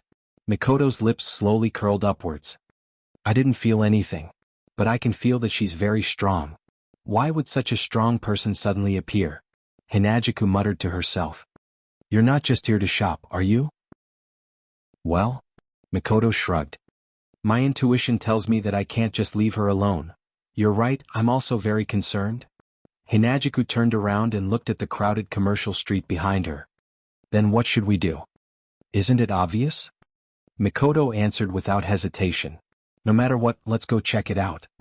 Chuju hesitated for a bit before nodding. The two of them looked at each other again. Then they lifted their feet and rushed into the crowd in front of them. Fuyuki City, Eiderfeld's house? It's that deep? After the reconstruction was completed, Luvia clicked her tongue as she looked at the diagram of the location of the 8th job rank card that she received from Rin Dosaka in the brand new reception hall. It's not something that can be done in a short period of time to think of an underground passage in such a deep place. The ley line is deep to begin with, the 8th rank card is on one of the main branches of the ley line, how can it not be deep? Although his words were reasonable, Rin and Osaka had a troubled expression on his face. It's no wonder the association couldn't find the 8th rank card in such a deep place. It's a good thing we found it early. If we let the card absorb mana from the ley line, who knows what would happen? Luvia looked at the map in her hand. Based on the current situation, it will take at least half a month to complete the underground tunnel. Let's do it as fast as we can. Rin Enbin waved his hand. It's hard to say if such a dangerous thing will cause other troubles in the earth vein. Then let's get started. Luvia didn't argue with Rin Dosaka. She folded the diagram in her hand and handed it to Ogiest, who had been standing by the side. Ogiest, I'll leave this to you. Yes, milady. The old butler swiftly put away the schematic map and walked out of the guest hall. He didn't seem to be old at all. Shouldn't we report to the master about the 8th rank card? Livia said as she looked at the direction where Ogiest left. I know we shouldn't let the association know about this, but shouldn't we report it to the master? I know what you mean. Rin Enbin's expression was unreadable. After all, the enemy this time isn't something we can handle. Even if it's that man and his 2 companions, we can't say they'll win, right? More importantly, even if we win, we won't be the ones to get the 8th rank card. Livia laughed at herself. If we don't think of a way to break the current situation, we'll have to give up on the entrance test. Rin Enbin didn't know what to say. Indeed, Rin Enosaka and Livia were in an extremely awkward situation. They wanted to enter the Mirrored Realm and fight the 8th rank card, but they didn't have enough combat power. If they give up, everything they've done would be in vain. Even the mission to normalize the ley line required the enemy to do it. They couldn't do anything about it. If they try to be brave, they'll only drag the team down and they might even lose their lives. If they don't participate, they won't be satisfied. How could one not feel helpless in such a situation? It's all that Ruby's fault. Rin Enbin clenched his fists and yelled in anger. If it didn't betray us and drag Ilya into this mess, things wouldn't have turned out this way. If we don't drag Mayu and the others into this mess, we can ask the association for help openly. Livia clenched her teeth and agreed with Rin Enbin. If that's the case, I'll have enough combat power to fight. If there was an outsider beside them, seeing Rin Tasaka and Livia covered in black gas, they would feel bitterly disappointed and pity for them, right? However, if it weren't for the fact that these 2 rivals had the disease of dying if they don't quarrel for a day, and went to retrieve the cards obediently, Ruby and Sapphire wouldn't have betrayed them. It could only be said that these 2 young ladies had reaped what they had sown. Ding dong. Ding dong. Ding dong. Suddenly, a loud noise came from the sky above the Eiderfeldt's mansion. This is... Livia was startled, and then her expression changed. Intrusion alarm? Intrusion alarm? Rin Enbin looked at Livia in shock. You mean, someone broke in? It's not a normal person. Livia stood up. And they're not friendly. Damn it. Rin Enbin bit his lips. So many things have happened already, why aren't they done yet? After saying that, Rin Tasaka also stood up and rushed out of the reception hall with Livia. They rushed towards the main hall on the 1st floor. Pushing open the door to the hall, the girl in a suit with a straight tube on her shoulder walked into this place without any expression on her face, as if she had entered a place where no one was around. The originally fierce aura on her body began to carry genuine hostility as it spread around the surroundings. It's just as Livia said. Intruder. Not friendly. Walking to the center of the hall, the young lady in the suit looked around. She looked at the quiet space that did not have the slightest bit of human presence, and a steady and powerful voice burst out from her mouth. If you don't come out, don't blame me for using violence to force you out. As his voice slowly faded, the entire hall returned to silence once again. It was as if they had calculated the time. Not long after, at the top of the stairs, 2 figures walked over from inside the corridor. Chapter 1522. Looking at the girl in a suit standing in the middle of the hall below, Rin Enbin and Livia came to the corridor above the stairs and looked down at them. Their pretty faces gradually tensed up. It couldn't be helped. The girl in the suit didn't conceal her aura and hostility at all. The extremely dangerous oppressive feeling from her body was like that of a ferocious beast staring at its prey. The 2 girls' hearts felt heavy, and their expressions gradually turned ugly. From this point alone, even if Rin Enosaka and Livia had the advantage in numbers, the one who truly had the upper hand was the girl in the suit. With just a glance, Rin Enosaka and Livia had the same thought in their minds. Strong. Too strong. If they were to fight her, they wouldn't be a match for her. Realizing this point, the 2 girls' hearts secretly rose to their throats. Trespassing into someone else's residence without permission. As if to conceal the vigilance in her heart, Livia deliberately mocked him with a relaxed tone. Aren't you being a little too rude? Below, the young lady in a suit who was standing in the middle of the hall remained motionless after hearing Livia's mocking words. Soon after, she opened her mouth to speak. How unfortunate. With a voice as powerful as thunder, the suited girl slowly raised her face that had been hidden in the shadows and met Rin Enbin and Livia's gaze. Today I'm here to trespass. She sounded arrogant when she said that. However, he said those words as if it was a matter of course. Rin Enbin and Livia couldn't help but show a trace of anger in their eyes. However, when they saw the other party's appearance under the light, the 2 girls were shocked and their pupils slightly shrank. You. For an instant, Livia's eyes began to fluctuate intensely. After she calmed down, it was replaced by an even stronger sense of vigilance. Why are you here? It's obvious. Livia recognized the suited girl who exuded a powerful aura. To a certain extent, I'm here because you found me. Should we say that it's our honor? Rin and Osaka forced a smile. Magic Association's frontline combat expert. The designated executor of the seal, Badget? Furka? Mark Remise. The so-called sealing designation referred to the fact that the Association of Magic would target magicians with rare talents, special abilities and taboo violations, and then detain and capture them under the pretext of protection. It's a method to imprison them for life. In this world, some special, powerful and miraculous magic skills are due to bloodline, constitution, and so on. They can't be learned through normal means. Under such circumstances, the Magic Association would treat the magicians who learn this type of magic as a valuable item. They will be protected so that they can maintain their magical properties and be passed down as precious specimens. In other words, magicians who learned special magic that others couldn't learn would be made into specimens by the Magic Association and imprisoned for the rest of their lives. Therefore, the magicians who were sealed by the Magic Association were basically sentenced to death. Therefore, most of the magicians who were sealed would reject the edict of the Magic Association and begin to flee. It's not because they're afraid of death. Those who were sealed were those magicians with unique abilities and special physiques who had reached the limit of their field. They were not afraid of death, and for them their priority was to explore the way of magic. As for their own lives, they don't care about it anymore. For magicians who were obsessed with magic every day, being imprisoned for a lifetime meant that they would no longer be able to conduct magic research. Because of this, being sealed was definitely unacceptable. Therefore, it was the task of the Magic Association's enforcers to hunt down the magicians who were hiding and escaping from the seal. Due to the fact that the magicians who were sealed had all reached the true peak in a certain field and possessed special magic and abilities, they were naturally very powerful. Therefore, the magicians who were sealed were usually the best combat experts in the Magic Association. Baget is such an existence. Rin and Osaka and Livia are candidates for the chairman of the Magic Association's Tower of Time, but in the end they're just new magicians.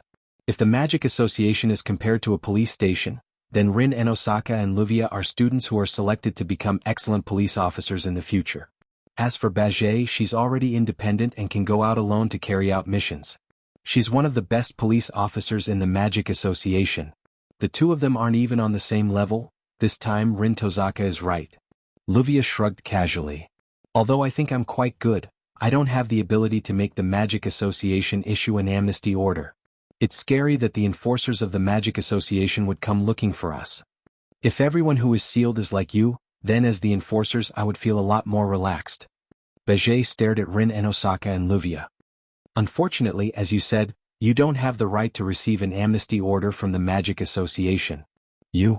Livia couldn't help but take a step forward. Rin and Osaka stopped her. You didn't come here just to mock and ridicule us, did you? I don't have the time to do that.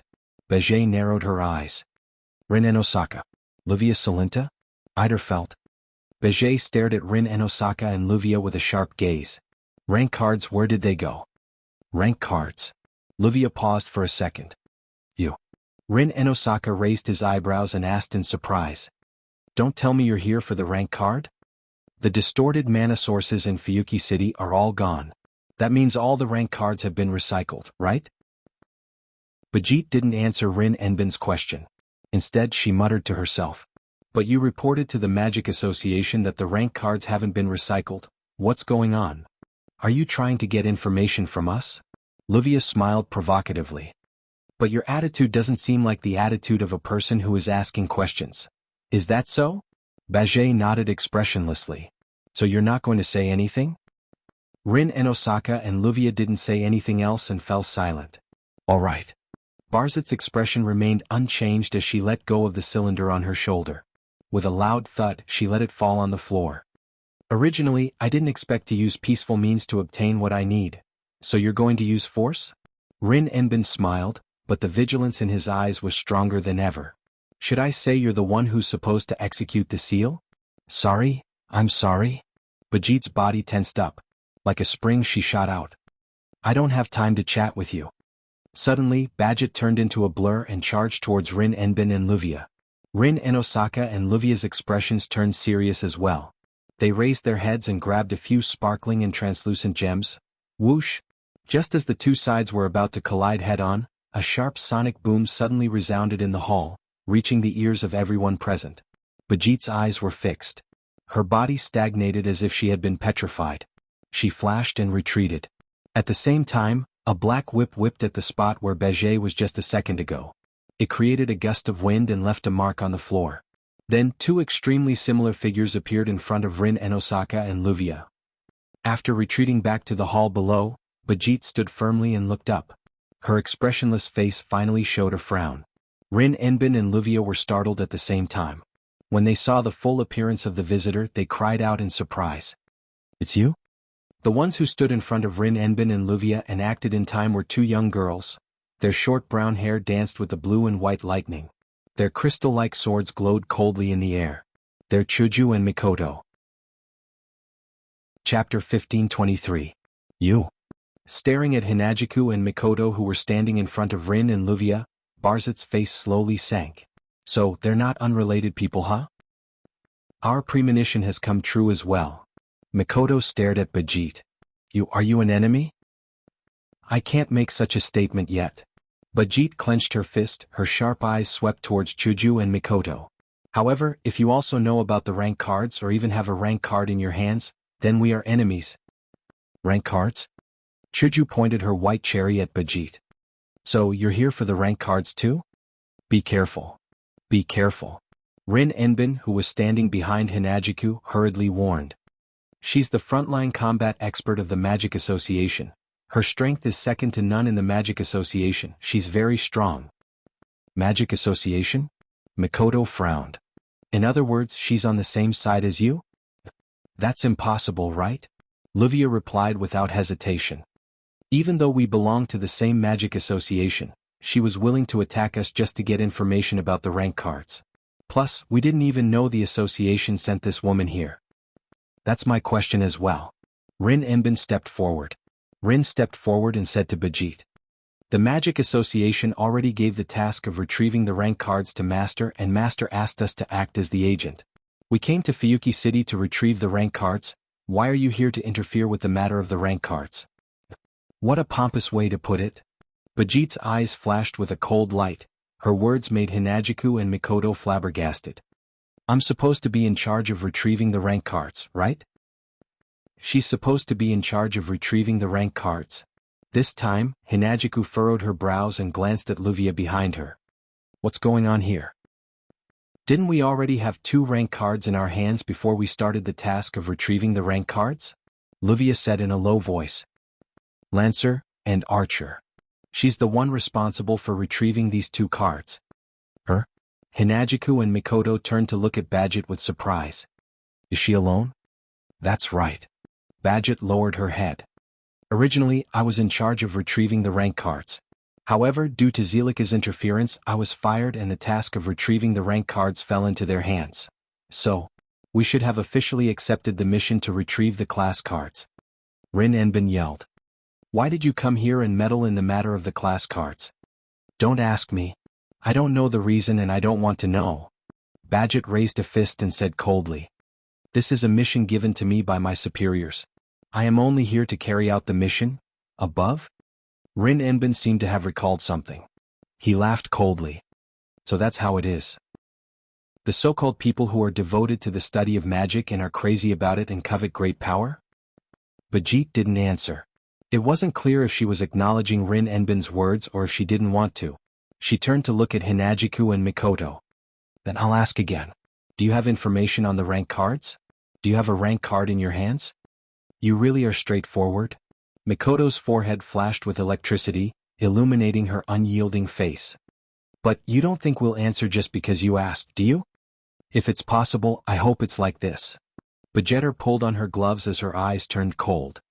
But if you don't want to answer, I have my ways, simple and crude? Chuju pursed her lips. Since that's the case, let's change to another place. If we destroy this place again, even I will feel bad. I'm sorry? Bajit's voice was getting colder. I don't have to change the battlefield during the battle. Before she could say the word rule, she felt her vision blur. Immediately, strands of pink hair appeared in front of her eyes one after another, causing her expression to change drastically. I'm sorry? Looking up, Hinajiku's yellow-green eyes were reflected in Bijit's eyes. There was a sharp glint in her eyes. I also don't have the principle of asking for the opponent's permission during a battle. After saying that, Hinajiku suddenly reached out her hand and grabbed the collar of Bijit's suit.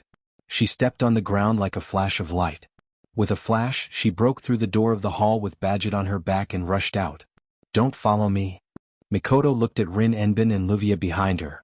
We don't have the confidence to protect you in a battle. Don't underestimate Bijit. Luvia reminded them. Although you are strong, Bijit can also kill Einherjars with her bare hands. She's also the executor of the seal. She's a monster. Don't underestimate her. There's more. Rin Enbin quickly added. Don't use your ultimate skills against Bijit. If you have any rank cards, don't use your noble artifacts or you'll die. We'll die if we use our ultimate skills and noble artifacts. Mikoto was shocked, her eyes were filled with suspicion. However, Mikoto knew that now wasn't the time to ask questions. Bijit can retrieve her cards alone and Luvia said she's strong enough to kill Einherjars with her bare hands. She's not sure if Chuju can defeat her alone. Mikoto could only nod. I don't know what's going on but I'll be careful. Leaving those words behind, Mikoto ran outside.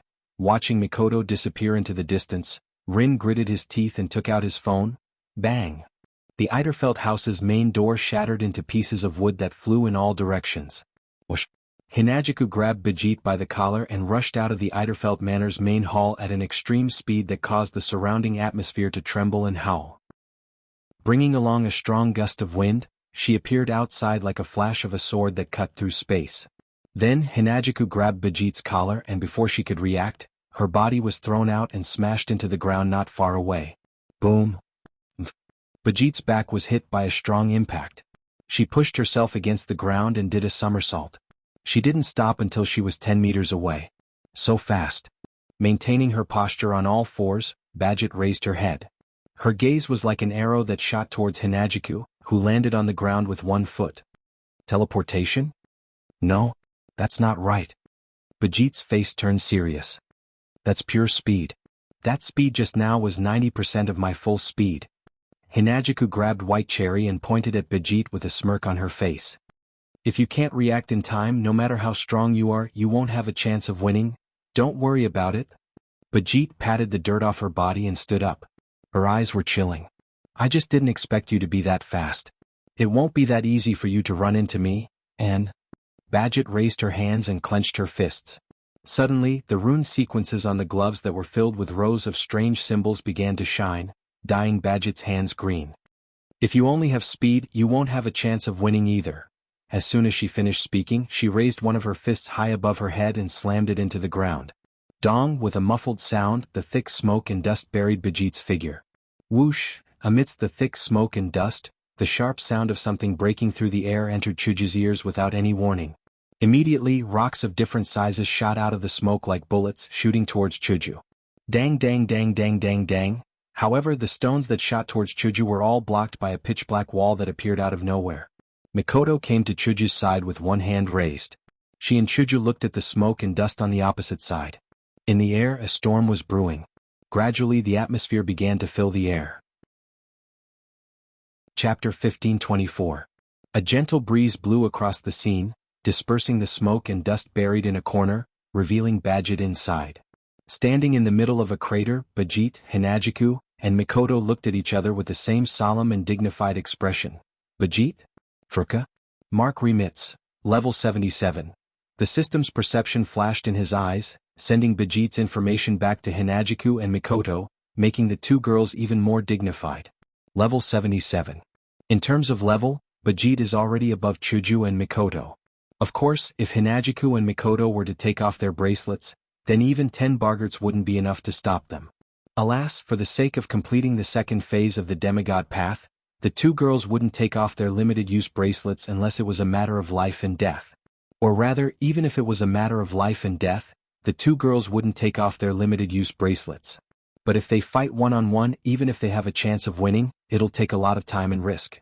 Let's go together. Without hesitation, Hinajiku lowered her voice and spoke to Mikoto. Let's finish this quickly. Mikoto hesitated for a bit but nodded in agreement. Of course, Mikoto was very competitive, even more so than Hinajiku. However, this desire to be strong did not mean that it did not depend on the situation. If that was the case, it would not be a desire to be strong. She'll do whatever she wants. I only have one question, Bijit said in a low voice. You two have something to do with rank cards, right? Chuju and Mikoto were silent. No words. I understand. Bijit closed her eyes and took a deep breath. When she opened her eyes again, her eyes were filled with murderous intent. Then I won't hold back. After roaring in a low voice, Badget's gloves burst out with surging cyan light from the rows of rune sequences. Bijit's hands were dyed green. Bang! She stomped her foot on the ground. Suddenly, cracks spread out from under her feet, causing the ground to shake as if it was about to collapse. On the other hand, Bijit used the force of the ejection to shoot towards Hinajiku and Mikoto like a bullet. Come on. At the same time, Barzit shouted in a low voice. Mikoto also opened her hand. Suddenly, in front of Mikoto, a wave of pitch-black iron sand gushed out from the ground and condensed into a dozen or so spikes as thick as a human thigh. The spikes even had a spiral shape at the tip. It looked like a real bullet, making it look even more lethal. Mikoto waved her hand, and a dozen spikes shot out without any pattern, like water droplets that were randomly sprinkled on the ground. The spikes covered the space in front of Bijit where she could dodge. As the pitch-black iron sand spikes shot out, Hinajiku's figure also turned into a stream of light and flashed into the air. Her crystal sword was mixed with a sonic boom and a sharp sword aura. Like a meteor falling from the sky, it fiercely stabbed towards Bijit. There were pitch-black iron sand spikes in front of her and sword light flashing above, but Badget didn't hesitate at all. She maintained her charging posture and stomped down with one foot. Bang! With a muffled sound, the ground under Badget's feet collapsed and a huge stone wall sprang up. Bang bang bang bang bang. In an instant, the black iron sand spikes mercilessly landed on the stone wall, riddling it with holes. Not long after, the stone wall exploded into rubble that filled the sky. In midair, Hinajiku swooped down like an arrow and appeared above Badget's head like lightning. White cherry in her hand trembled and spun fiercely. With a whistling sound, it heavily pierced Badget's shoulder. Clang. Hinajiku's expression changed slightly when she thrust her sword out. This was because she felt as if she had stabbed steel instead of a human body. Bijit grabbed Hinajiku's white cherry, with her glove that was emitting a green light, and tightly grabbed the white cherry that was thrusting towards her. Empty-handed? Hinajiku's face was filled with astonishment. It's not good to be distracted in battle. Bijit raised her other hand. Chuju was stunned. Ha! However, before Bijit could attack, a delicate shout echoed. Behind Bijit, a dense wave of iron sand surged and formed a pitch-black barrier that was 7 to 8 meters tall. Moreover, on the surface of the barrier, spikes that were several meters long protruded and densely covered the barrier. One could imagine that if he were to collide head-on with it, the outcome would not be too pleasant. But it was this black iron sand barrier that made one's scalp numb that crashed into Bijit like a bulldozer. Umph. Feeling the strong wind brought by the black sharp wall crashing from behind, Badget snorted with slight anger. She turned sideways, grabbed White Cherry with one hand, and smashed the other side with her other hand. The cyan light in Badget's hand soared, and the overwhelming cyan light strangely began to entangle with each other. It looked like countless vines were entangled into a huge fist wrapped in cyan light. Of course, it wasn't a real fist but a shadow. Accompanied by the sharp sound of wind breaking, Badget fiercely punched the incoming pitch-black sharp wall with a huge fist shadow. Crack! Along with this crisp sound, Badget's fist smashed into the thick spikes. Wherever her fist passed, it was like a bolt of blue lightning, and all the pitch-black spikes along the way suddenly collapsed. Boom! Then, with a loud explosion, the pitch-black sharp wall was directly shattered by Badget's punch. No way? Hearing the explosion and the debris of the iron spikes on the ground, Chuju, who was confronting Bijit's hand, trembled a few times. Mikoto was speechless. What a terrifying power, but in the time it took for her to exclaim in surprise, Barzit's body turned around like lightning. At the same time, she clenched her fist, raised it up and pushed it forward. Suddenly, her cyan fist smashed towards Hinajiku. The cyan fist carried a strong gust of wind, landing on Hinajiku's body. Personally feeling the intense pressure, Hinajiku's pretty face slightly changed. With Chuju's physique, if she was hit by such a terrifying fist, the consequences would be no less than being punched by a berserker.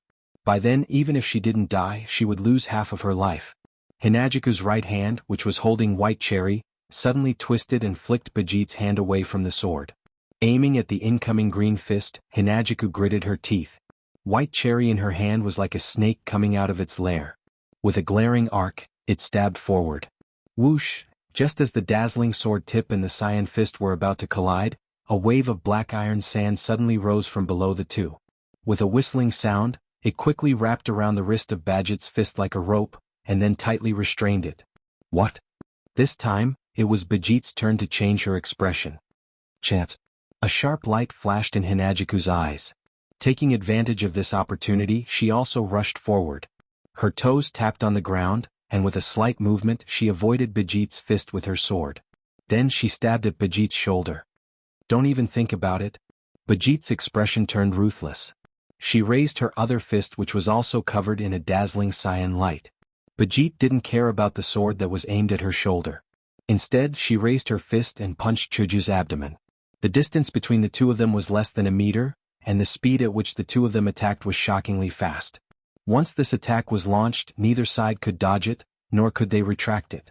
Chuju's white cherry accurately pierced Badget's shoulder. Poochie! With a tearing sound, dark red blood floated up. Badget's shoulder was pierced and blood dripped down. Ha! But Badget didn't stop at all. With a shout, her fist that was emitting a blue light flashed through the air like a lightning bolt. She mercilessly punched Hinagiku's abdomen under Mikoto's shocked cry. Boom! Ugh! Hinagiku cried out in pain, her slender body was sent flying away. With a muffled sound, she slammed into a tree trunk. Chapter 1525. Bam! Ugh! With a muffled groan, Daisy smashed into the trunk of a tree that was twice as wide as her body, causing the trunk to crack like a spider web as if it was chopped by a heavy axe. Chuju! Not far away, Mikoto was shocked and quickly ran to Hinagiku's side. She supported Hinagiku, who had a pained expression. Even though she knew now wasn't the time, Mikoto couldn't help but panic. Badget's punch is no joke. That was a punch that could even shatter the ground and shatter iron sand walls. In terms of power alone, this level of strength was no less than that of a berserker. Being hit by such a punch, losing one's life isn't surprising at all. The worst-case scenario would be a serious injury. Don't think it's nothing that Chuju and Mikoto were fine after taking so many punches from berserkers. That's only because they had the protection of the moving church. Against the mobile church, with the title of ultimate defensive barrier, even a berserker's attack could only be completely blocked, unable to inflict any damage to Hinagiku and Mikoto. But now the two girls don't have the moving church on them. With Hinagiku's constitution, she was punched by Badget, who had the strength of a berserker. That's a real danger. I'm fine. However, after being hit by such a punch, Hinagiku only showed a hint of pain and stood up. This made Badget, who was watching from afar, stunned. Hinagiku touched her abdomen and pulled up her clothes, revealing her inner skin. It was only then that Badget saw, on the skin of Hinagiku's abdomen, there was a palm-sized, intricate and complicated magic formation engraved on it. It rotated. It slowly disappeared into Chuju's body. That's... Badget narrowed her eyes. A defensive spell formation? Yeah. Hinagiku touched her once again smooth skin and bitterly smiled. He's protecting me again. In this world, Wu Yen, Chuju and Mikoto's levels are suppressed. They can't use their full strength. They can't guarantee that they won't be in danger. Therefore, Wu Yen then engraved a spell formation on Hinagiku and Mikoto that can protect the target to a certain extent and resist damage. It's because of this defensive spell formation that Chuju was able to withstand the berserker's punch. As if nothing had happened, he stood up steadily. Of course, the defensive spell formation's effect is limited. It can only block a limited amount of damage. That's why Chuju's face still showed a trace of pain. Obviously, even though Badget's attack was mostly blocked, a part of it still penetrated the defensive spell formation and caused pain to Hinagiku. It's clear how terrifying Badget's power is. It's not just for show that she's comparable to a berserker. Wu Yen originally wanted to give Chuju and Mikoto the real moving church. That way he wouldn't have to worry about their safety. After all, unlike the incomplete version of the mobile church, the real mobile church was able to generate magic energy on its own and maintain the effect of the mobile church forever. It was considered the most perfect defense. Unfortunately, the ritual required to cast the real moving church is too complicated to be completed in a short time. Even if it's not as complicated as the Holy Grail War ritual, it's not that far off. Also, some of the items needed for the ritual can't be found. Wu Yan had no choice but to give up and choose this inferior defensive spell formation. Of course, even if it's not the best defense, it's not ordinary since it can absorb 90% of the damage from Bajit's attack. I see. Bajit looked at Chuju, who's panting after getting hit by her punch. It seems like this battle is more troublesome than I thought. I'll return the same words back to you. Hinajiku first glanced at Bajit's shoulder that was pierced by her sword and then looked at Bajit, who didn't change her expression and smiled stiffly. After all, you're different from me. You didn't have a defensive spell formation, but you weren't affected at all. This kind of injury is nothing. Bajit tore the sleeve of her suit and wrapped it around her shoulder. Her expression didn't change at all. Seeing this, Hinajiku and Mikoto felt that this was going to be troublesome. A strong opponent isn't scary. The scary ones are strong opponents who don't care about their own lives. Just like before, Bajit exchanged blows with Chuju with her life on the line. If it wasn't for that, Chuju wouldn't have been hit by a single punch from Mikoto and Chuju. This kind of opponent is the most troublesome opponent. But Bajit's goal is a rank card. And from the looks of it, Bajit doesn't mind doing anything to get a rank card. If that's the case, let's go. Blue and white electric currents surged out from Mikoto's body. In an instant, the entire area was transformed into an area of lightning. It was as if one was in a thundercloud. The entire area was filled with electric current. It seemed that even the weather was affected. Dark clouds began to appear in the sky, and after a while the wind began to howl, rolling the clouds in the sky into a whirlpool and suddenly rotating. As the wind howled, streaks of blue and white electric currents intertwined with the surrounding wind like lightning. They rotated together with the dark clouds in the sky. In an instant, a tornado covered in blue and white electric currents appeared in the sky. Umph! Bajit snorted when she saw Mikoto create such a powerful lightning storm. Her expression became serious and she clenched her fist. Blue light shined brightly on her fist. Let's see if your fist can break this one. Leaving such a sentence, Mikoto smiled. Then with a sharp sound, a huge lightning storm swept towards Bajit. The momentum is not bad. Looking at the lightning storm that was rolling towards her, Bajit waved her hand. Runes jumped up from her glove and rotated. Finally, they formed a pattern on the back of her hand. But it's useless against me.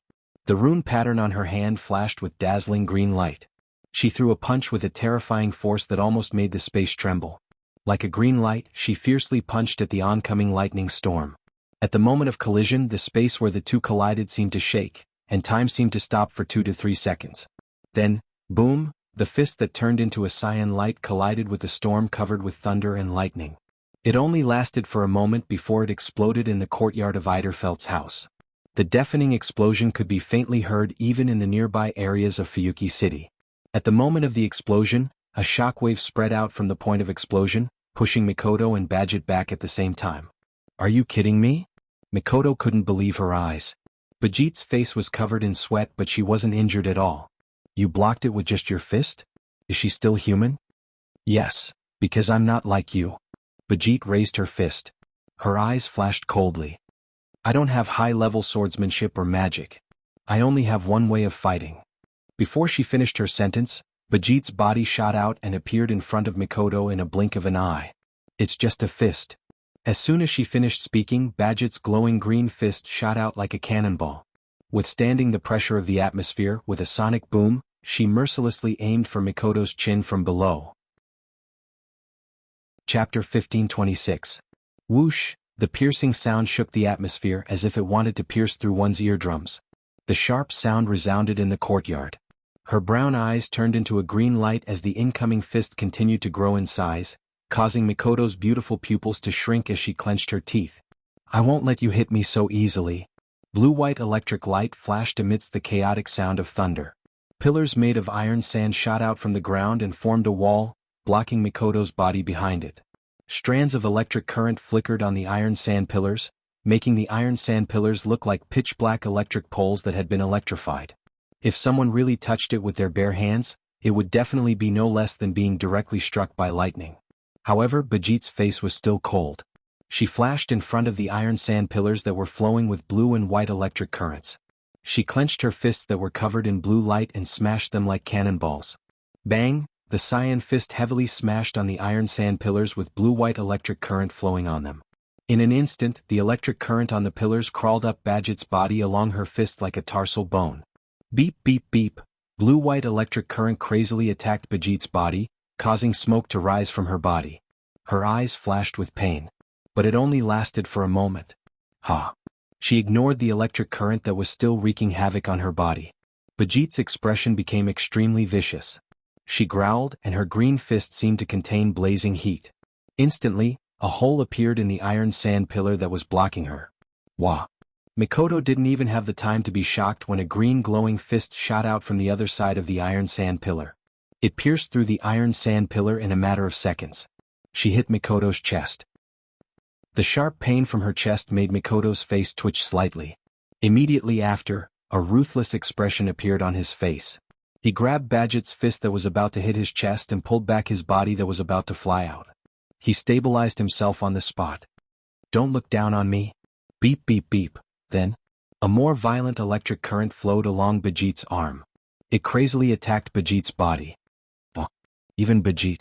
She couldn't help but let out a painful groan. Even if Bajit wasn't afraid of death, no matter how crazy she was. Unlike Hinajiku and Mikoto, she didn't have any defensive spell formations on her body that could block any damage. Therefore, even if her body was resistant, she still had to endure the pain. And this made Bajit a little angry. "You bastard." Resisting the electric current, Bajit was just about to raise her other hand to smash the iron pillar in front of her and give Mikoto a head-on attack when Mikoto was stopped. Slap. However, as soon as she raised her fist, her hand was held tightly by someone. This time, Bajit seemed to remember something and her face changed. "Don't forget." Chuju tightly grasped Bajit's other wrist. A strange ripple appeared on her body and blocked the electric current flowing from Bajit's body. With the defensive formation on her body, Chuju ignored the relentless electric current. She held Bajit's wrist with one hand and White Cherry with the other and raised it above her head.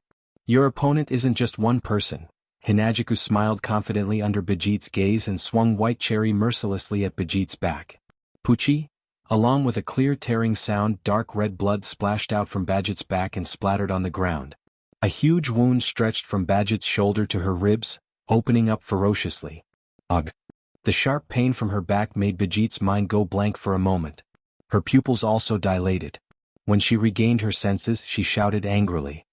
"Ha!" At the same time, Bajit's fists that were grabbed by Hinajiku and Mikoto flashed with blue light, causing the two girls to lose their vision and subconsciously close their eyes. Then Chuju and Mikoto felt it at the same time. A fist, carrying the force of 1,000 caddies, suddenly swung back and viciously smashed into their bodies. Boom! Bam! Almost at the same time, the two girls' bodies seemed to have been hit by an iron ball. Like hitting a rubber ball, they were smashed and sent flying. The huge force caused Hinajiku and Mikoto's eyes to widen slightly, their minds also went blank for a moment. It wasn't until the pain came that they regained their senses and stabilized their stumbling bodies. Clutching their chests, their faces were slightly pale. Bajit's hands were hanging by her side as she struggled to stand. The skin on her back was lacerated and blood was dripping from it. A burnt smell came from her body, and smoke rose from all over her body and filled the air. The three girls stood in a straight line. Hinajiku was on the left, Mikoto was on the right, and Bajit was in the middle. Their faces showed signs of pain, and they were panting heavily. Their steps were unstable and they looked like they were having a hard time standing. However, on the surface, Chuju and Mikoto's situation was undoubtedly better than Bajit's. Although there was no way to completely block Bajit's attack, it only caused some pain to the two girls. Their bodies were slightly impacted, but they didn't suffer any serious injuries. On the other hand, Bajit was different. Not only did she suffer from Mikoto's electric shock at close range, but Chuju's sword also slashed her back. Her shoulder was also pierced, and her body was dripping with blood. But this was the result of Chuju and Mikoto's teamwork. Now Chuju and Mikoto finally understood. In a situation where their levels were limited, they would definitely lose if they were to fight this berserker-like combat expert one-on-one. But under their teamwork, the two of them were able to heavily injure Bajit. Of course, this didn't make Chuju and Mikoto happy at all. After all, if they didn't have the protective spell formations on their bodies, they wouldn't be in a better state than Bajit after taking 2 or 3 punches from Bajit's terrifying power. In terms of level, Bajit was only 1 or 2 levels higher than Hinajiku and Mikoto. The gap wasn't that big. However, Bajit's fighting style was no different from a berserker's, and Chuju and Mikoto couldn't hold a candle to her. Life for life. Against this type of fighting style, It's already a miracle that Bijit didn't injure them in exchange for their lives. Cough, cough, cough. She coughed out a few mouthfuls of blood. She raised her head and glanced at Hinajiku and Mikoto with cold eyes. I didn't expect you two to be so strong at such a young age. You actually forced me to this point. Let me give you some praise. Ah. Mikoto breathed heavily as she forced out a smile. You speak as if you're sure to win.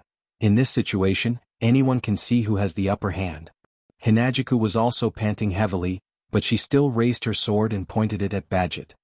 We only suffered some injuries, and after some rest we won't be affected. You, on the other hand, are heavily injured and your combat effectiveness has decreased. The victor has already been decided. Heavily injured? Combat effectiveness decreased? The victor has already been decided? Bijit coldly stared at Chuju and Mikoto. Are you two talking in your sleep? After that, Bijit tore apart the tattered, smoking suit jacket and threw it away. His back, which was bent because of the serious injury, straightened up again, causing blood to splatter everywhere. However, Bijit's face regained its color, and the pain disappeared. She walked forward steadily as if she wasn't injured at all. You. Chuju and Mikoto were shocked. I just blocked my sense of pain, no need to be so surprised. Bijit clenched her fists and raised her cold face. For me, this level of injury is nothing, let alone a serious injury. Even if I'm heavily injured and near death, I can still fight at full strength. Even if I'm dead, I can still fight. Looking at Bargit's matter-of-fact tone, Hinajiku and Mikoto both felt a chill in their hearts. What kind of monster is this person? You're tuning in to the Han Lee's Wuxia Chronicles YouTube channel. We're so grateful for your support, and don't forget to subscribe to join us on this incredible journey through captivating stories. Your generosity through donations truly makes a world of difference, as it's the primary source of revenue that allows me to expand and enhance this channel for you. Thank you from the bottom of my heart for being a part of this adventure.